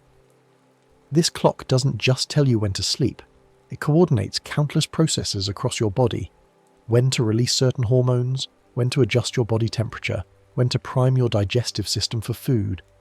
It's a master conductor, keeping everything synchronized, ensuring that the right processes happen at the right time of day. Circadian rhythm helps determine when you prefer to sleep, not just how tired you are. You might have high sleep pressure, lots of adenosine accumulated, a heavy sense of fatigue, but if your circadian clock is signaling daytime, sleep can remain elusive. Your body is waiting for the right time, the time it's learned to expect. This is why jet lag feels so disorienting. Your adenosine levels might be sky high after a long flight, but your circadian clock is still tuned to your departure city's time zone. The two forces are pulling in different directions and your brain is caught in the middle, unsure whether it's supposed to sleep or wake. Light is the strongest external cue for circadian timing. Your circadian clock isn't psychic. It can't see the sun directly. Instead, it relies on information from your eyes. Special light-sensitive cells in your retina detect brightness and send signals to your brain's timekeeping center. Bright light, especially the blue-rich light of morning sun, sends a strong signal. It's daytime, time to be alert. Darkness sends the opposite signal. It's night, time to prepare for rest. Your brain uses these light cues to calibrate its internal clock, adjusting it slightly each day to stay aligned with the external world. Morning light tends to shift the clock earlier, evening light tends to shift it later. If you expose yourself to bright light early in the morning, your circadian clock interprets this as a signal that dawn has arrived, and it responds by advancing your internal schedule. You'll feel sleepy earlier that evening and wake up earlier the next morning. Conversely, if you expose yourself to bright light late at night, your clock interprets this as a signal that the day isn't over yet, and it delays your schedule. You'll feel alert later into the night and want to sleep in later the next morning.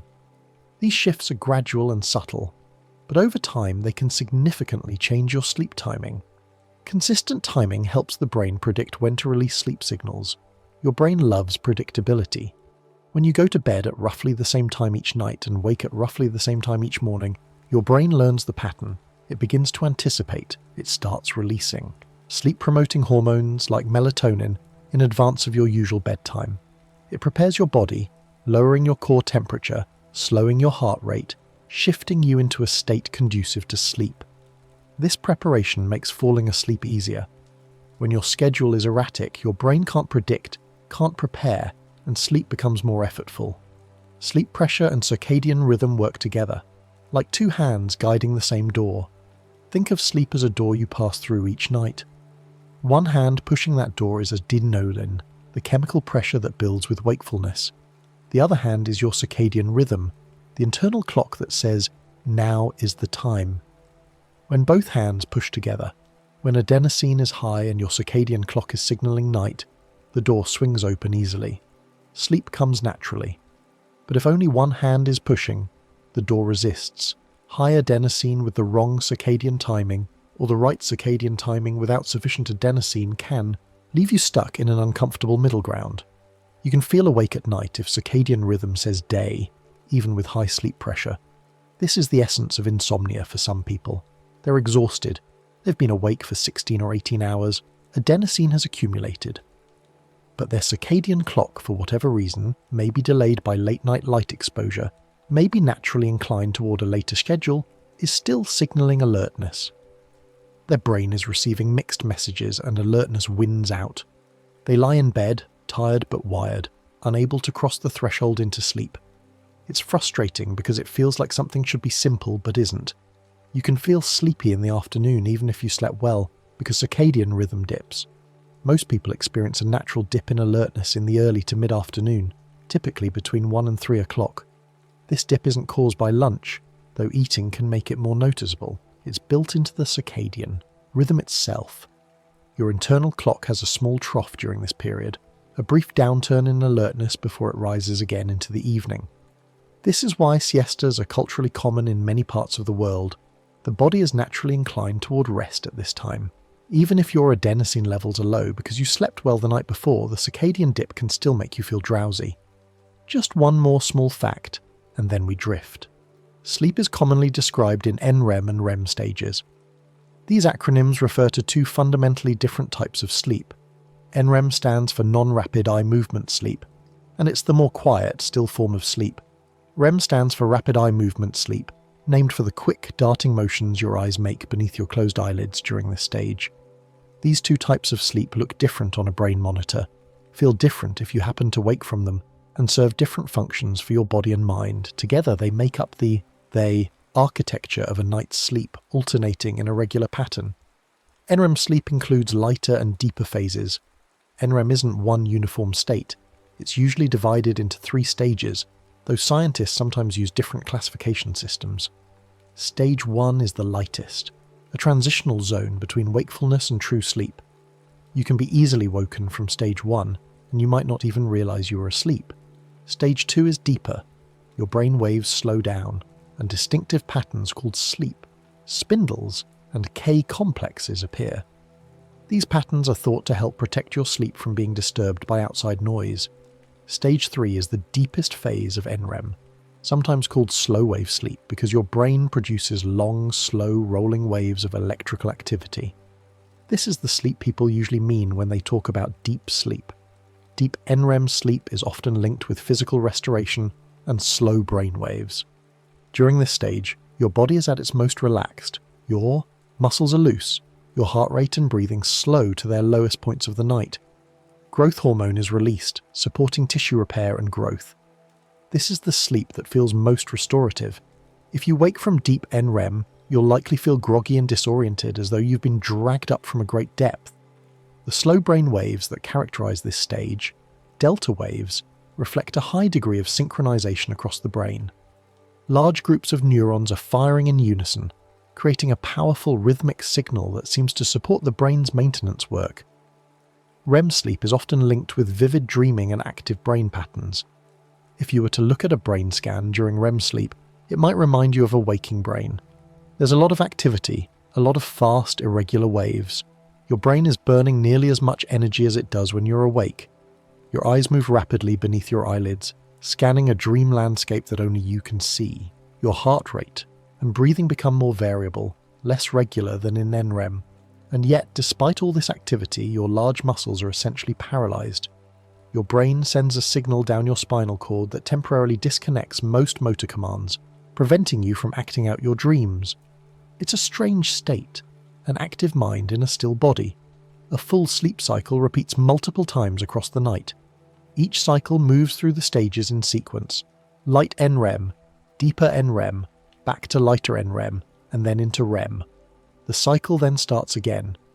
Most people complete 4 or 5 of these cycles in a full night's sleep, each one lasting about 90 minutes, though the length and composition of each cycle changes as the night progresses. The first cycle might have more deep NREM and less REM. The last cycle might have very little deep NREM and a long stretch of REM. Your brain is orchestrating these shifts, responding to internal needs that shift across the hours of sleep.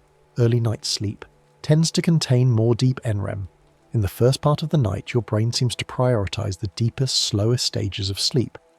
This is when those long delta waves dominate, when your body is most profoundly at rest. If you measure sleep pressure, the adenosine load you've built up during the day, it's highest at the start of the night. Deep NREM seems to be the brain's way of responding to that pressure, of discharging it.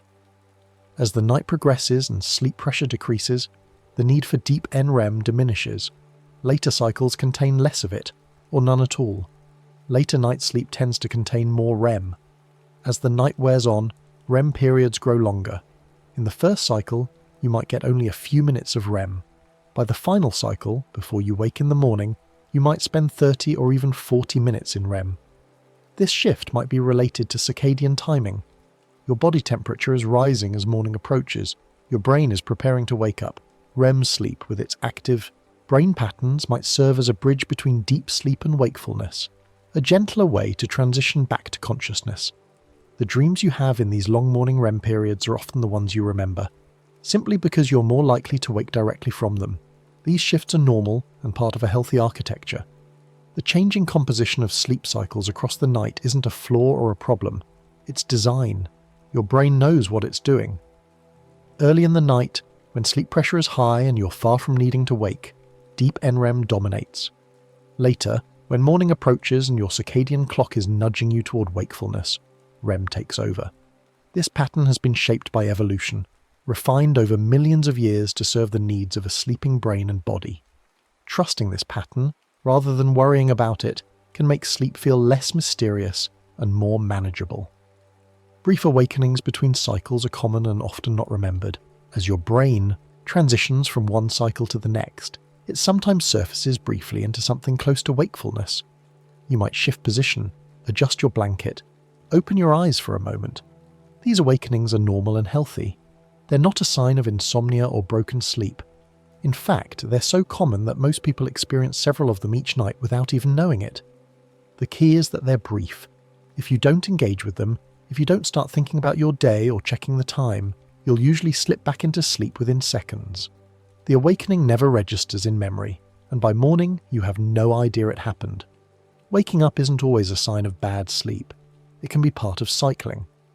This is worth repeating because so many people worry when they wake during the night.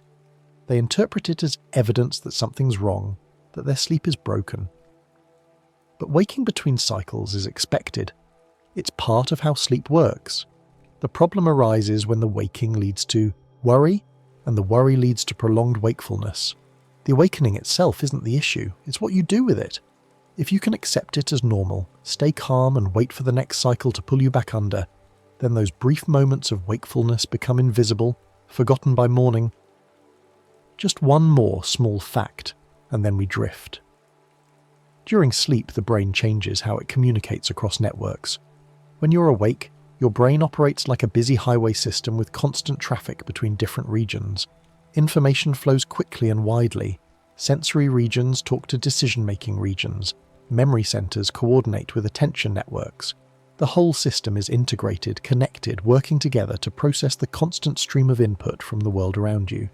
But during sleep, especially deep NREM sleep, this pattern changes. Communication becomes more local, more isolated. Different regions seem to retreat into themselves, processing internally rather than coordinating across long distances. The brain becomes less like a connected highway system and more like a collection of separate villages, each doing its own work. Some brain regions become quieter, others stay surprisingly active. The parts of your brain that handle sensory perception, vision, hearing, touch, tend to quiet down significantly during sleep. This makes sense. Your eyes are closed, the world is still, there's not much to process. But other regions remain active or even increase their activity. The hippocampus, a structure crucial for memory, shows bursts of activity during certain sleep stages. The prefrontal cortex, involved in complex thinking and emotional regulation, remains engaged in its own particular way. Sleep isn't a uniform shutdown. It's a selective reallocation of resources, some systems resting while others work. The brain continues monitoring the environment at a low level. Even in deep sleep, your brain hasn't completely closed the door to the outside world. It's still listening, still watching, just with the volume turned way down. This low-level monitoring is why you can sleep through a thunderstorm but wake to the quiet sound of your child calling your name. Your brain is filtering, constantly evaluating incoming sounds and deciding whether they're important enough to warrant waking up. This filtering happens automatically, below the level of conscious awareness. It's a survival mechanism, inherited from ancestors who needed to detect predators even while sleeping in caves or under open sky. Memory processing often continues during sleep, especially after learning. If you spend the day learning something new, a language, a skill, a list of facts, your brain doesn't stop working on that material just because you've gone to bed. During sleep, especially during specific stages like stage 2 NREM and REM, your brain replays those experiences. Neurons that fired together during learning fire together again during sleep, strengthening the connections between them. This replay happens faster than real time, compressed into brief bursts of activity. It's as though your brain is practicing, reviewing, rehearsing the day's lessons without your conscious involvement. Sleep can help stabilize new memories so they're easier to recall later. Think of a new memory as a fresh footpath in soft ground. If you walk that path once and then never return, it might disappear, overgrown or eroded. But if you walk it repeatedly, it becomes established, clear, permanent. Sleep provides that repetition. It takes the fragile, temporary memories formed during the day and converts them into something more durable. The neural connections are strengthened. The memory becomes integrated into your existing knowledge network. When you wake, you might find that something you struggled to remember the day before now comes to you easily. Sleep has done its work consolidating what was unstable into something reliable. Sleep also helps the brain decide what to keep and what to fade. You experience far more during a day than you could possibly remember. Most of it is irrelevant. Background details, routine actions, forgettable conversations. Your brain needs to be selective, to prioritize what matters and let the rest go. Sleep appears to play a role in this curation process. During sleep, the brain seems to tag certain memories as important and allow others to weaken. The exact mechanism isn't fully understood, but research suggests that replay during sleep doesn't affect all memories equally. The ones that get replayed most are the ones that survive. The ones that don't get attention begin to fade. By morning, your mental landscape has been cleaned up, cleared of clutter. Emotional experiences may be refiled during sleep in a calmer context. When something emotionally intense happens during the day, the memory is often stored with a strong emotional charge attached. The memory and the emotion are bound together. But during sleep, particularly during REM, the brain may reprocess these emotional memories in a different way. The emotional intensity can be dampened. separated somewhat from the factual content of the memory. You might wake up with the memory intact but feeling less raw about it. This process isn't about forgetting or denial. It's about integration, about taking something overwhelming and making it manageable, something you can live with rather than something that controls you. Dreaming can occur in multiple stages, not only REM. While the most vivid, narrative-driven dreams tend to happen during REM sleep, dreaming isn't exclusive to that stage. People woken from deep NREM sometimes report mental activity, thoughts, images, sensations. These NREM dreams are usually less story-like, less visual, more abstract. They might feel more like thinking than experiencing, but they're still a form of mental activity, a sign that the sleeping brain is never entirely quiet. Even in the deepest stages of sleep, something is happening in your mind, some kind of processing or simulation that continues outside of conscious awareness. The brain can blend old memories into new combinations during dreams. Dreams often feel nonsensical because they're not bound by the rules of waking logic or physical reality. Your brain is free to mix and match, to create impossible scenarios, to combine people and places that have no business being together. This blending might seem random, but it could serve a purpose. By forming new associations, by connecting disparate memories in novel ways, your brain might be exploring possibilities, testing out ideas, generating creative insights. The strangeness of dreams might be a feature, not a bug, a way of thinking outside the constraints of waking rationality. That blending may be part of how creativity and insight sometimes appear after sleep. There are countless stories of people solving problems in their dreams or waking up with sudden insights they couldn't reach through conscious effort. The composer Paul McCartney reportedly heard the melody for Yesterday in a dream.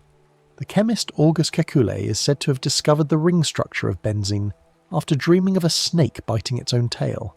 Whether or not these stories are literally true, they point to something real. Sleep seems to facilitate a different kind of thinking, a more associative, less inhibited form of mental exploration. When you wake, you sometimes bring those insights back with you, just one more small fact, and then we drift. Dreams can feel meaningful even when they're built from random fragments. You wake from a dream convinced it was trying to tell you something. The images felt symbolic. The emotions felt significant. The narrative, however strange, seemed to carry weight.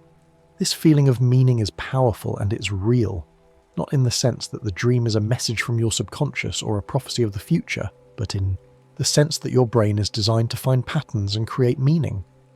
Even if the dream was assembled from random neural firings and memory fragments, your waking mind will try to interpret it, to impose structure and significance on it. That's what minds do. They make sense of things. Many dreams include familiar places and faces because memory supplies easy material. Your brain doesn't create dreams from nothing. It draws on what's already stored in memory. People you know, places you've been, objects you've seen. These are the building blocks. It's easier and faster for your brain to pull up an existing image than to generate something entirely new. So your dreams are populated with the familiar, even when the context is bizarre. You might be in your childhood home, but it has extra rooms you've never seen. You might be talking to a friend, but they say things that friend would never say. The elements are familiar. The combinations are novel. Dream time can feel stretched or compressed compared to clock time. A dream that feels like it lasted hours might have unfolded in just a few minutes of real time. Or a brief dream moment, falling, turning around, might coincide with a long stretch of REM sleep. Time in dreams is subjective, disconnected from the steady ticking of the clock.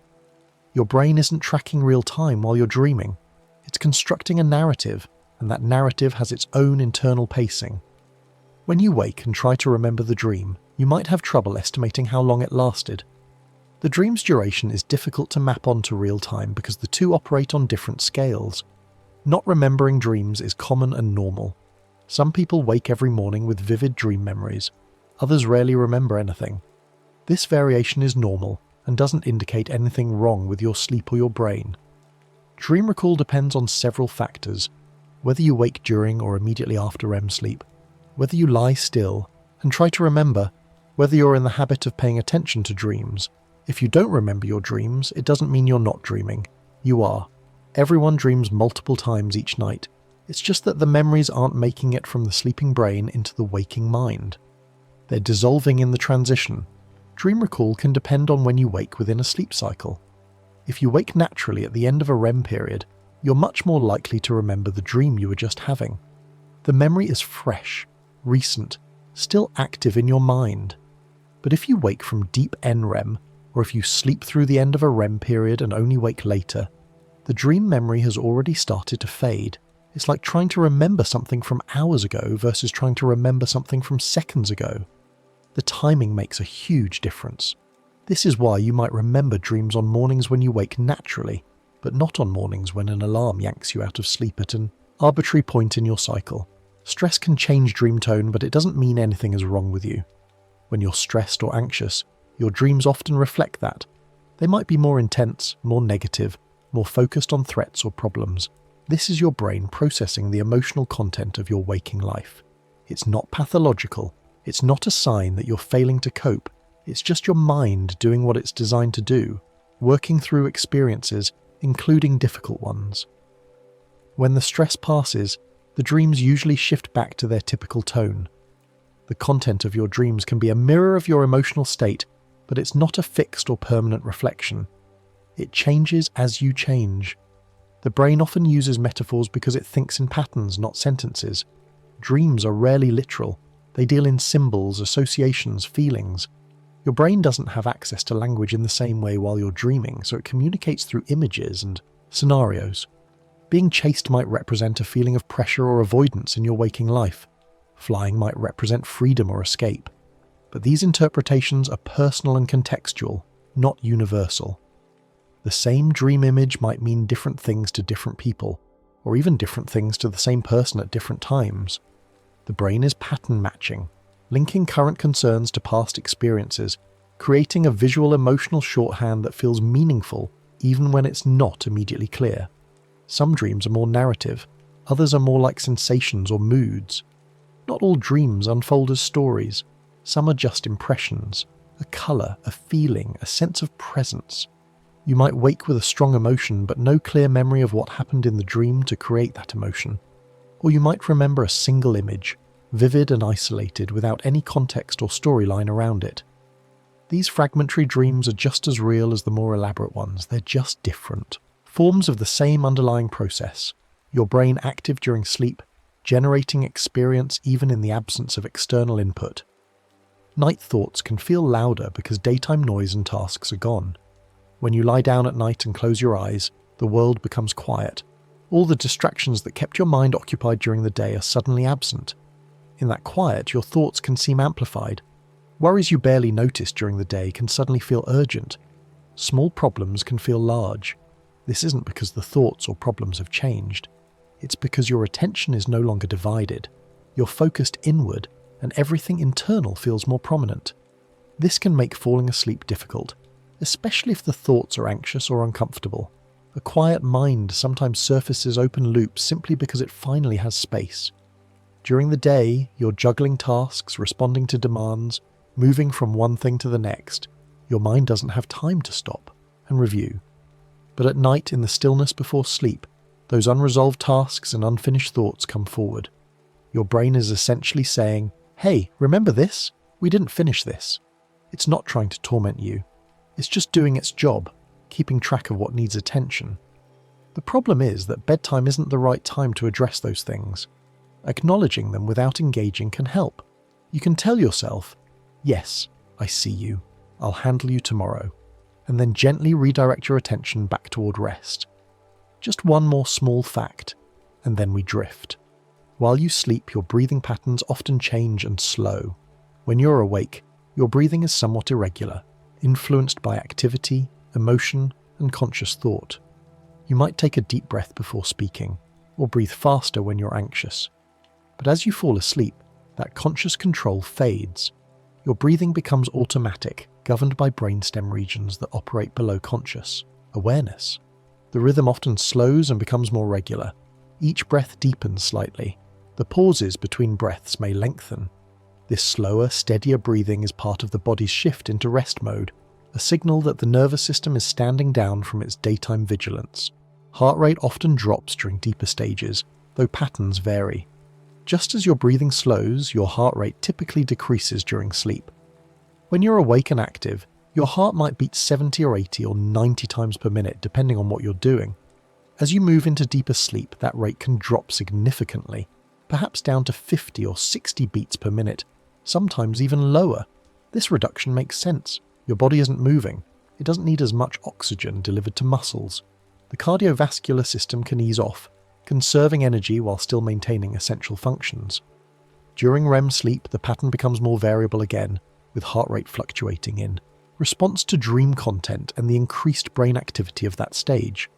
Body temperature tends to drift downward at night as part of circadian rhythm. Your core body temperature isn't constant throughout the day. It follows a circadian pattern, rising during the daytime and falling at night. The nighttime drop is significant, sometimes a full degree or more. This cooling is tightly linked to sleep. In fact, the drop in core temperature seems to be a signal that helps initiate sleep. Your body begins cooling a few hours before your usual bedtime, preparing for rest. If that cooling is disrupted, if you're too hot, or if you exercise intensely close to bedtime, falling asleep becomes harder. The body is waiting for the temperature signal that says it's time to sleep, and that signal hasn't arrived. Your muscles relax more deeply in certain stages. When you're awake, your muscles maintain a baseline level of tension, ready to move at a moment's notice. As you enter lighter stages of sleep, that tension begins to ease.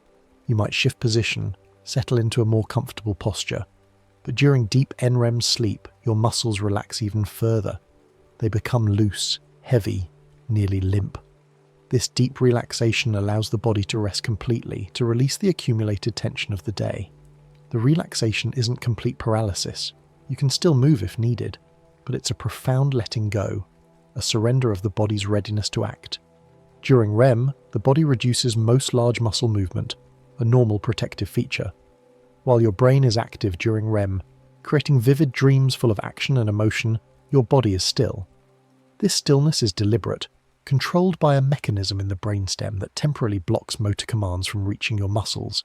It's called rematonia, and it serves an important purpose. It prevents you from acting out your dreams. Without this protective paralysis, you might thrash around, throw punches, run in place, physically, enacting whatever your dreaming mind is experiencing. Some people have a condition where this mechanism doesn't work properly, and they do act out their dreams, sometimes injuring themselves or their bed partners. But for most people, rematonia works perfectly, keeping the body safe while the mind wanders. Your immune system uses sleep as a time to coordinate and reset activity. While you're awake, your immune system is busy responding to the constant challenges of daily life: bacteria, viruses, allergens, minor injuries. But sleep provides an opportunity for a different kind of work. During sleep, certain immune cells become more active. Signaling molecules are released that help coordinate immune responses. The body seems to use this time to repair damage, clear out pathogens, and prepare for the next day. This is one reason why sleep loss makes you more vulnerable to illness. When you don't sleep enough, your immune system doesn't get the downtime it needs to maintain itself. Growth and repair processes are more active during sleep, especially in youth. In children and adolescents, sleep is when growth hormone is released in its largest quantities. This hormone promotes physical growth, helping bones lengthen and muscles develop. Even in adults who aren't actively growing, sleep remains a time for repair. Tissues damaged during the day are mended, skin cells regenerate, muscle fibers rebuild. The body is essentially performing maintenance, fixing the small wear and tear that accumulates from living. This work can happen during waking rest to some extent, but it reaches its peak during sleep when the body's resources aren't diverted to other tasks. Sleep helps regulate appetite-related hormones. Two key hormones involved in hunger and satiety, ghrelin and leptin, are influenced by sleep. Ghrelin signals hunger, leptin signals fullness. When you sleep well, these hormones stay in balance, but when you're sleep deprived, the balance shifts. Ghrelin levels rise, making you feel hungrier. Leptin levels fall, making it harder to feel satisfied after eating. This hormonal shift helps explain why sleep-deprived people often find themselves craving high-calorie foods and eating more than usual. It's not a lack of willpower, it's biology. Your body is trying to compensate for the missing sleep by seeking energy from food. That's one reason sleep loss can make cravings feel louder. Beyond the hormonal changes, there are also changes in brain activity related to sleep deprivation. The prefrontal cortex, the part of your brain involved in decision-making and impulse control, doesn't function as well when you're tired. At the same time, reward centers in the brain become more reactive to food, especially sweet and fatty foods, so you're simultaneously less able to resist cravings and more drawn to indulgent foods. It's a challenging combination. The cravings aren't imaginary or a personal failing. They're a predictable result of insufficient sleep. Sleep helps balance stress systems so the next day feels more manageable.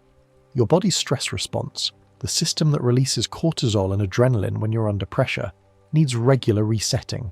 Sleep provides that reset. During sleep, cortisol levels drop, giving your system a chance to recover from the day's demands. When you wake after a good night's sleep, your stress system is recalibrated, ready to respond appropriately to new challenges. But when sleep is inadequate, cortisol can remain elevated, or the system can become dysregulated, overreacting to minor stresses. This is why everything feels harder when you're tired. Small annoyances become major frustrations. Manageable challenges feel overwhelming. Sleep deprivation doesn't just make you tired, it changes your emotional resilience. Just one more small fact, and then we drift. The brain's fluid system changes during sleep in ways linked to clearing waste products.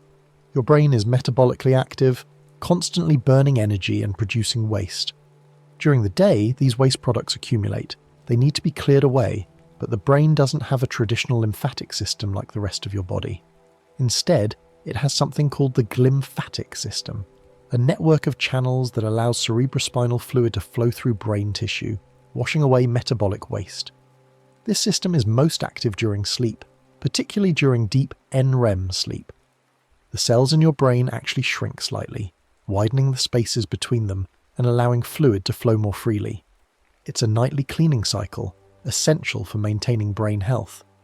This cleanup idea is one reason sleep is considered essential maintenance. Just as a house accumulates dust and clutter and needs regular cleaning to remain livable, your brain accumulates metabolic byproducts and needs regular sleep to stay healthy. One of the waste products cleared during sleep is beta amyloid, a protein that can form plaques associated with Alzheimer's disease. Without adequate sleep, these waste products build up. Over time, that build-up may contribute to cognitive decline. This isn't meant to sound alarming. Sleep isn't the only factor in brain health, but it highlights why sleep isn't optional. It's not just about feeling rested, it's about basic biological maintenance. Sleep supports healthy communication between brain cells over the long term. Neurons communicate via synapses, tiny junctions where signals pass from one cell to another. These synapses aren't static, they're constantly changing, strengthening or weakening based on use. During waking hours, you're learning, experiencing, forming memories. New synapses are created, existing ones are strengthened. But this growth can't continue indefinitely. There has to be some pruning, some downscaling, or the system would become overloaded. Sleep appears to provide that balance. During sleep, synapses that aren't important are weakened, while important ones are preserved or even strengthened. It's a kind of neural housekeeping that keeps the system efficient and responsive. Deep sleep is often associated with the strongest slow-wave patterns. When researchers record brain activity during deep NREM sleep, they see large, slow oscillations, waves of electrical activity that sweep across the brain in synchronized rhythms. These slow waves are distinctive, easy to recognize, and they're associated with many of the benefits of deep sleep. The waves reflect coordinated activity across millions of neurons, all firing and resting in unison. This synchronization may be crucial for the brain's maintenance processes.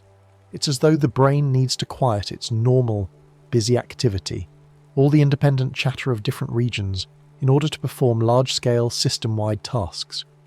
Those slow waves may help coordinate widespread reset signals. Think of the slow waves like a conductor's baton moving through an orchestra. Each section of the orchestra, the strings, the brass, the woodwinds, follows the baton, playing together in time. Similarly, the slow waves during deep sleep may help coordinate activity across different brain regions, ensuring that maintenance processes happen in sync.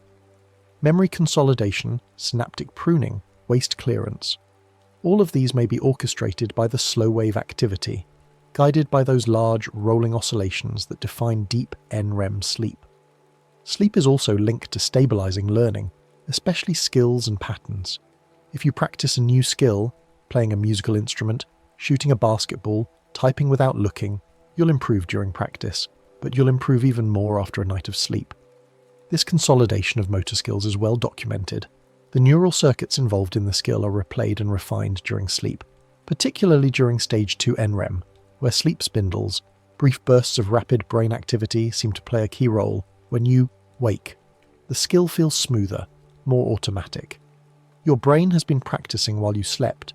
A nap can sometimes improve performance on certain tasks.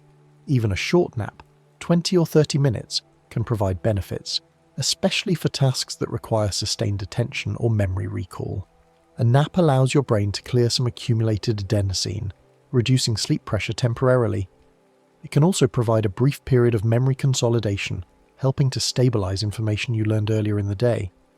Naps don't replace nighttime sleep, and napping too long or too late in the day can interfere with nighttime sleep, but a well-timed short nap can be restorative, a way to recharge midday. Short sleep loss can feel like mental fog because attention networks tire quickly. Even a single night of inadequate sleep can impair your ability to focus. Your attention becomes less stable, more prone to wandering. You might read the same sentence 3 times without absorbing it. You might lose track of what someone is saying mid-conversation. This isn't a failure of willpower, it's a biological consequence of sleep deprivation. The brain regions that support sustained attention, particularly the prefrontal cortex, are highly sensitive to sleep loss. They need rest to function optimally, and when they don't get it, performance suffers. Sleep can affect reaction time even when you feel fine. One of the insidious things about sleep deprivation is that you often don't realize how impaired you are. You might feel okay, alert enough to get by, but objective measures, tests of reaction time, decision-making, coordination, tell a different story. Your reactions are slower, your judgment is less reliable. This is particularly dangerous when driving or operating machinery. You think you're fine, but your brain is operating at reduced capacity. It's similar to being slightly intoxicated, except there's no obvious external sign. You can't smell sleep deprivation. The body often notices sleep debt before the mind admits it. Your body keeps track of how much sleep you're getting and how much you need. When there's a mismatch, when you're consistently sleeping less than your body requires, you accumulate sleep debt. Your body responds with fatigue, slower healing, increased vulnerability to illness, changes in appetite. These are signals, alarms telling you that something needs to change. But the mind can be stubborn. It might rationalize, insisting that you're fine, that you can push through. But the body doesn't lie. It knows what it needs. Just one more small fact, and then we drift. The brain treats light as information about time. Light isn't just something that helps you see. For your brain, light is a signal, a message about where you are in the day-night cycle. When light enters your eyes, it doesn't only go to the visual cortex where images are processed. Some of the signal branches off to your circadian clock, informing it about the external light environment. Bright light tells your brain it's daytime. Darkness tells it night has arrived. This system evolved over millions of years, when the only light sources were the sun, moon, and fire. Your brain still operates on those ancient assumptions. Bright screens can mimic day cues if used late at night. Modern technology has introduced a complication.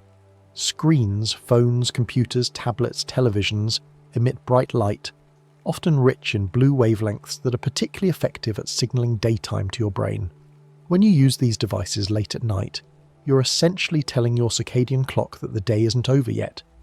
Your clock responds by delaying the release of melatonin, a hormone that promotes sleepiness. It shifts your internal schedule later. You feel alert when you should be winding down. This doesn't mean screens are evil or that you must avoid them entirely, but it does mean timing matters. Using screens earlier in the evening has less impact than using them right before bed. Dim, warm environments tend to feel more night-like to the nervous system. Your brain is looking for cues that night has arrived, and one of those cues is a shift in light quality. Natural evening light is dimmer and warmer, more red and orange, less blue as the sun sets. Mimicking this transition in your home can help signal to your brain that it's time to prepare for sleep. Dimming lights in the evening, using warmer bulbs, avoiding harsh overhead lighting, all of these create an environment that feels more conducive to rest. It's not that dim light causes sleep directly. It's that it removes a signal that promotes wakefulness. A consistent wind-down routine can become a conditioned signal for sleepiness. Just as light is a signal for your circadian clock, your behaviours can become signals for your brain. If you do the same things every night before bed, perhaps you read for a few minutes, brush your teeth, put on comfortable clothes, your brain learns to associate those actions with sleep. They become part of a sequence, a ritual that ends in bed. Over time, simply starting the routine can trigger the early stages of sleepiness. Your brain anticipates what's coming. It begins the process of winding down before you've even turned off the lights. This conditioning is powerful and takes advantage of your brain's love of patterns. The brain loves patterns. Repeating bedtime cues can make sleep feel easier. Consistency signals safety to your nervous system. When things are predictable, your brain can relax. It doesn't need to stay alert for surprises.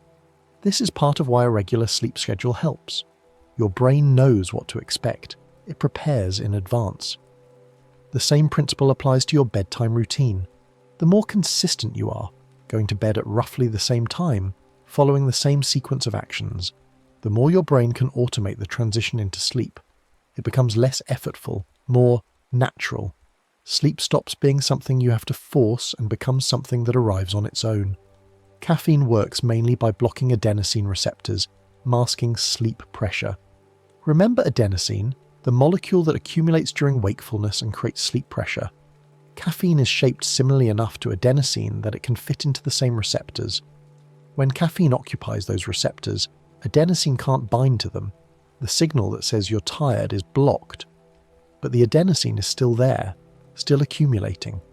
Caffeine doesn't reduce sleep pressure, it just hides it.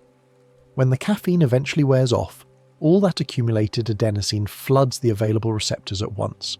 This is why you sometimes feel a sudden crash after the effects of caffeine fade. The sleep pressure was there all along, masked by the drug. Caffeine's effects can linger longer than people expect, depending on the person.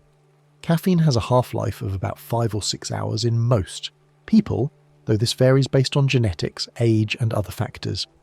Half-life means that after 5 or 6 hours, half of the caffeine you consumed is still in your system. If you drink coffee at 3 in the afternoon, a quarter of that caffeine might still be active at bedtime. For some people, especially those who metabolize caffeine slowly, the effects last even longer. You might not feel wired, but the caffeine is still there, still blocking adenosine receptors, still making it harder to fall asleep. Being aware of this can help you time your caffeine intake more strategically. Alcohol can make people sleepy at first, but often disrupts later sleep structure. A drink or two in the evening can make you feel relaxed, drowsy, ready for bed. Alcohol is a sedative, and it does help some people fall asleep faster. But sleep after drinking alcohol is different from natural sleep. Alcohol suppresses REM sleep, particularly in the first half of the night. It can also increase the likelihood of waking in the second half of the night as your body metabolizes the alcohol. You might fall asleep easily but wake up a few hours later, alert and unable to get back to sleep. The overall architecture of sleep is disrupted. You might spend enough time in bed, but the quality of that sleep is reduced. A cool room often feels more sleep-friendly because the body cools naturally at night. Remember that your core temperature drops as part of your circadian rhythm, signaling that it's time for sleep. A cooler environment facilitates that drop. It helps your body release heat, making it easier to reach the lower temperature that sleep requires. If your room is too warm, your body has to work harder to cool down. That effort can interfere with falling asleep or maintaining sleep. The ideal temperature varies from person to person, but most people sleep better in a room that's on the cooler side. Somewhere between 60 and 67 degrees Fahrenheit is often cited as optimal. Many people sleep best when the environment becomes predictably quiet and dim. Your brain is always scanning the environment for potential threats, even during sleep. Noise and light can both signal that something might need attention. A quiet, dim environment removes those signals. It tells your brain that everything is safe, that there's no reason to stay alert. This doesn't mean absolute silence and total darkness are necessary. Many people sleep fine with some ambient noise, a fan, white noise, distant traffic. The key is that the noise is consistent and predictable. It's sudden changes, a door slamming, a dog barking, a bright light flicking on, that startle the brain and interrupt sleep. Just one more small fact. And then we drift. Yawning is common, and doesn't always mean boredom. It can relate to state changes. You yawn when you're tired, yes, but you also yawn when you first wake up, when you're about to do something stressful or sometimes for no clear reason at all. The exact purpose of yawning isn't fully understood, but it seems to be linked to transitions, shifts in your level of arousal or attention. Some researchers think yawning helps cool the brain, bringing in cooler air and increasing blood flow. Others think it's a way to stretch the muscles in your face and throat, or to increase oxygen intake. Whatever the mechanism, yawning appears to be a signal that your brain is changing gears, moving from one state to another. People can yawn more when they're tired because the brain is shifting gears. When you're fighting to stay awake, your brain is trying to maintain alertness despite high sleep pressure. Yawning might be part of that struggle, a reflexive attempt to increase arousal and ward off sleepiness. It's not particularly effective. Yawning won't replace sleep, but it's a sign that your brain is aware of the conflict between its current state and the state it needs to be in. Noticing that you're yawning frequently can be a useful signal to listen to. Your body is telling you it needs rest. Snoring is common and varies widely between people and nights. Snoring happens when the flow of air through your mouth and nose is partially blocked during sleep. The tissues in your throat relax, narrowing the airway, and as air moves through the narrowed space, it causes the surrounding tissues to vibrate. The result is the sound of snoring. Some people snore every night, others snore only occasionally, depending on factors like sleep position, nasal congestion, alcohol consumption, or fatigue. Snoring is common.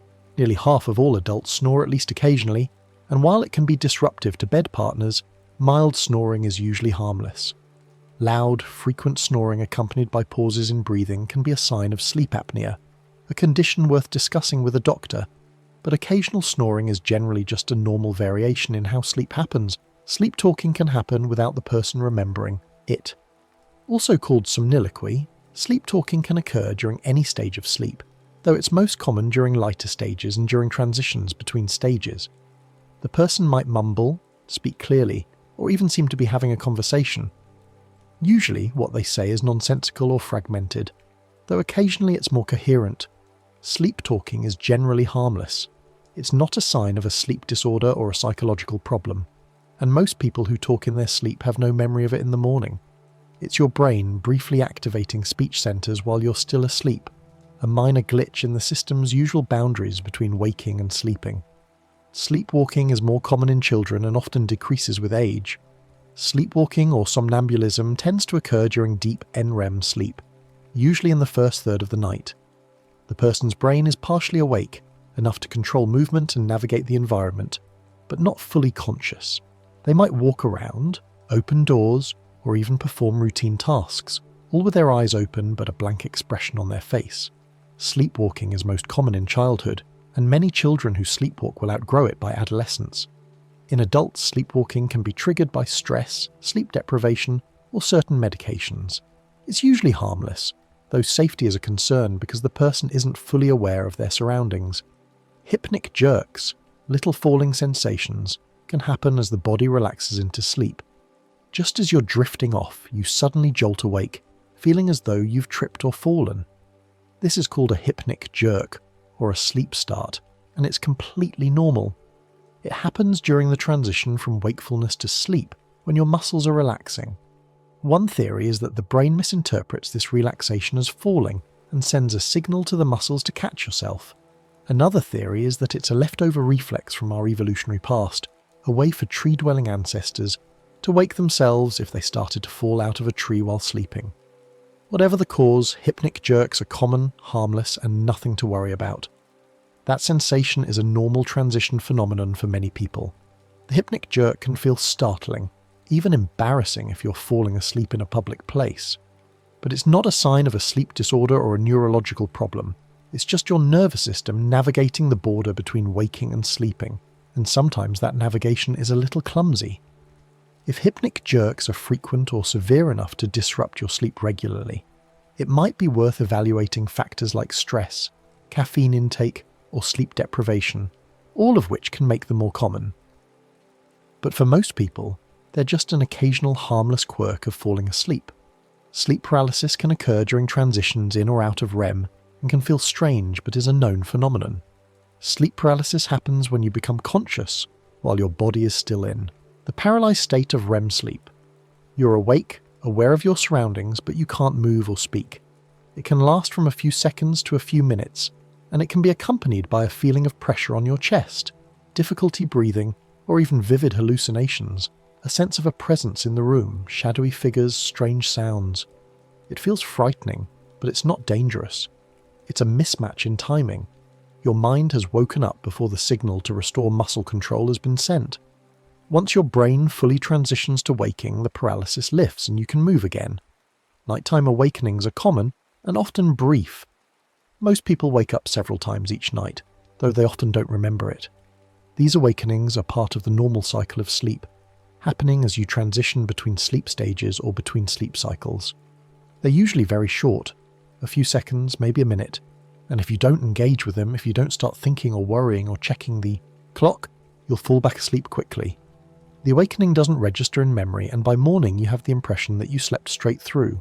It's only when the awakenings become longer or more frequent, or when they're accompanied by worry or frustration, that they become a problem.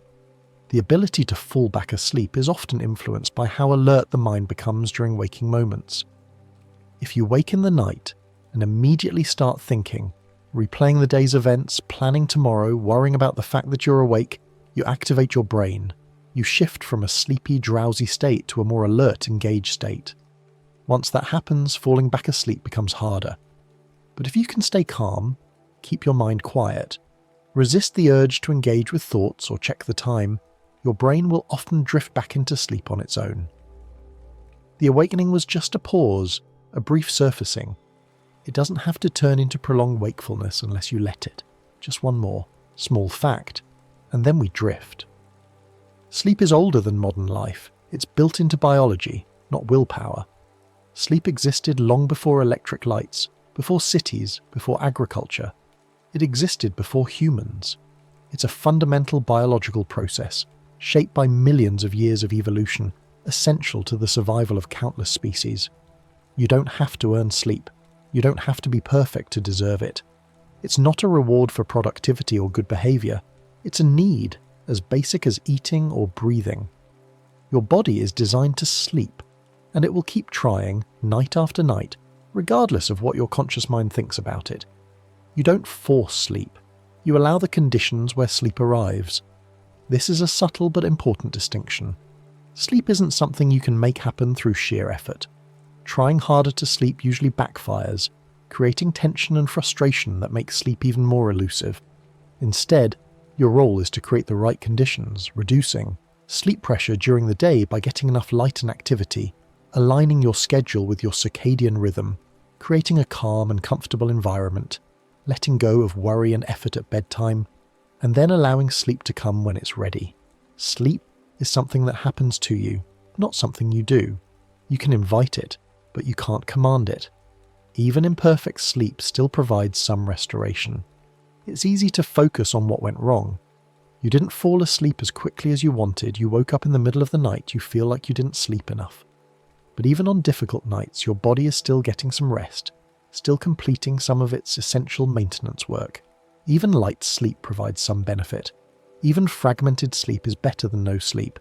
It's not ideal, and chronic poor sleep is a problem that deserves attention, but a single imperfect night isn't a disaster. Your body is resilient. It will keep trying. Each night is a new opportunity. The body keeps trying each night, even if the day felt messy.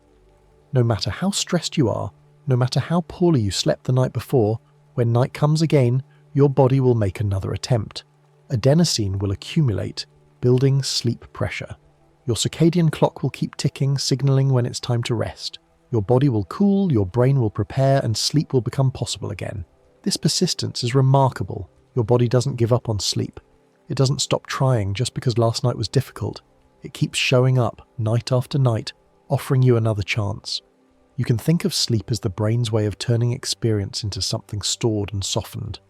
During the day, you're constantly taking in new information, having new experiences, feeling new emotions.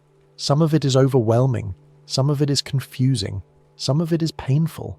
Sleep is when your brain takes all of that raw material and begins to process it, to organize it, to integrate it into your existing sense of self and world. The sharp edges get filed down. The intensity fades. What remains is memory without the full emotional charge, experience that you can think about without being overwhelmed by it. Sleep turns chaos into narrative, experience into knowledge. The next day doesn't require perfect sleep, just enough to begin again. You don't need to feel completely refreshed, bursting with energy, as though you've been magically reset. That's a nice feeling when it happens, but it's not the standard you need to meet. You just need enough restoration to face the new day, to engage with what's in front of you, to move forward. Some days you'll feel great. Some days you'll feel tired. That's normal. That's life. What matters is that you keep going, that you don't let one difficult night define how you feel about yourself or your ability to function. You're more resilient than you think. The quiet of night can feel big, but it's also where the nervous system resets. Nighttime can be lonely. The world is dark and still. If you're lying awake, it can feel like you're the only person in the world who's struggling, the only one who can't sleep. But the quiet isn't your enemy. It's necessary. It's the space your nervous system needs to settle, to discharge the accumulated tension of the day, to return to baseline. In the daytime, there's constant stimulation, constant demand. At night, that demand lifts. Your nervous system has room to breathe, to reset itself. Even if sleep is elusive, the quiet is doing its work. Your breath is a steady clock your body understands without effort. Breathing is always with you, automatic and reliable. It doesn't require thought or skill. You don't have to remember how to do it. Your body knows, and your breath is intimately connected to your state of arousal. Fast, shallow breathing signals stress or alertness. Slow, deep breathing signals calm. You can use this connection intentionally, focusing on your breath. Allowing it to slow and deepen sends a signal to your nervous system. It's safe. There's no danger. It's okay to relax. Your breath becomes an anchor, something to return to when your mind starts to wander or worry, a gentle reminder that you're okay, that you're here, that this moment is manageable. Your mind can let thoughts pass like background noise, noticed, then released. Thoughts will come. That's what minds do. You can't stop them, and trying to stop them usually just makes them louder. But you can change your relationship to them. Instead of engaging with every thought, turning it over, analysing it, trying to solve it, you can let it pass. Notice it. Yes, there's a thought about tomorrow's meeting. There's a worry about that conversation. There's a random memory from years ago, and then let it go. Don't fight it. Don't follow it. Just let it move through your awareness like a cloud passing across the sky. The thought was there and now it's gone, and you, now, remain, breathing, resting, present. Sleep has carried humans through millions of nights, and it can carry you tonight too. You're not the first person to lie awake wondering if sleep will come. You're not the first to feel anxious or worried or uncertain. Countless people, across countless generations, have faced the same struggle, and sleep has carried them through. It's older than your worries, stronger than your doubts, more patient than your frustration. It's woven into your biology, built into your brain, as fundamental as your heartbeat. Trust it. Trust that your body knows what to do. Trust that sleep is still there, waiting, ready to catch you when you're ready to let go. Just one more small fact, and then we drift. The words fade now. The explanations complete themselves and step quietly back. What remains is simple. Your body in this moment. The soft weight of blankets, the gentle rhythm of your breathing. Nothing more is required of you. The science has been told. The facts have been laid out one by one, a gentle path through the territory of sleep. Now the path ends, and the night continues, and you are free to let go. Sleep is not far. It has been here all along, patient and certain, waiting for you to stop reaching and simply rest. The night holds you, your breath carries you, and somewhere between one breath and the next, without trying, without knowing the moment it happens, you drift. The next story is about to begin. Please relax and enjoy. Light is a form of energy that can travel through space without needing air. This simple fact is worth pausing on for a moment because it tells us something fundamental about the universe. Most things we experience in daily life, sound, scent, the feeling of wind, all depend on matter to move from one place to another. Sound needs molecules to bump into each other, carrying vibrations through air or water or solid materials. But light is different. Light can cross the vast emptiness between stars and reach us here on Earth, travelling through regions where there is essentially nothing at all. This ability makes light one of the universe's most elegant messengers, carrying information across distances so large they dwarf our everyday sense of scale. The kind of light our eyes see is only a small slice of a much bigger family called the electromagnetic spectrum. When we use the word light in casual conversation, we usually mean the visible light that lets us see colours and shapes, and the world around us. But visible light is just one narrow band in a much broader continuum of electromagnetic radiation. This family includes radio waves, microwaves, infrared radiation, visible light, ultraviolet light, X-rays, and gamma rays. All of them related, all of them part of the same fundamental phenomenon, just expressed at different scales of energy and wavelength. Our eyes happen to evolve sensitivity to a particular slice of this spectrum, the slice that happens to be abundant in sunlight and useful for navigating our world. Light can be described as an electromagnetic wave, ripples of electric and magnetic fields. Imagine a wave moving through water, where the surface rises and falls in a regular pattern.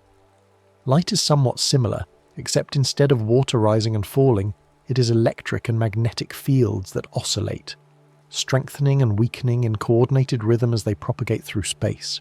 These fields are not made of matter, they are properties of space itself, rippling outward from their source. The electric field and magnetic field are perpendicular to each other and also perpendicular to the direction the wave travels, creating a kind of self-sustaining pattern that can move through a vacuum without any medium to support it. Light also behaves like tiny packets of energy called photons. This is where things start to get interesting in a gentle, non-urgent way. For a long time, scientists debated whether light was a wave or a particle. The answer turned out to be that light is both, or rather it exhibits properties of both depending on how you observe it. A photon is a quantum of light, a discrete bundle of electromagnetic energy. When light interacts with matter, when it is absorbed by an atom or emitted from one, it does so in these individual packets. Each photon carries a specific amount of energy determined by the frequency of the light. Higher frequency means more energy per photon, lower frequency means less. A photon has no rest mass, which helps explain why it moves at the universe's speed limit. This is a subtle but profound point. Most objects we encounter have mass, and the faster they move, the more energy it takes to accelerate them further. But photons are different. Because they have no rest mass, they do not experience the same resistance to motion. In fact, photons cannot be at rest at all. They must always be moving at the speed of light in whatever medium they happen to be travelling through.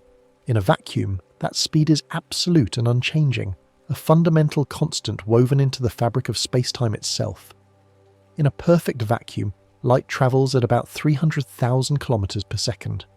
To put that in perspective, light could circle the Earth's equator more than 7 times in a single second if it were travelling in a straight loop.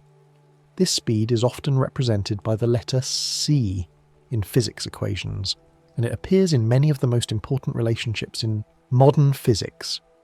The speed of light is not just a speed, it is a cosmic speed limit, a boundary that governs how quickly information and influence can propagate through the universe. That speed is the same no matter how fast the source is moving, which is one of the strangest and most important facts in physics. If you are standing still and someone shines a flashlight at you, the light approaches you at the speed of light. If that person is running toward you while shining the flashlight, the light still approaches you at exactly the same speed. This seems impossible based on our everyday experience with moving objects. If someone throws a ball while running, the ball moves faster relative to you than if they threw it while standing still. But light does not work that way. This constancy of the speed of light is one of the central insights of Einstein's theory of special relativity, and it leads to many of the non-intuitive consequences of that theory, including time dilation and length contraction. Light takes time to travel, so seeing anything is always seeing it slightly in the past. When you look at an object across the room, you're seeing it as it was a tiny fraction of a second ago, the time it took for light to bounce off the object and reach your eyes. For nearby objects, this delay is so small it has no practical impact on your experience, but the principle is the same whether you're looking at a lamp across the room or a star across the galaxy. Every observation you make is necessarily a glimpse into the past, a record of where things were and what they were doing when the light you are receiving first began its journey toward you. Even your reflection in a mirror is delayed by a tiny fraction of a second. The light leaving your face must travel to the mirror and then back to your eyes. If the mirror is 1 meter away, the round trip is 2 meters, and light covers that distance in about 6 billionths of a second. You will never notice this delay in daily life, but it is there, a quiet reminder that the universe operates on timescales far faster and far slower than the ones we are built to perceive directly. Light is not only brightness, it can carry information, heat, and momentum. When sunlight falls on your skin, you feel warmth because the light is transferring energy to you. When light strikes the surface of a spacecraft, it exerts a tiny push, a pressure that can be measured and even used for propulsion in the form of solar sails. And when light enters your eye or a camera sensor, it carries detailed information about the world, information encoded in the patterns of intensity and colour across different parts of the image. Light is a carrier, a medium, a messenger, and it does all of this without ever needing to rest or slow down on its own. Just one more small fact, and then we drift. Colour is your brain's interpretation of different wavelengths of visible light.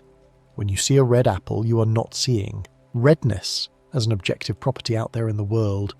You are seeing your brain's response to a particular range of wavelengths reflected by the apple's surface. The apple itself is simply interacting with light in a certain way, absorbing some wavelengths and reflecting others. What happens next, the experience of colour, occurs inside you, constructed by your visual system from the raw information delivered by light. Red light has longer wavelength than blue light. Wavelength is the distance between successive peaks in the wave pattern of light. Red light typically has wavelengths around 650 to 700 nanometers, where a nanometer is 1 billionth of a meter. These wavelengths are longer and more stretched out compared to the waves of blue light, and this difference in wavelength corresponds to a difference in energy, and in how our eyes respond. Blue light has shorter wavelengths and higher frequency than red light. Blue wavelengths are typically around 450 to 500 nanometers, roughly half the wavelength of red light. Because the waves are more tightly packed, more of them pass a given point per second. This is what we mean by higher frequency. Frequency and wavelength are inversely related. Shorter wavelengths mean higher frequency, and higher frequency means more energy per photon. So a photon of blue light carries more energy than a photon of red light. White light is usually a mix of many wavelengths together. When you see something that looks white, your eyes are detecting a relatively even blend of different wavelengths across the visible spectrum. Your brain interprets this balanced mixture as white. White is not a single wavelength, but rather the result of many wavelengths arriving together in roughly equal proportions. Sunlight looks white, but it contains a wide range of colours blended together. If you could somehow separate sunlight into its components, if you could take it apart and look at each wavelength individually, you would find that it is made of red, orange, yellow, green, blue and violet light, along with many subtle shades in between. These colours are usually invisible to you because they arrive all at once, mixed together, producing the bright white or slightly warm glow we associate with daylight. A prism separates light because different wavelengths bend by slightly different amounts. When light enters a prism, a piece of glass or other transparent material with flat, angled surfaces, it slows down and changes direction. This bending is more pronounced for shorter wavelengths like blue and violet, and less pronounced for longer wavelengths like red. As a result, the different colours spread out, fanning into a spectrum. The prism does not create the colours, it simply reveals them by separating what was already there. This bending is called refraction. Refraction occurs whenever light passes from one material into another at an angle, and the two materials have different optical properties. The light changes speed as it crosses the boundary, and this change in speed causes the light's path to bend. Refraction is responsible for many everyday optical effects, from the way lenses focus light to the reason a pool looks shallower than it really is when you look down into the water. Water droplets can act like tiny prisms, helping create rainbows. When sunlight enters a raindrop, it refracts, bending as it slows down inside the water. Some of that light then reflects off the back inner surface of the droplet, and then refracts again as it exits the droplet. Because different wavelengths refract by different amounts, the light spreads into colours. Countless droplets, each doing this individually, together create the arc of colour we see stretched across the sky. A rainbow is light being refracted, reflected inside droplets, and spread into colours. The rainbow is not an object located at a specific place in the sky. It is an optical phenomenon, a pattern of light that depends on your viewpoint, the position of the sun behind you, and the presence of water droplets in the air in front of you. If you move, the rainbow appears to move as well, because you are changing which droplets are sending their separated colours toward your eyes. The same white light splitting effect can happen in glass, crystals, and even thin layers of oil. Any transparent material with the right geometry and refractive properties can spread light into a spectrum.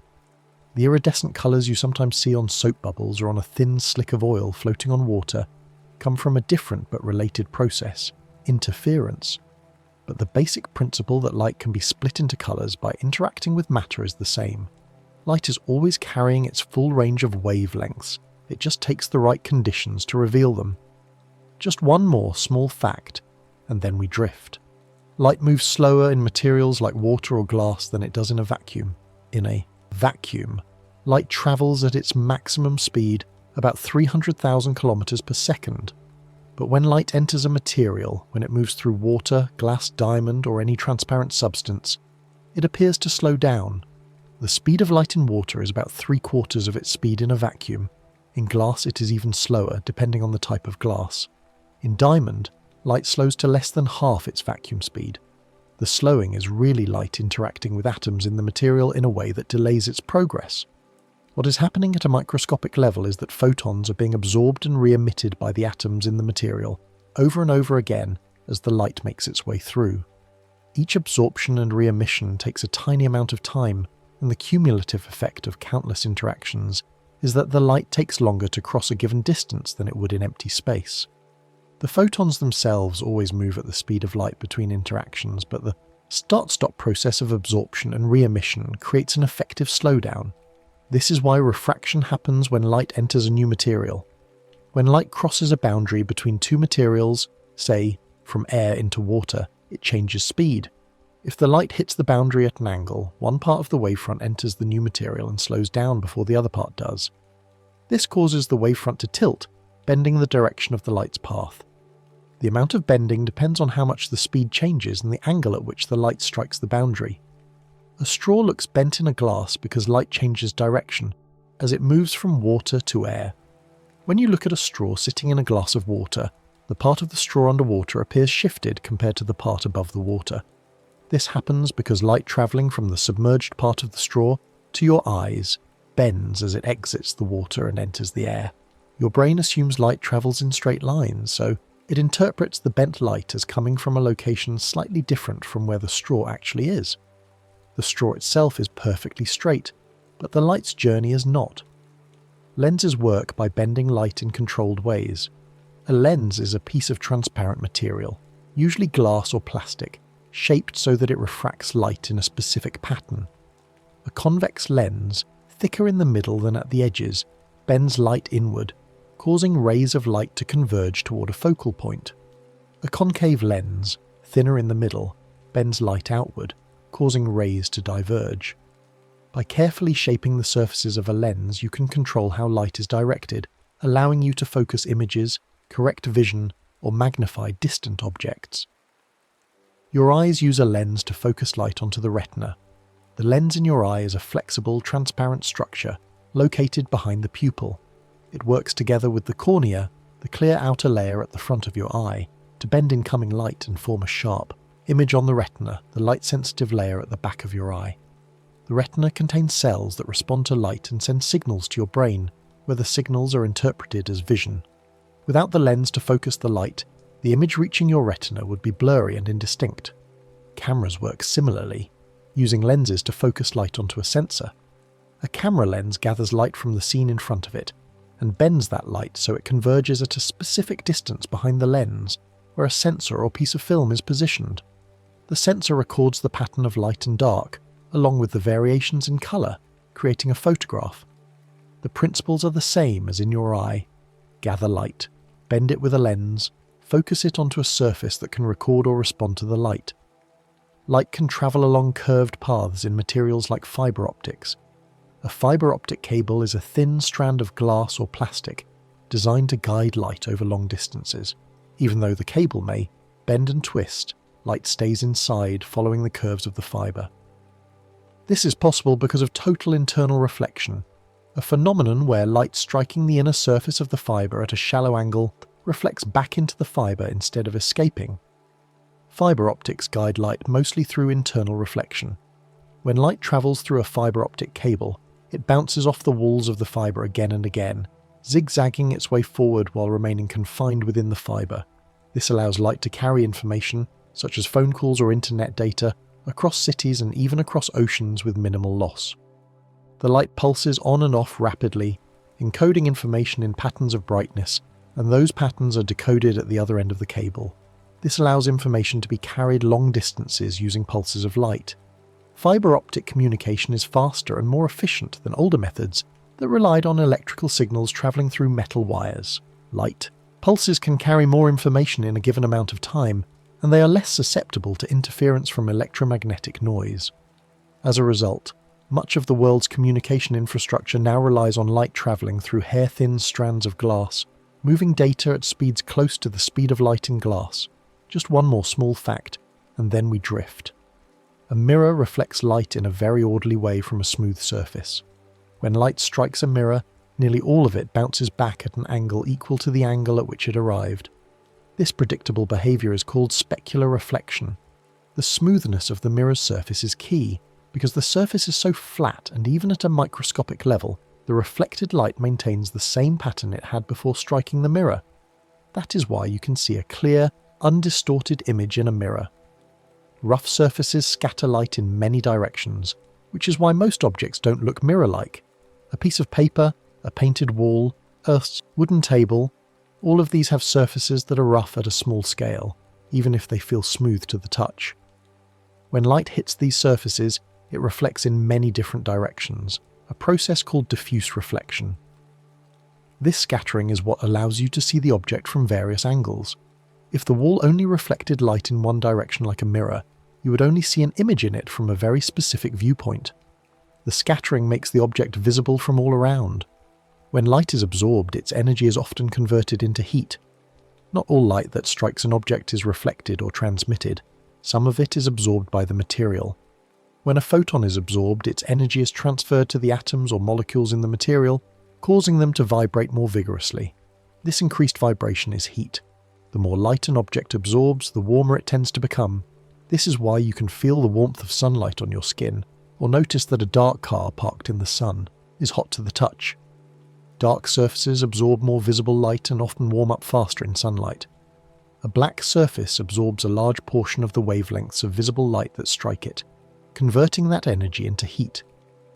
A white surface, by contrast, reflects most of those wavelengths, absorbing less and therefore heating up more slowly.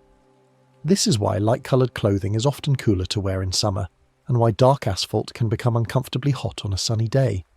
Light-coloured surfaces reflect more visible light and often stay cooler. White objects reflect many wavelengths fairly evenly across the visible spectrum, sending much of the incoming light back into the environment rather than absorbing it.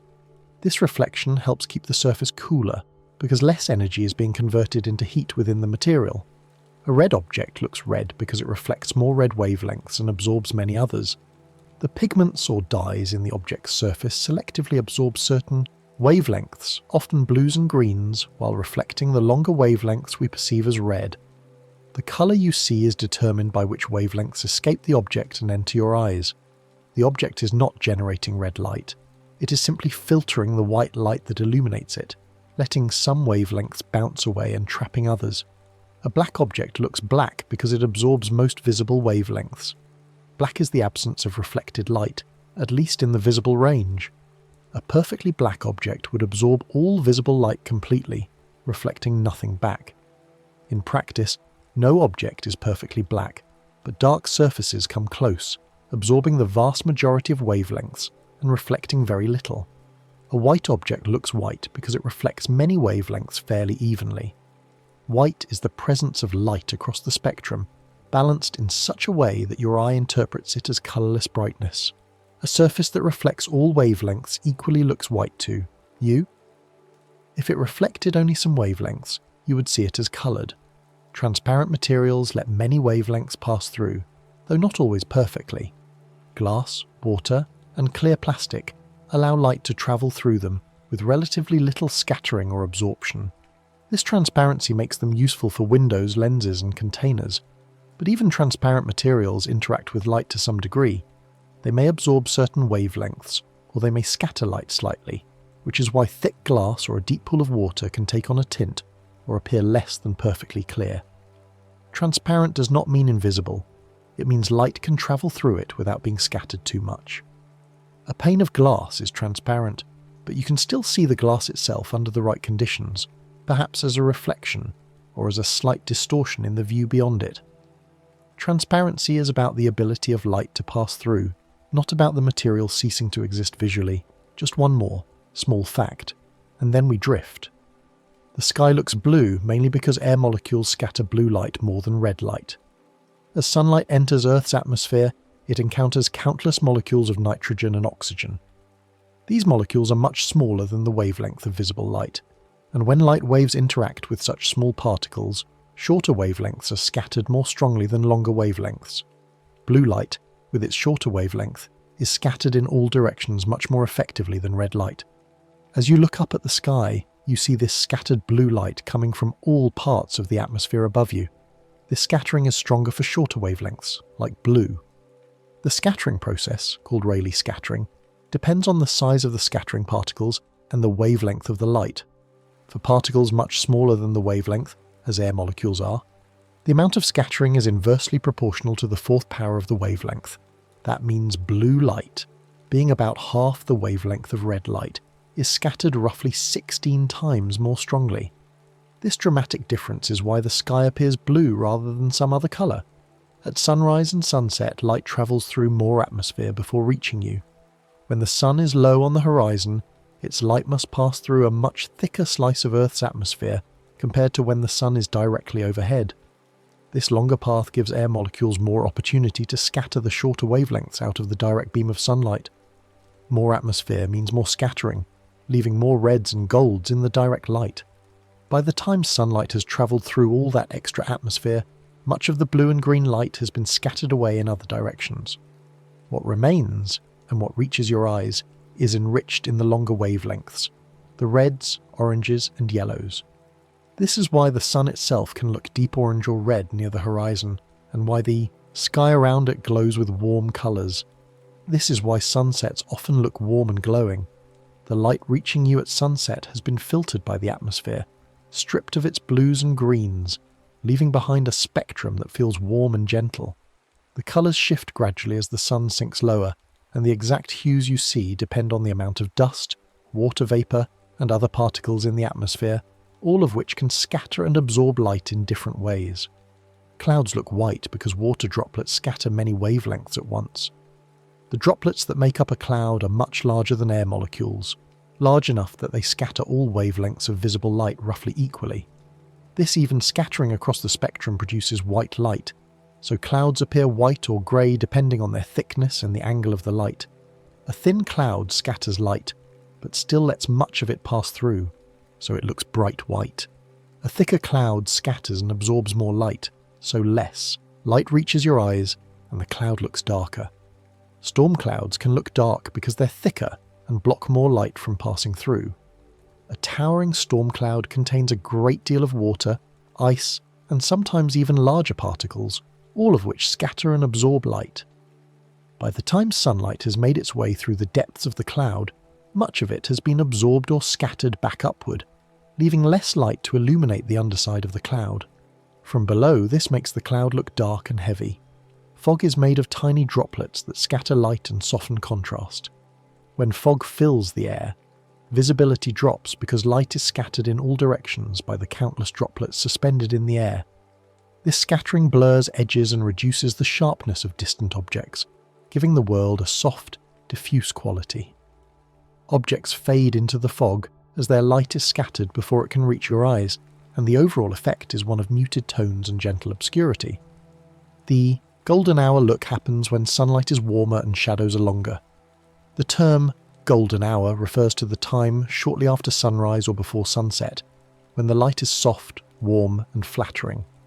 The sun is low, so the light has travelled through more atmosphere, giving it that warm colour. The angle of the light also means shadows stretch out long and gentle, creating depth and texture in the landscape. Photographers often seek out these times for the quality of light they provide. The moon shines mostly by reflecting sunlight, not by making its own. The moon does not generate light. It is a rocky body that simply reflects the light of the sun back toward Earth. What you see when you look at the moon is sunlight that has travelled from the sun to the moon's surface, bounced off, and then travelled to your eyes.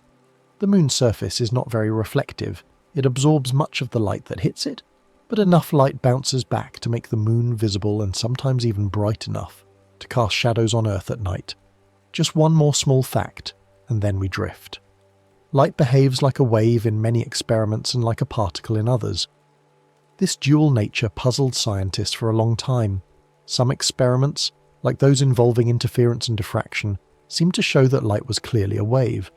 Other experiments, like the photoelectric effect, where light knocks electrons out of a metal surface, seemed to show that light was clearly made of particles. The resolution is that light is neither purely a wave nor purely a particle. It is something more fundamental, a quantum entity that exhibits both kinds of behaviour depending on what you are measuring. This is called wave-particle duality. The term captures the idea that light does not fit neatly into the classical categories of wave or particle. Instead, light has aspects of both, and which aspect is more apparent depends on the context and the way you observe it. This duality is not unique to light. Matter too exhibits wave-like properties under the right conditions, but it is especially clear and important in understanding how light works. In the double-slit experiment, light can create an interference pattern like waves do. If you shine light through two narrow slits cut in an opaque screen, and then observe the pattern that forms on a surface beyond the slits, you do not see just two bright lines corresponding to the two slits. Instead, you see a pattern of many bright and dark bands. This pattern is characteristic of waves interfering with each other. Where the waves from the two slits overlap in phase, they reinforce and create a bright band. Where they overlap out of phase, they cancel and create a dark band. Light is clearly behaving like a wave in this experiment. Yet light also arrives as individual photons, like particles. If you turn the intensity of the light way down so that photons pass through the slits one at a time, you might expect the interference pattern to disappear. But it does not. Each photon lands at a specific point on the screen, like a particle. Yet over time, as more and more photons arrive one by one, the pattern that builds up is the same interference pattern you saw with bright light. Each photon somehow knows about both slits, even though it seems to pass through as a single localized particle. This is one of the deep mysteries of quantum mechanics, and it reminds us that the quantum world does not always align with our everyday intuitions. Interference happens when waves overlap and reinforce or cancel each other. If two waves arrive at the same place at the same time, and their peaks line up, they add together and create a wave with a larger amplitude. This is constructive interference. If the peak of one wave lines up with the trough of another, they subtract and can cancel out. This is destructive interference. Light waves can interfere with each other just like waves on water or sound waves, and this interference is responsible for many optical effects, from the colours in soap bubbles to the precise measurements made by interferometers. Diffraction is light spreading out when it passes through a small opening or around an edge. When light encounters an obstacle or a narrow slit, it does not simply cast a sharp shadow. It bends around the edges and spreads into regions that would be in shadow if light travelled only in perfectly straight lines. This bending is diffraction, and it is a hallmark of wave behaviour. The smaller the opening relative to the wavelength of light, the more pronounced the diffraction. This is why sharp shadows are rarely perfectly sharp at tiny scales. If you look closely at the edge of a shadow, perhaps the shadow of a straight edge cast by a bright distant light source, you will notice that the boundary is not razor sharp. There is a gradual transition from light to dark, with subtle patterns of brightness near the edge. This is diffraction at work, blurring the boundary and revealing the wave nature of light. Polarization is when light waves line up more in one direction. Light is a transverse wave. meaning the oscillations of the electric and magnetic fields occur perpendicular to the direction the light is travelling. Unpolarized light has these oscillations occurring in all possible perpendicular directions, jumbled together. Polarized light has the oscillations aligned more in one particular direction. Polarization can occur naturally, such as when light reflects off a surface or scatters in the atmosphere, or it can be created artificially using polarizing filters. Polarized sunglasses reduce glare by blocking certain orientations of light. When light reflects off a flat surface like water or a road, it tends to become partially polarized, with the electric field oscillations more aligned horizontally. Polarized sunglasses have filters that block horizontally polarized light while allowing vertically polarized light to pass through. This selectively reduces the brightness of the reflected glare while allowing you to see other light normally, making it easier to see into water or drive on a sunny day without being blinded by reflections. Many animals can sense polarization patterns in the sky for navigation. Some insects, birds, and marine animals have evolved the ability to detect the polarization of sunlight, which forms predictable patterns in the sky depending on the sun's position. Even on a cloudy day when the sun itself is not visible, these polarization patterns can provide directional cues. This gives these animals a kind of compass, a way to orient themselves using information that is invisible to human eyes. Just one more small fact, and then we drift. A laser produces light that is unusually orderly and synchronized. The word laser stands for light amplification by stimulated emission of radiation, which describes the process by which a laser generates light. In a laser, atoms or molecules are energized and then encouraged to release their energy as photons in a coordinated way. The result is light in which all the photons are marching in step. They have the same wavelength, they are in phase with one another, and they travel in the same direction. This makes laser light very different from the light produced by an ordinary bulb or the sun, where photons are emitted randomly with a mix of wavelengths and directions. This orderliness is called coherence. Coherent light maintains a consistent phase relationship over time and distance.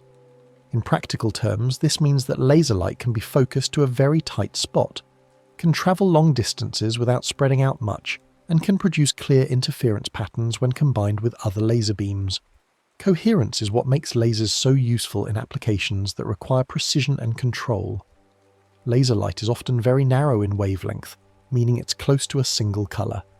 Most lasers produce light within a very narrow range of wavelengths, sometimes so narrow that the light appears to be a single pure colour.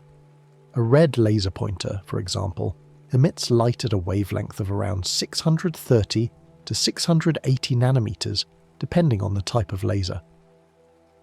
This monochromaticity is another defining feature of laser light, and it makes lasers valuable in situations where you need a specific wavelength for a specific purpose. Lasers can travel long distances without spreading out much. Ordinary light spreads in all directions as it travels away from its source. A flashlight beam gets wider the farther it goes. But a laser beam, because it is so well collimated, meaning its light rays are nearly parallel, spreads much more slowly.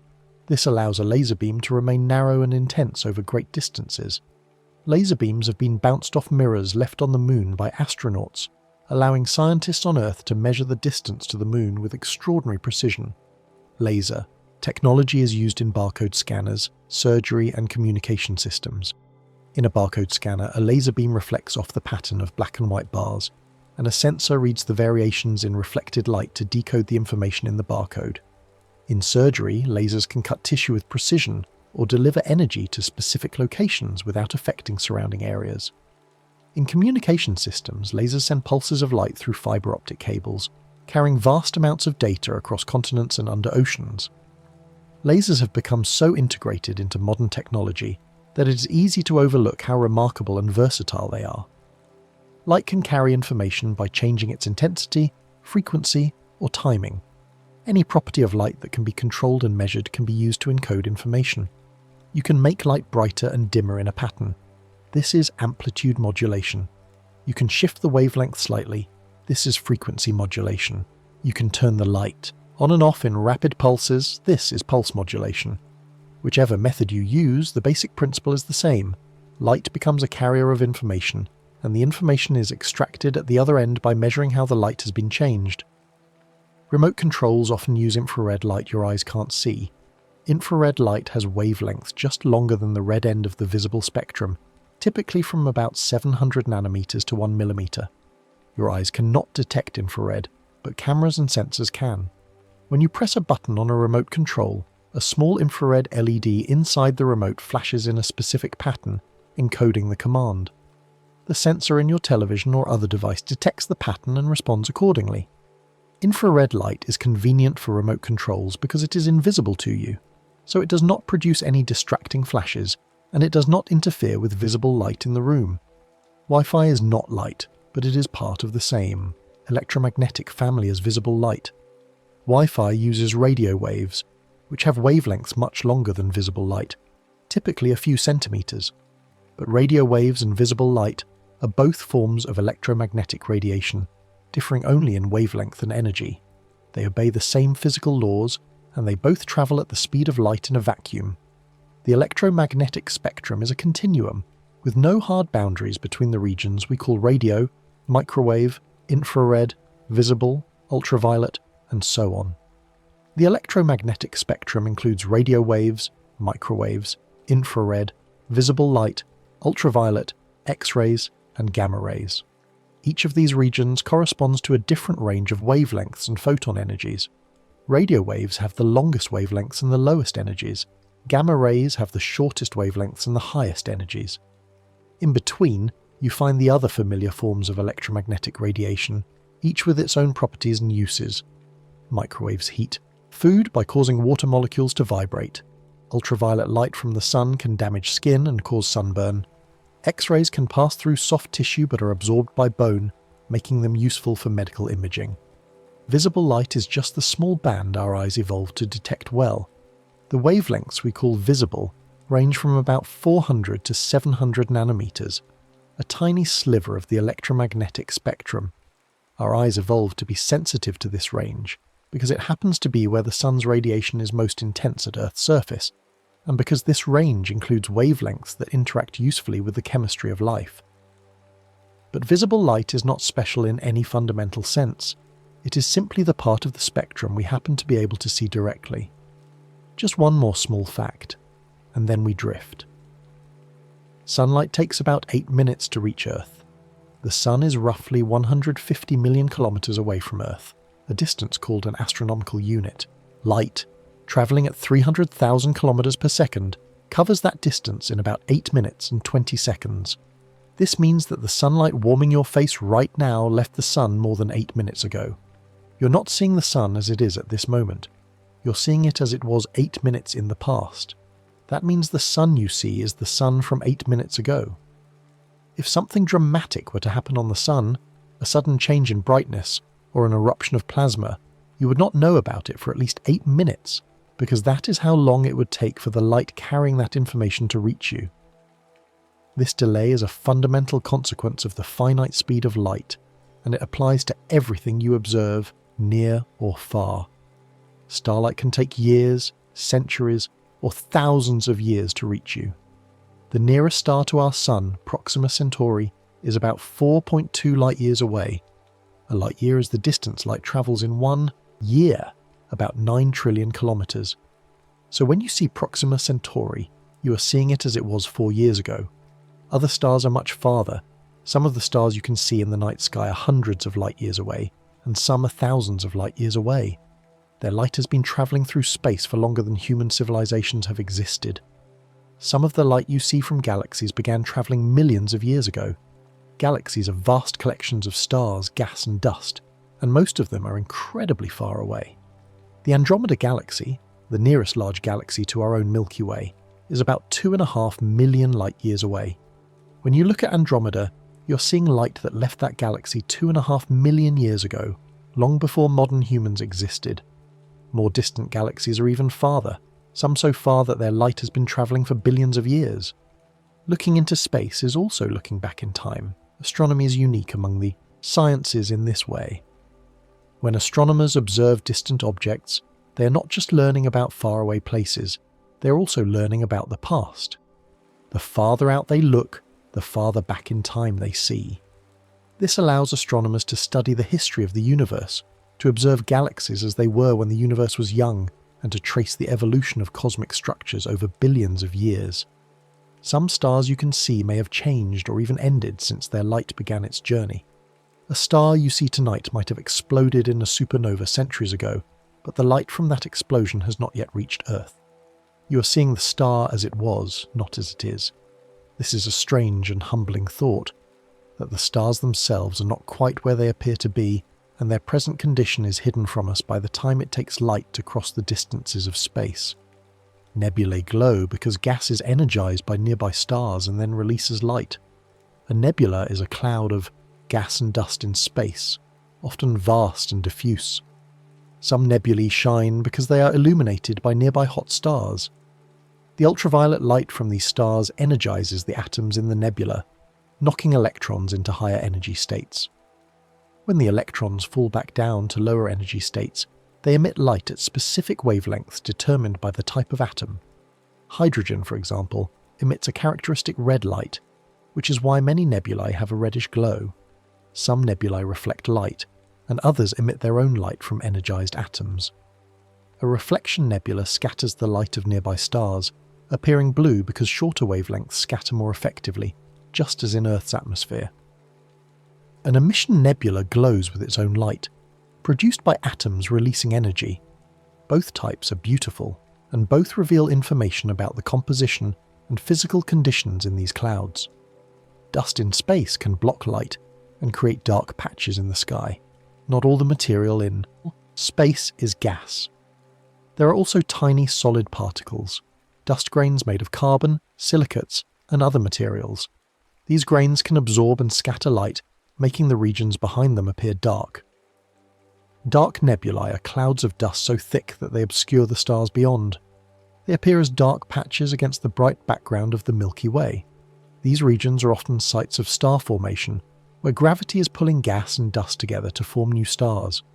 Space is not truly empty. It contains gas, dust, radiation, and faint light travelling in every direction. Even in the vast spaces between stars there is matter, thin and tenuous but present. There is light too from distant stars and galaxies, cosmic background radiation left over from the Big Bang, and high-energy particles called cosmic rays streaming through the galaxy. Space is not a featureless void. It is a dynamic environment, full of subtle activity on scales both enormous and tiny. Just one more small fact, and then we drift. Gravity can bend the path light takes through space. According to Einstein's general theory of relativity, gravity is not a force in the traditional sense, but rather a curvature of space-time caused by the presence of mass and energy. Light, despite having no mass, is affected by this curvature. When light passes near a massive object such as a star, a galaxy, or a black hole, it follows the curved geometry of space-time, and its path bends. This bending is real and measurable, and it has profound implications for our understanding of the universe. This bending is called gravitational lensing. Just as a glass lens bends light to form an image, a massive object can bend light from more distant sources, creating distorted, magnified, or multiple images. Gravitational lensing was first observed during a solar eclipse in 1919, when stars near the Sun appeared shifted from their usual positions because the Sun's gravity bent their light. This observation provided one of the first confirmations of general relativity. A massive object can act like a lens, warping the light from something behind it. If a distant galaxy lies behind a massive cluster of galaxies from our perspective, the light from the distant galaxy must pass through the curved space-time around the cluster to reach us. The cluster acts as a gravitational lens, bending the light and often producing distorted or multiple images of the background galaxy. This can make the background object appear brighter and larger than it would otherwise, allowing astronomers to study objects that would be too faint and small to see otherwise. Lensing can make distant galaxies look stretched, smeared, or multiplied. The exact effect depends on the alignment of the observer, the lensing mass, and the background object, as well as the distribution of mass in the lens. Sometimes, the images are arcs of light stretched around the lensing object. Sometimes there are multiple images of the same background galaxy arranged symmetrically. In rare cases, the geometry is just right to produce a ring of light called an Einstein ring, where the light from a distant source is bent into a circle around the lens. Scientists use lensing to map mass in the universe, including mass we can't see directly. Not all mass emits light. Dark matter, for example, does not emit, absorb or reflect light, but it does have mass, and therefore it does curve space-time. By studying how light is bent as it passes through regions of space, astronomers can infer the distribution of mass, including dark matter. Gravitational lensing has become a powerful tool for mapping the dark matter in galaxy clusters, and for studying the large-scale structure of the universe. Light leaving a strong gravitational field loses a bit of energy and shifts toward redder wavelengths. This effect is called gravitational redshift. When a photon climbs out of a deep gravitational well, such as from the surface of a very massive star or near a black hole, it loses some energy. Since a photon's energy is related to its frequency, losing energy means the frequency decreases. Lower frequency corresponds to longer wavelength, so the light shifts toward the red end of the spectrum. This shift is subtle for most objects, but it is measurable and has been confirmed in many experiments and observations. This is called gravitational redshift. It is one of the predictions of general relativity, and it has been tested with great precision. For example, clocks at different altitudes on Earth run at slightly different rates because they are in slightly different gravitational fields.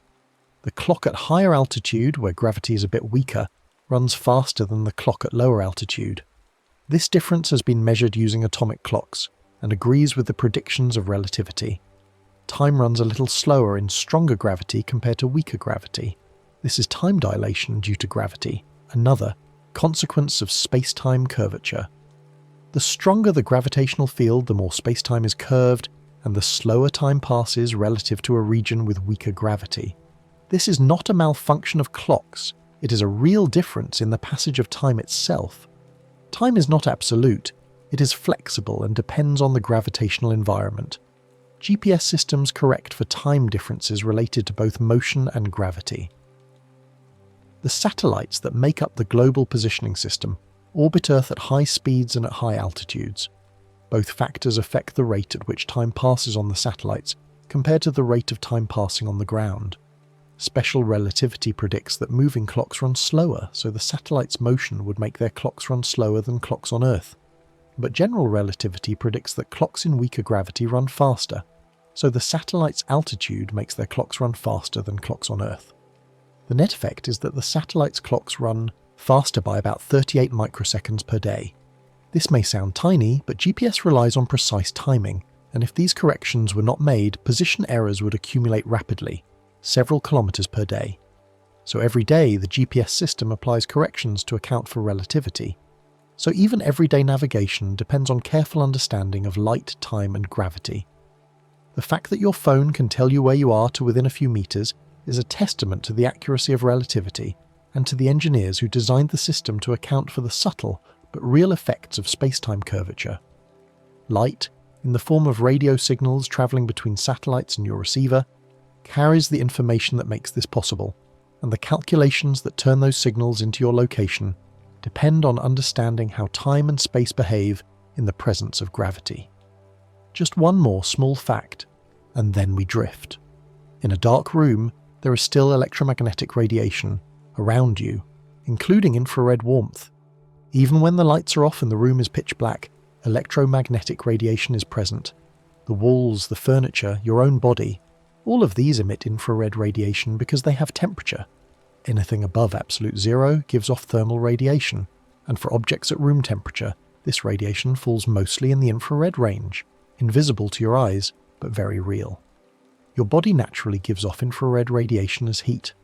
Your body generates heat through metabolic processes, and that heat radiates away from your skin in all directions. If you were to look at yourself with an infrared camera, you would see a glowing figure, warm and bright against the cooler background. This is not light in the visible sense, but it is light in the broader sense.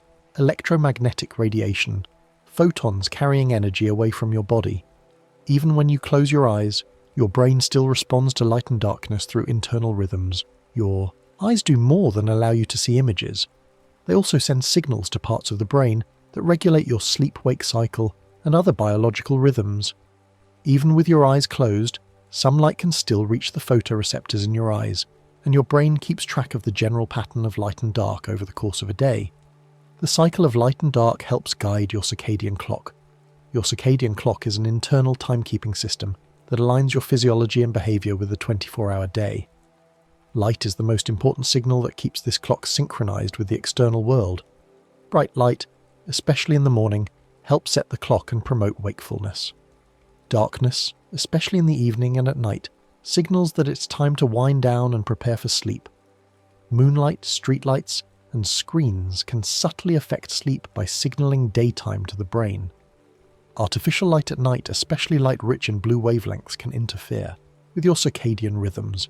Your brain interprets this light as a signal that it is still daytime, which can delay the release of melatonin, a hormone that promotes sleepiness. This is why exposure to bright screens before bed can make it harder to fall asleep, and why dim, warm lighting in the evening is often more conducive to rest. Gentle, dim light in the evening often supports the body's natural wind-down signals. Soft, warm light does not stimulate the brain's alertness systems as strongly as bright, blue-toned light. By keeping evening light levels low and warm, you can help your body transition more smoothly from wakefulness to sleep. This is one reason why candlelight or a reading lamp with a warm glow can feel calming at night, while overhead fluorescent lights can feel jarring. The atoms in your body have interacted with starlight at some point in the long history of the universe. The atoms that make up your body were not created on Earth. They were forged in the cores of ancient stars in supernova explosions and in other cosmic events long before the sun and planets formed. Those atoms have travelled through space, mixed with clouds of gas and dust, and eventually found their way into the material that formed the solar system, the Earth, and everything on it, including you. At various points in that journey, photons of starlight pass through those clouds, interacting with atoms in small ways, scattering off them, being absorbed and re-emitted, gently nudging them along. Many of the elements in you were forged in ancient stars and scattered outward, long before your life began. The carbon in your cells, the oxygen you breathe, the calcium in your bones, all of these were created through nuclear fusion in the interiors of stars that lived and died billions of years ago. When those stars reached the end of their lives, some of them exploded as supernovae, scattering their enriched material into space. That material, mixed with other gas and dust, became part of new star-forming clouds, and eventually condensed to form new stars and planets, including our solar system. You're made of stardust, not metaphorically, but literally. Your atoms were born in stars. Light is one way the universe shares its story, quietly, steadily, without urgency. Every photon carries information, a record of where it came from and what it has encountered along the way. The light from distant stars carries clues about their temperature, composition, and motion.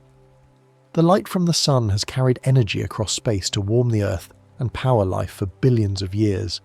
Light connects everything, past to present, near to far. It is a messenger, a thread running through the cosmos, linking the birth of stars to the beating of your heart. And tonight, you don't need to chase any story at all. Your mind can dim softly, and rest can arrive on its own. The universe will keep moving, light will keep travelling, stars will keep shining, and none of it requires your attention right now. You have learned about light, about how it bends and reflects, how it carries information and energy across unimaginable distances, how it touches everything, including you. But for now, that knowledge can settle gently in the background. You do not need to hold on to it tightly. It will still be there tomorrow. Just one more small fact, and then we drift. Your breath is steady, in and out, slow and easy. Light too moves in waves, rising and falling, travelling onward. But you do not have to follow it. You can let it go. Let the thoughts drift past like clouds. Let the questions fade. Let the world outside continue on its own while you sink into stillness. There is nothing more to figure out right now. No mysteries to solve, no ideas to grasp. Only the gentle rhythm of your breath, the softness of the pillow, the quiet of the room. Light will keep travelling while you rest. Stars will keep shining while you sleep. The universe will carry on patient and endless, and it will still be there when you wake. There is no rush, no urgency. Just the slow, inevitable drift towards sleep, as natural as light moving through space, as gentle as a wave fading into the distance. Let go. Let yourself soften. Let the darkness around you become comfortable and safe, a place where nothing is needed, where everything can wait. Your body is ready to rest. Your mind is ready to let go. And sleep, like light, is already on its way. The next story is about to begin. Please relax and enjoy. Time travel. The phrase itself sounds like science fiction, like something that belongs on movie posters or in pulp novels with bright covers. But tonight, we're going to set aside the dramatic versions and look at what time travel actually means in physics. Not as a fantasy, not as an adventure, but as a calm idea experiment. Something to think about softly, the way you might watch rain slide down a window. You're safe in bed, the universe is doing the moving. We're just going to follow along one small fact at a time, letting each idea settle before we move to the next. So what does time travel mean when physicists use the term? In physics, time travel usually means moving through time at a different rate than someone else. That's the core of it. Not teleportation, not magic doorways, just a difference in how fast time passes. And here's the first gentle truth. We all travel forward in time automatically, 1 second per second. Every moment you're moving into the future. Your heartbeat carries you forward, your breath carries you forward. Time is already taking you somewhere, quietly and continuously, without any effort on your part. The mystery, then, isn't whether time travel exists. The mystery is whether you can travel forward faster than normal, or whether you can go backward at all. Those are the two questions physics actually addresses. Forward faster than normal, that one has an answer and it's yes. Backward in time, that one is still open, still speculative, still wrapped in mathematics and uncertainty. But we'll get there slowly, gently, one idea at a time. In science, forward time travel is real in the sense of time dilation. Time dilation is a term that sounds complicated, but the concept is simple. It means two clocks can tick at different speeds. Imagine two identical clocks, perfectly synchronized at the start. Put them in different situations, and they can end up showing different times. Not because one is broken, but because time itself passes differently for them. This isn't a defect, it's a feature of the universe. High speed can make your time pass slightly slower than someone at rest. This is real. It's been measured. It's not metaphorical. If you move very fast relative to someone else, your clock will tick more slowly compared to theirs. The effect is tiny in everyday life, but it's there. Strong gravity can also make time pass slightly slower. Again, this is real. Stand at the base of a mountain and your clock ticks slightly slower than a clock at the peak. The difference is extraordinarily small, but with precise instruments, we can measure it. These effects are tiny in everyday life, but measurable. You will never notice them in your daily routine. Your morning coffee doesn't care about relativity. Your commute doesn't involve speeds where time dilation becomes obvious. But the effects are there, humming quietly in the background of reality, proven over and over again by careful experiments. Now backward, time travel is different. Backward time travel would mean arriving in an earlier moment. It would mean stepping into yesterday or last year or 1,000 years ago. This is not the same as forward time travel. Physics treats backward time travel as speculative, not established. There are mathematical scenarios where it might be possible, but no confirmed mechanism, no blueprint, no clear path from theory to practice. Many time travel ideas come from math solutions, not engineering plans. Einstein's equations allow certain solutions that include closed time-like curves, paths through space-time that loop back on themselves. But a mathematical solution doesn't automatically mean a physical reality. The universe is under no obligation to make every solution accessible. The calm goal tonight is understanding, not proving a fantasy. We're here to learn what's real, what's possible, and what remains in the realm of imagination. Just one more small fact and then we drift. Einstein's relativity links space and time into one fabric. Space-time. Before Einstein, space and time seemed separate. Space was the stage. Time was the clock that ticked while events unfolded on that stage. But relativity revealed something deeper. Space and time are woven together. They affect each other. They bend and stretch together. When you move through space, you also move through time, and the two are inseparable. In relativity, motion and gravity affect the flow of time. This is not an illusion or a trick of perception. It's built into the structure of the universe. Move differently, and time behaves differently for you. exist in a different gravitational field, and time behaves differently for you. There is no single universal now shared by all observers. Two people moving differently can disagree about what events are simultaneous. What one person experiences as right now might be slightly in the past or future for someone else. This sounds strange, and it is. Our everyday experience doesn't prepare us for this.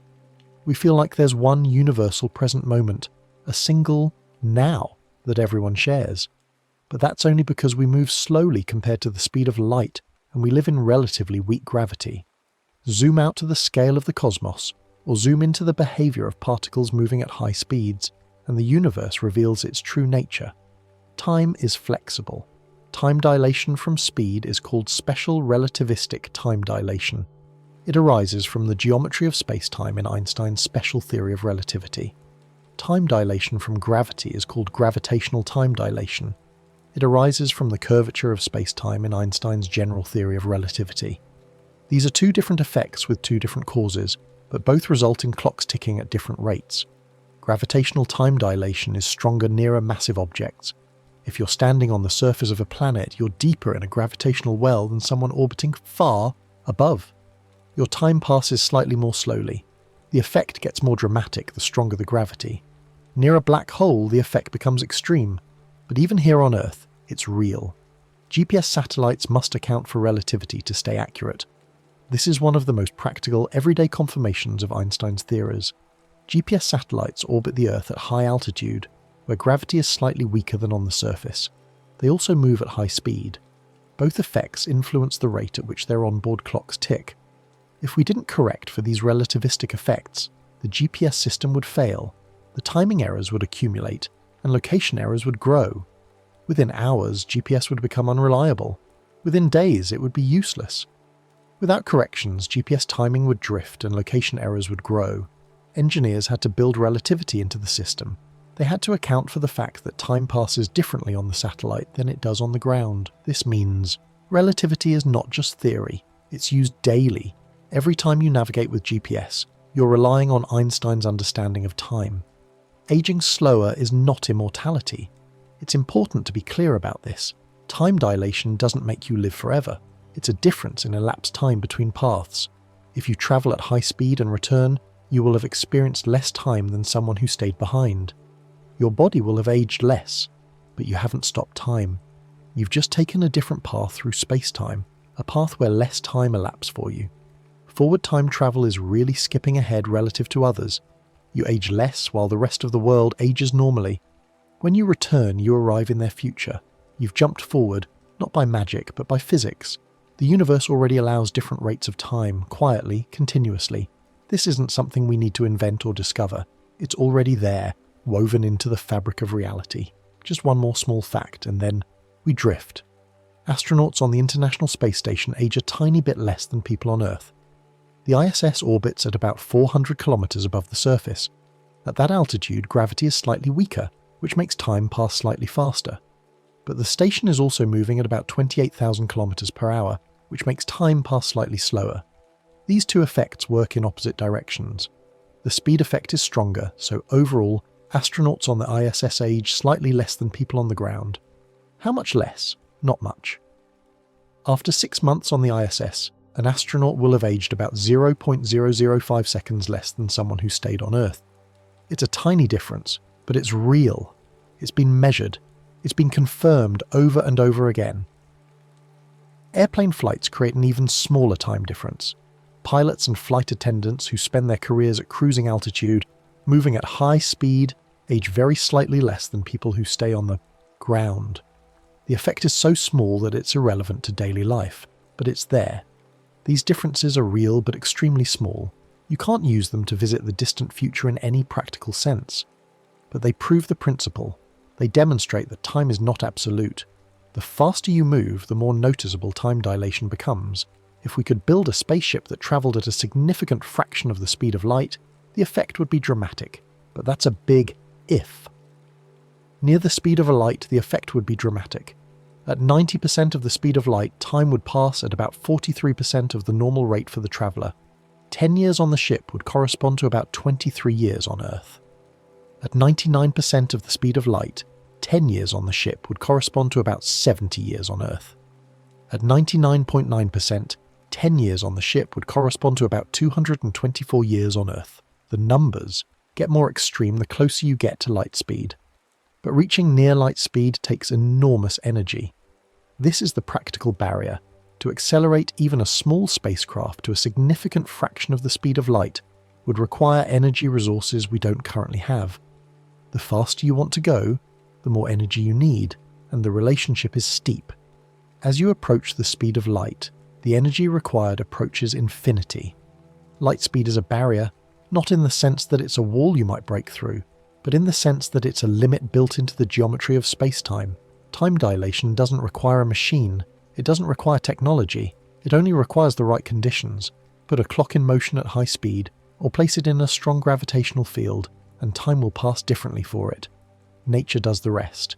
If you could travel very fast and return, you could arrive in Earth's future. You would step out of your spacecraft into a world that had aged more than you had. This is sometimes called the twin scenario in discussions of relativity. The travelling twin experiences less elapsed time than the stay-at-home twin. Imagine two twins, identical in age. One stays on Earth. The other boards a spacecraft, accelerates to a significant fraction of the speed of light, travels for a while, then turns around and comes back. When they reunite, the travelling twin is younger, not by magic, not by suspended animation, but by the geometry of their paths through space-time. The effect comes from geometry of space-time paths, not from trick clocks. In relativity, your path through space-time matters. Two different paths between the same two events can have different lengths in time. This is counterintuitive because in ordinary space the straight line is the shortest distance.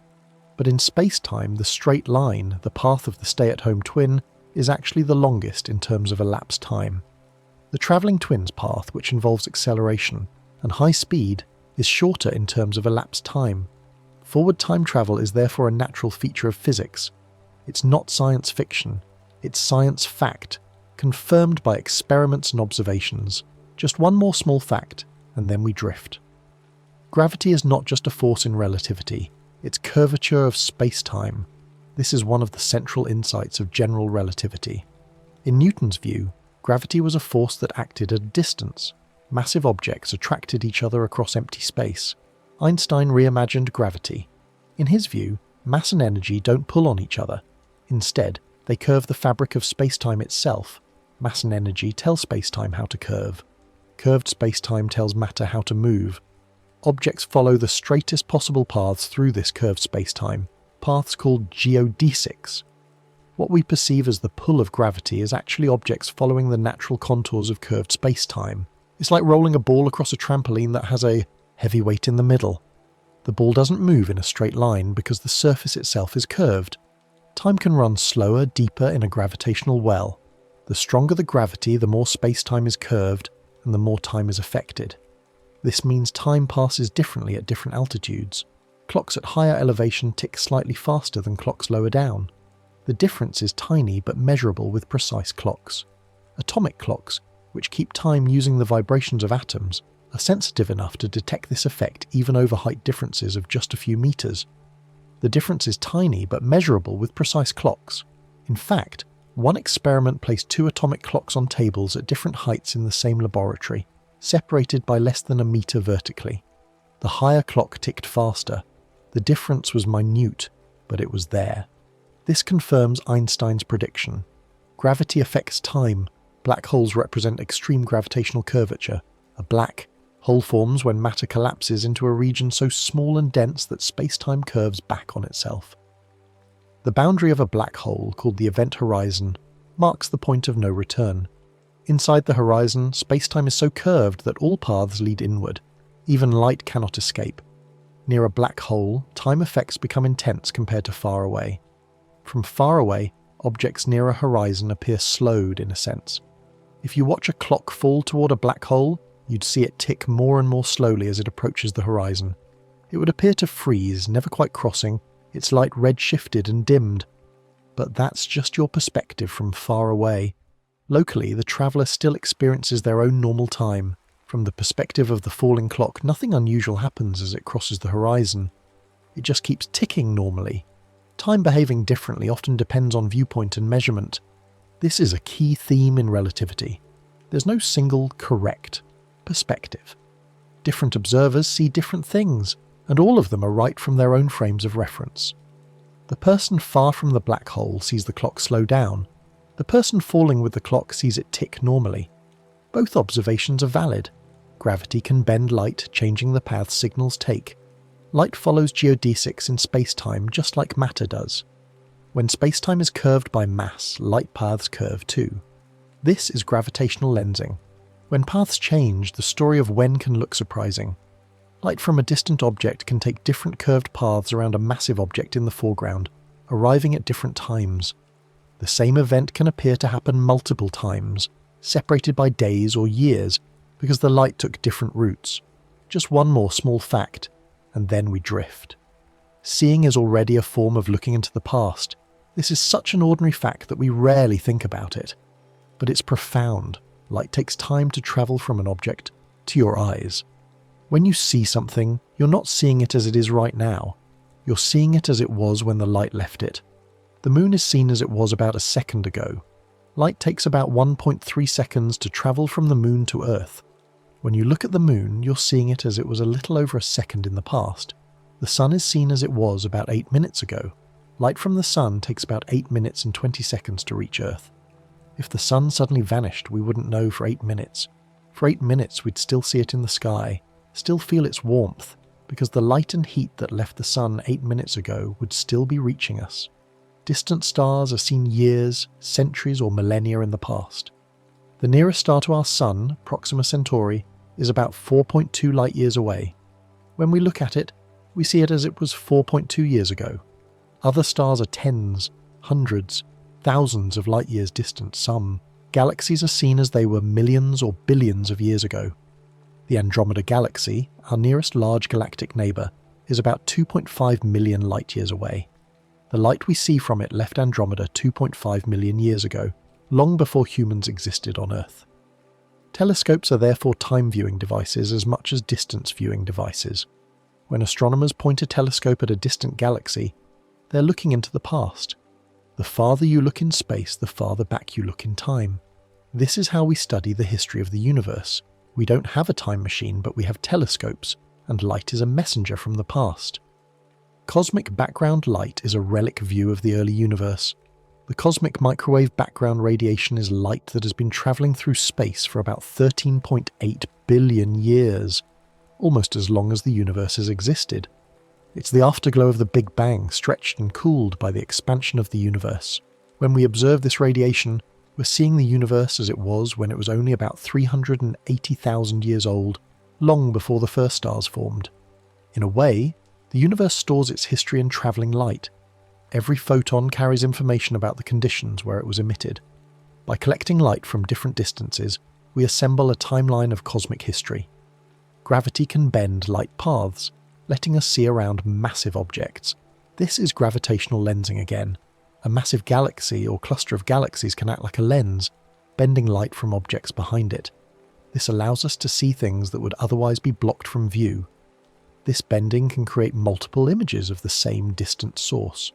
Sometimes a distant galaxy appears in multiple places in the sky because its light has taken different paths around a foreground mass. Different light paths can arrive at different times, like delayed echoes. If the distant source changes, like a supernova, exploding, we might see the explosion multiple times, each image appearing days or weeks apart as the light from different paths reaches us. Just one more small fact, and then we drift. A wormhole is a hypothetical shortcut connecting two distant regions of space-time. Imagine space-time as a sheet of paper. 2 points on the paper might be far apart if you measure the distance along the surface. But if you fold the paper so the 2 points touch, they're suddenly close. A wormhole would be like poking a hole through the folded paper, creating a direct connection. Wormholes appear in some solutions to Einstein's equations. Being a mathematical solution doesn't guarantee physical existence. Einstein's equations describe how space-time can be curved by mass and energy. They allow for a wide variety of shapes and configurations. Some of those configurations include wormholes. But just because the equations allow something doesn't mean nature makes use of it. Many wormhole ideas require exotic conditions to stay open. Exotic matter is a name for unusual energy properties, not a confirmed substance. To keep a wormhole open, you'd need something with negative energy density or negative pressure. This is sometimes called exotic matter. Such matter has unusual properties. We have quantum effects that can create tiny amounts of negative energy in limited situations, but scaling that up to hold open a traversable wormhole is pure speculation. If a stable wormhole existed, it might reduce travel time between places. Instead of flying across the galaxy at slower than light speeds, you could step through a wormhole and arrive instantly, or nearly so. Some discussions suggest wormholes could also connect different times. If one mouth of the wormhole is accelerated to high speed, or placed in a strong gravitational field, the two mouths could become desynchronized in time. Turning a wormhole into a time machine is a speculative concept. The idea is that if the two mouths of a wormhole are separated in time as well as space, you could enter one mouth and exit the other at a different time. The key issue is whether it would create a loop in time. A loop in time is often called a closed time-like curve. It's a path through space-time that loops back on itself, so you could theoretically travel into your own past. Closed time-like curves appear in certain theoretical space-time models. They're allowed by the mathematics of general relativity under certain conditions, but their physical existence is questionable. Physicists debate whether nature prevents them. Some believe there's a principle, sometimes called chronology protection, that forbids closed time-like curves. Even if the math allows it, reality might forbid it. The universe might have rules we haven't discovered yet, rules that prevent time loops from forming. Or perhaps the conditions required for a time loop are so extreme that they can never be met in practice. This is an open question. It's one of the deep mysteries still being explored. Just one more small fact and then we drift. Time travel paradoxes are puzzles about cause and effect. They're thought experiments designed to explore what would happen if backward time travel were possible. The grandfather paradox asks what happens if you prevent your own existence. Imagine you travel back in time and intentionally or accidentally prevent your grandparents from meeting.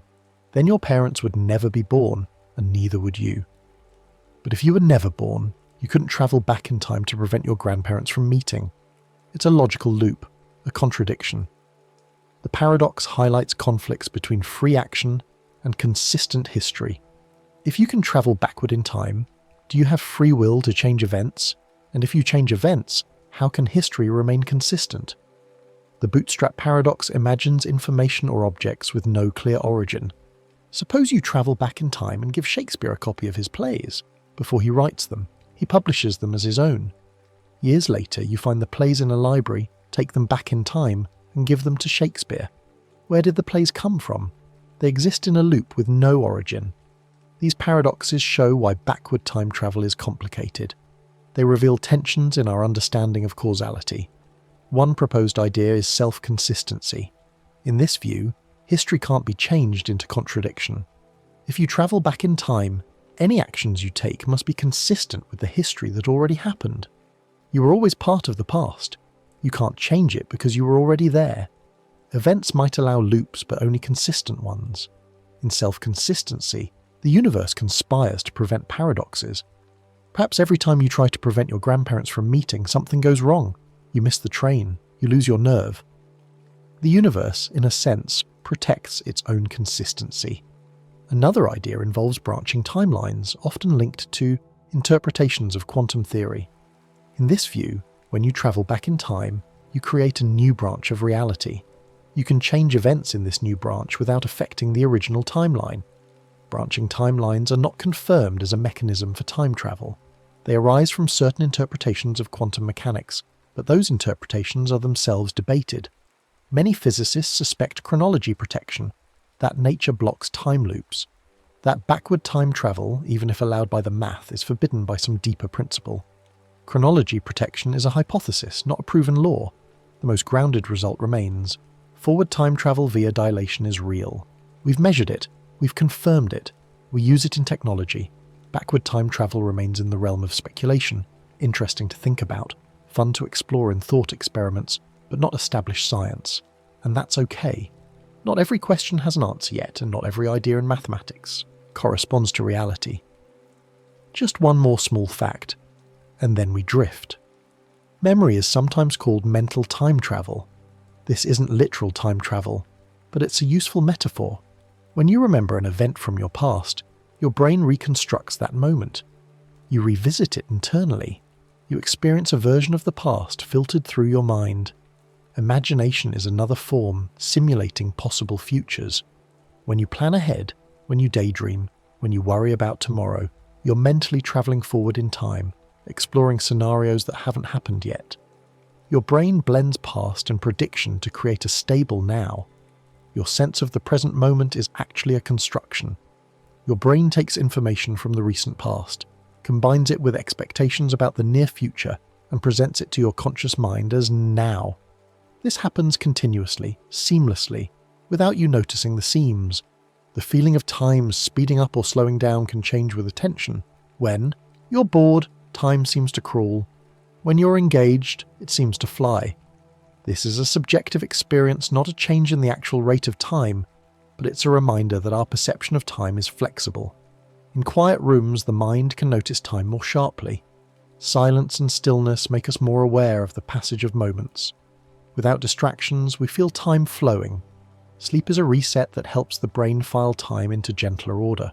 During sleep, your brain processes memories, consolidates experiences, and clears away the clutter of the day. When you wake, time feels fresh again. You don't need to chase the future. It arrives on its own. Every second carries you forward effortlessly. You don't have to push time. It flows whether you pay attention or not. The universe has carried time forward for billions of years without your help. It will continue to do so. Stars age, galaxies drift apart, the cosmos evolves, all without any effort on your part. Tonight, your only job is to rest while the seconds drift by. You're already travelling through time. You always have been, and you always will be, until the very end of your journey. And if time is a river, you can let it hold you, softly, until sleep comes.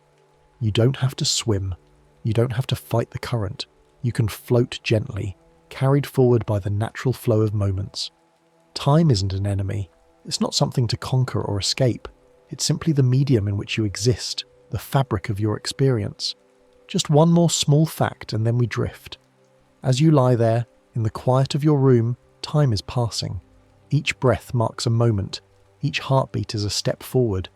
The universe around you is vast and ancient, filled with galaxies and stars, black holes and nebulae, all moving through space-time according to the same laws that govern your own existence. And those laws are strange and beautiful.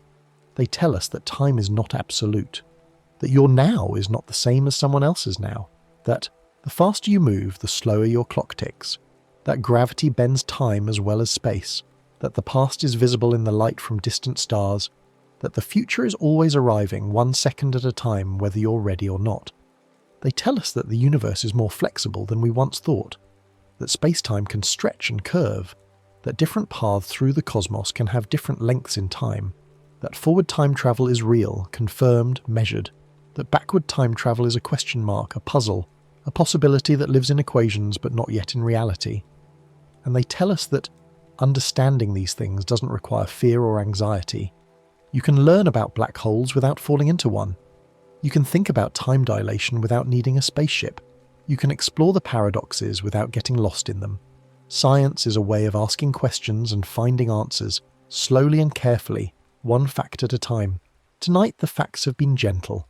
They've described a universe that is strange but not hostile, complex but not incomprehensible. The universe operates according to rules, and those rules can be understood.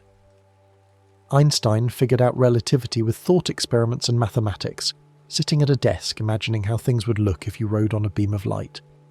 You don't need to be Einstein to appreciate what he discovered. You just need to be curious, willing to think about things from new angles, ready to let go of assumptions that seem obvious but turn out to be wrong. The assumption that time is the same for everyone, everywhere, always. The assumption that the past is the past and can't be touched. The assumption that the future is separate from the present. Relativity replaced those assumptions with something richer. It gave us a space-time where past and future are woven together with the present, where time and space are two aspects of the same thing, where the geometry of your path determines how much time you experience. And it did this not through mysticism or philosophy, but through careful reasoning and experimental confirmation. The GPS satellite confirms it every day. The atomic clock confirms it every measurement. The astronaut confirms it every mission. The telescope confirms it every observation. Time is flexible. Time is relative. Time is part of the structure of the universe, not just a number on a clock. And here's the comforting part. You don't have to do anything with this knowledge. You don't have to build a time machine. You don't have to solve the paradoxes. You don't have to travel to the stars. You can simply know that the universe is richer and stranger than it appears, and that knowledge can be soothing in its own way. It's soothing because it means reality is not mundane. There are depths to explore, mysteries to ponder, wonders to appreciate, and it's soothing because you're part of it. You exist in space-time, you travel through time every moment. The same laws that govern galaxies also govern you. You're made of atoms that were forged in stars, and those atoms move through space-time according to Einstein's equations. You are, in a very real sense, a piece of the universe experiencing itself. And tonight, this piece of the universe is getting ready to sleep. The brain that ponders time dilation is also the brain that needs rest. The body that exists in space-time is also the body that gets tired. And that's fine. That's natural. That's how things should be. As you settle into your bed, the world outside continues. The Earth rotates, carrying you along with it. The moon orbits the Earth orbits the sun moves through the galaxy moves through the cosmos. Everything is in motion, everything is travelling through space-time, and you're part of that great cosmic dance. But for now, your part in the dance is to rest, to let your muscles relax, to let your thoughts slow down, to let the day fade into memory. Sleep is a form of time travel in its own way. You close your eyes in the present, and when you open them, it's the future. Hours have passed without your awareness. The night has carried you forward, gently, while you were unconscious. And that's all time ever does, really. It carries you forward, gently, whether you're awake or asleep. The difference is that when you're asleep, you don't notice the journey. You skip ahead, in a sense, arriving in the morning without experiencing the hours in between. It's the most common form of time travel, the one we all do every night, and it requires no physics, no technology, no exotic matter. Just closing your eyes, just letting go, just trusting that time will continue, that the universe will keep operating, that tomorrow will arrive on its own. You don't have to worry about the grandfather paradox or closed time-like curves or chronology protection. You don't have to understand the mathematics of general relativity. You just have to be here, now, letting the moments drift past. The facts have all been told. 100 small pieces of understanding woven together into a story about time. Some of them were about forward time travel, the real kind, the kind that's been measured and confirmed. Some of them were about backward time travel, the speculative kind, the kind that lives in equations and thought experiments. Some of them were about gravity and light and the structure of space-time, and some of them were reminders. Reminders that you're already travelling through time, that the universe is already carrying you forward, that you don't need to chase the future because it's coming to you, that the past is visible in starlight and preserved in memory, that the present moment is a gift, a brief intersection of all possible paths. Time is a river. You can fight against the current, trying to swim upstream, trying to hold on to moments that have already passed. Or you can float, letting the current carry you, trusting that the river knows where it's going, and tonight the river is carrying you towards sleep, toward rest, toward the quiet darkness where time becomes irrelevant because you're not conscious to measure it. The universe has been expanding for nearly 14 billion years. It will continue to expand long after you're gone. Stars will burn out, new stars will form, galaxies will drift apart, black holes will evaporate, time will march on, indifferent to any individual, but encompassing everything. And in this vast cosmic story, you have a brief moment, a few decades perhaps, a tiny flicker in the life of the universe. But that flicker is yours. Those decades are yours. Each second, each minute, each hour is a piece of time that you get to experience. And some of those pieces, like right now, are meant for rest, not for striving or achieving or understanding, just for being, just for breathing, just for letting the day dissolve. The science of time travel has been explored, the questions have been asked, the answers, such as they are, have been given. Forward time travel is real but requires conditions we can barely achieve. Backward time travel is theoretically possible under certain speculative circumstances, but remains unproven and fraught with paradoxes. And the time travel we do every day, the simple forward march of moments, continues regardless. You age, the world changes, seasons pass, years accumulate, and through it all, time flows at its own pace, shaped by gravity and motion, but never stopping, never reversing, always carrying everything forward into the future. This is the rhythm of reality.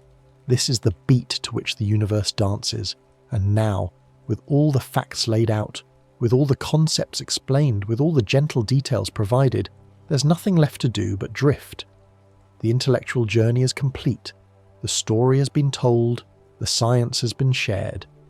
What remains is the simple physical need for sleep, the biological imperative that tells you it's time to stop thinking and start resting. Your body knows what to do. It's done this thousands of times. It knows how to relax muscles, how to slow breathing, how to quiet the mind. It knows how to transition from wakefulness to sleep, from conscious thought to unconscious rest. You don't have to control the process, you just have to allow it. And as you allow it, as you feel yourself beginning to drift, remember that you're not alone in this. Billions of people across the planet are doing the same thing. Some are already asleep, some are just lying down, some are fighting sleep, trying to stay awake a little longer, but eventually all of them will surrender. All of them will let time carry them into the night, because sleep is inevitable, rest is necessary, and the universe, which has been carrying you through time since the moment you were born, will continue to do so while you're unconscious. It doesn't need your attention. It doesn't require your awareness. It just keeps moving, keeps flowing, keeps being. Time travel, the phrase we started with. We've explored what it means, what's real, what's speculative. We've learned that time is stranger than we thought, more flexible, more relative. We've seen that the universe allows different observers to experience time differently. We've considered paradoxes and wormholes and closed time-like curves. But in the end, the most important thing is simple. You travel through time every moment of your life. You're doing it right now, and tonight as you drift off to sleep, you'll continue to do it, moving forward 1 second at a time, 1 breath at a time, until morning comes and you wake up in the future, in tomorrow, in the next chapter of your journey. The universe is vast. Time is deep. The questions are endless. But sleep is simple. Sleep is easy. Sleep is what comes next. So let the science fade. Let the facts blur. Let the wonder remain, but let the thinking stop. You've learned enough for one night. You've travelled far. Enough through these ideas. Now it's time to travel through the hours of darkness. To let time do its work while you rest. To trust that when you wake, the world will still be here, still turning, still moving through space-time according to the same laws that have governed it for billions of years. Just one more small fact and then we drift. Actually, there are no more facts. The 100 have been given. The outline has been followed. The journey through the science of time travel is complete. What's left is not information but experience. The experience of lying in a quiet room. The experience of feeling your body settle. The experience of noticing your breath slow and steady. In and out, in and out. Each breath is a moment.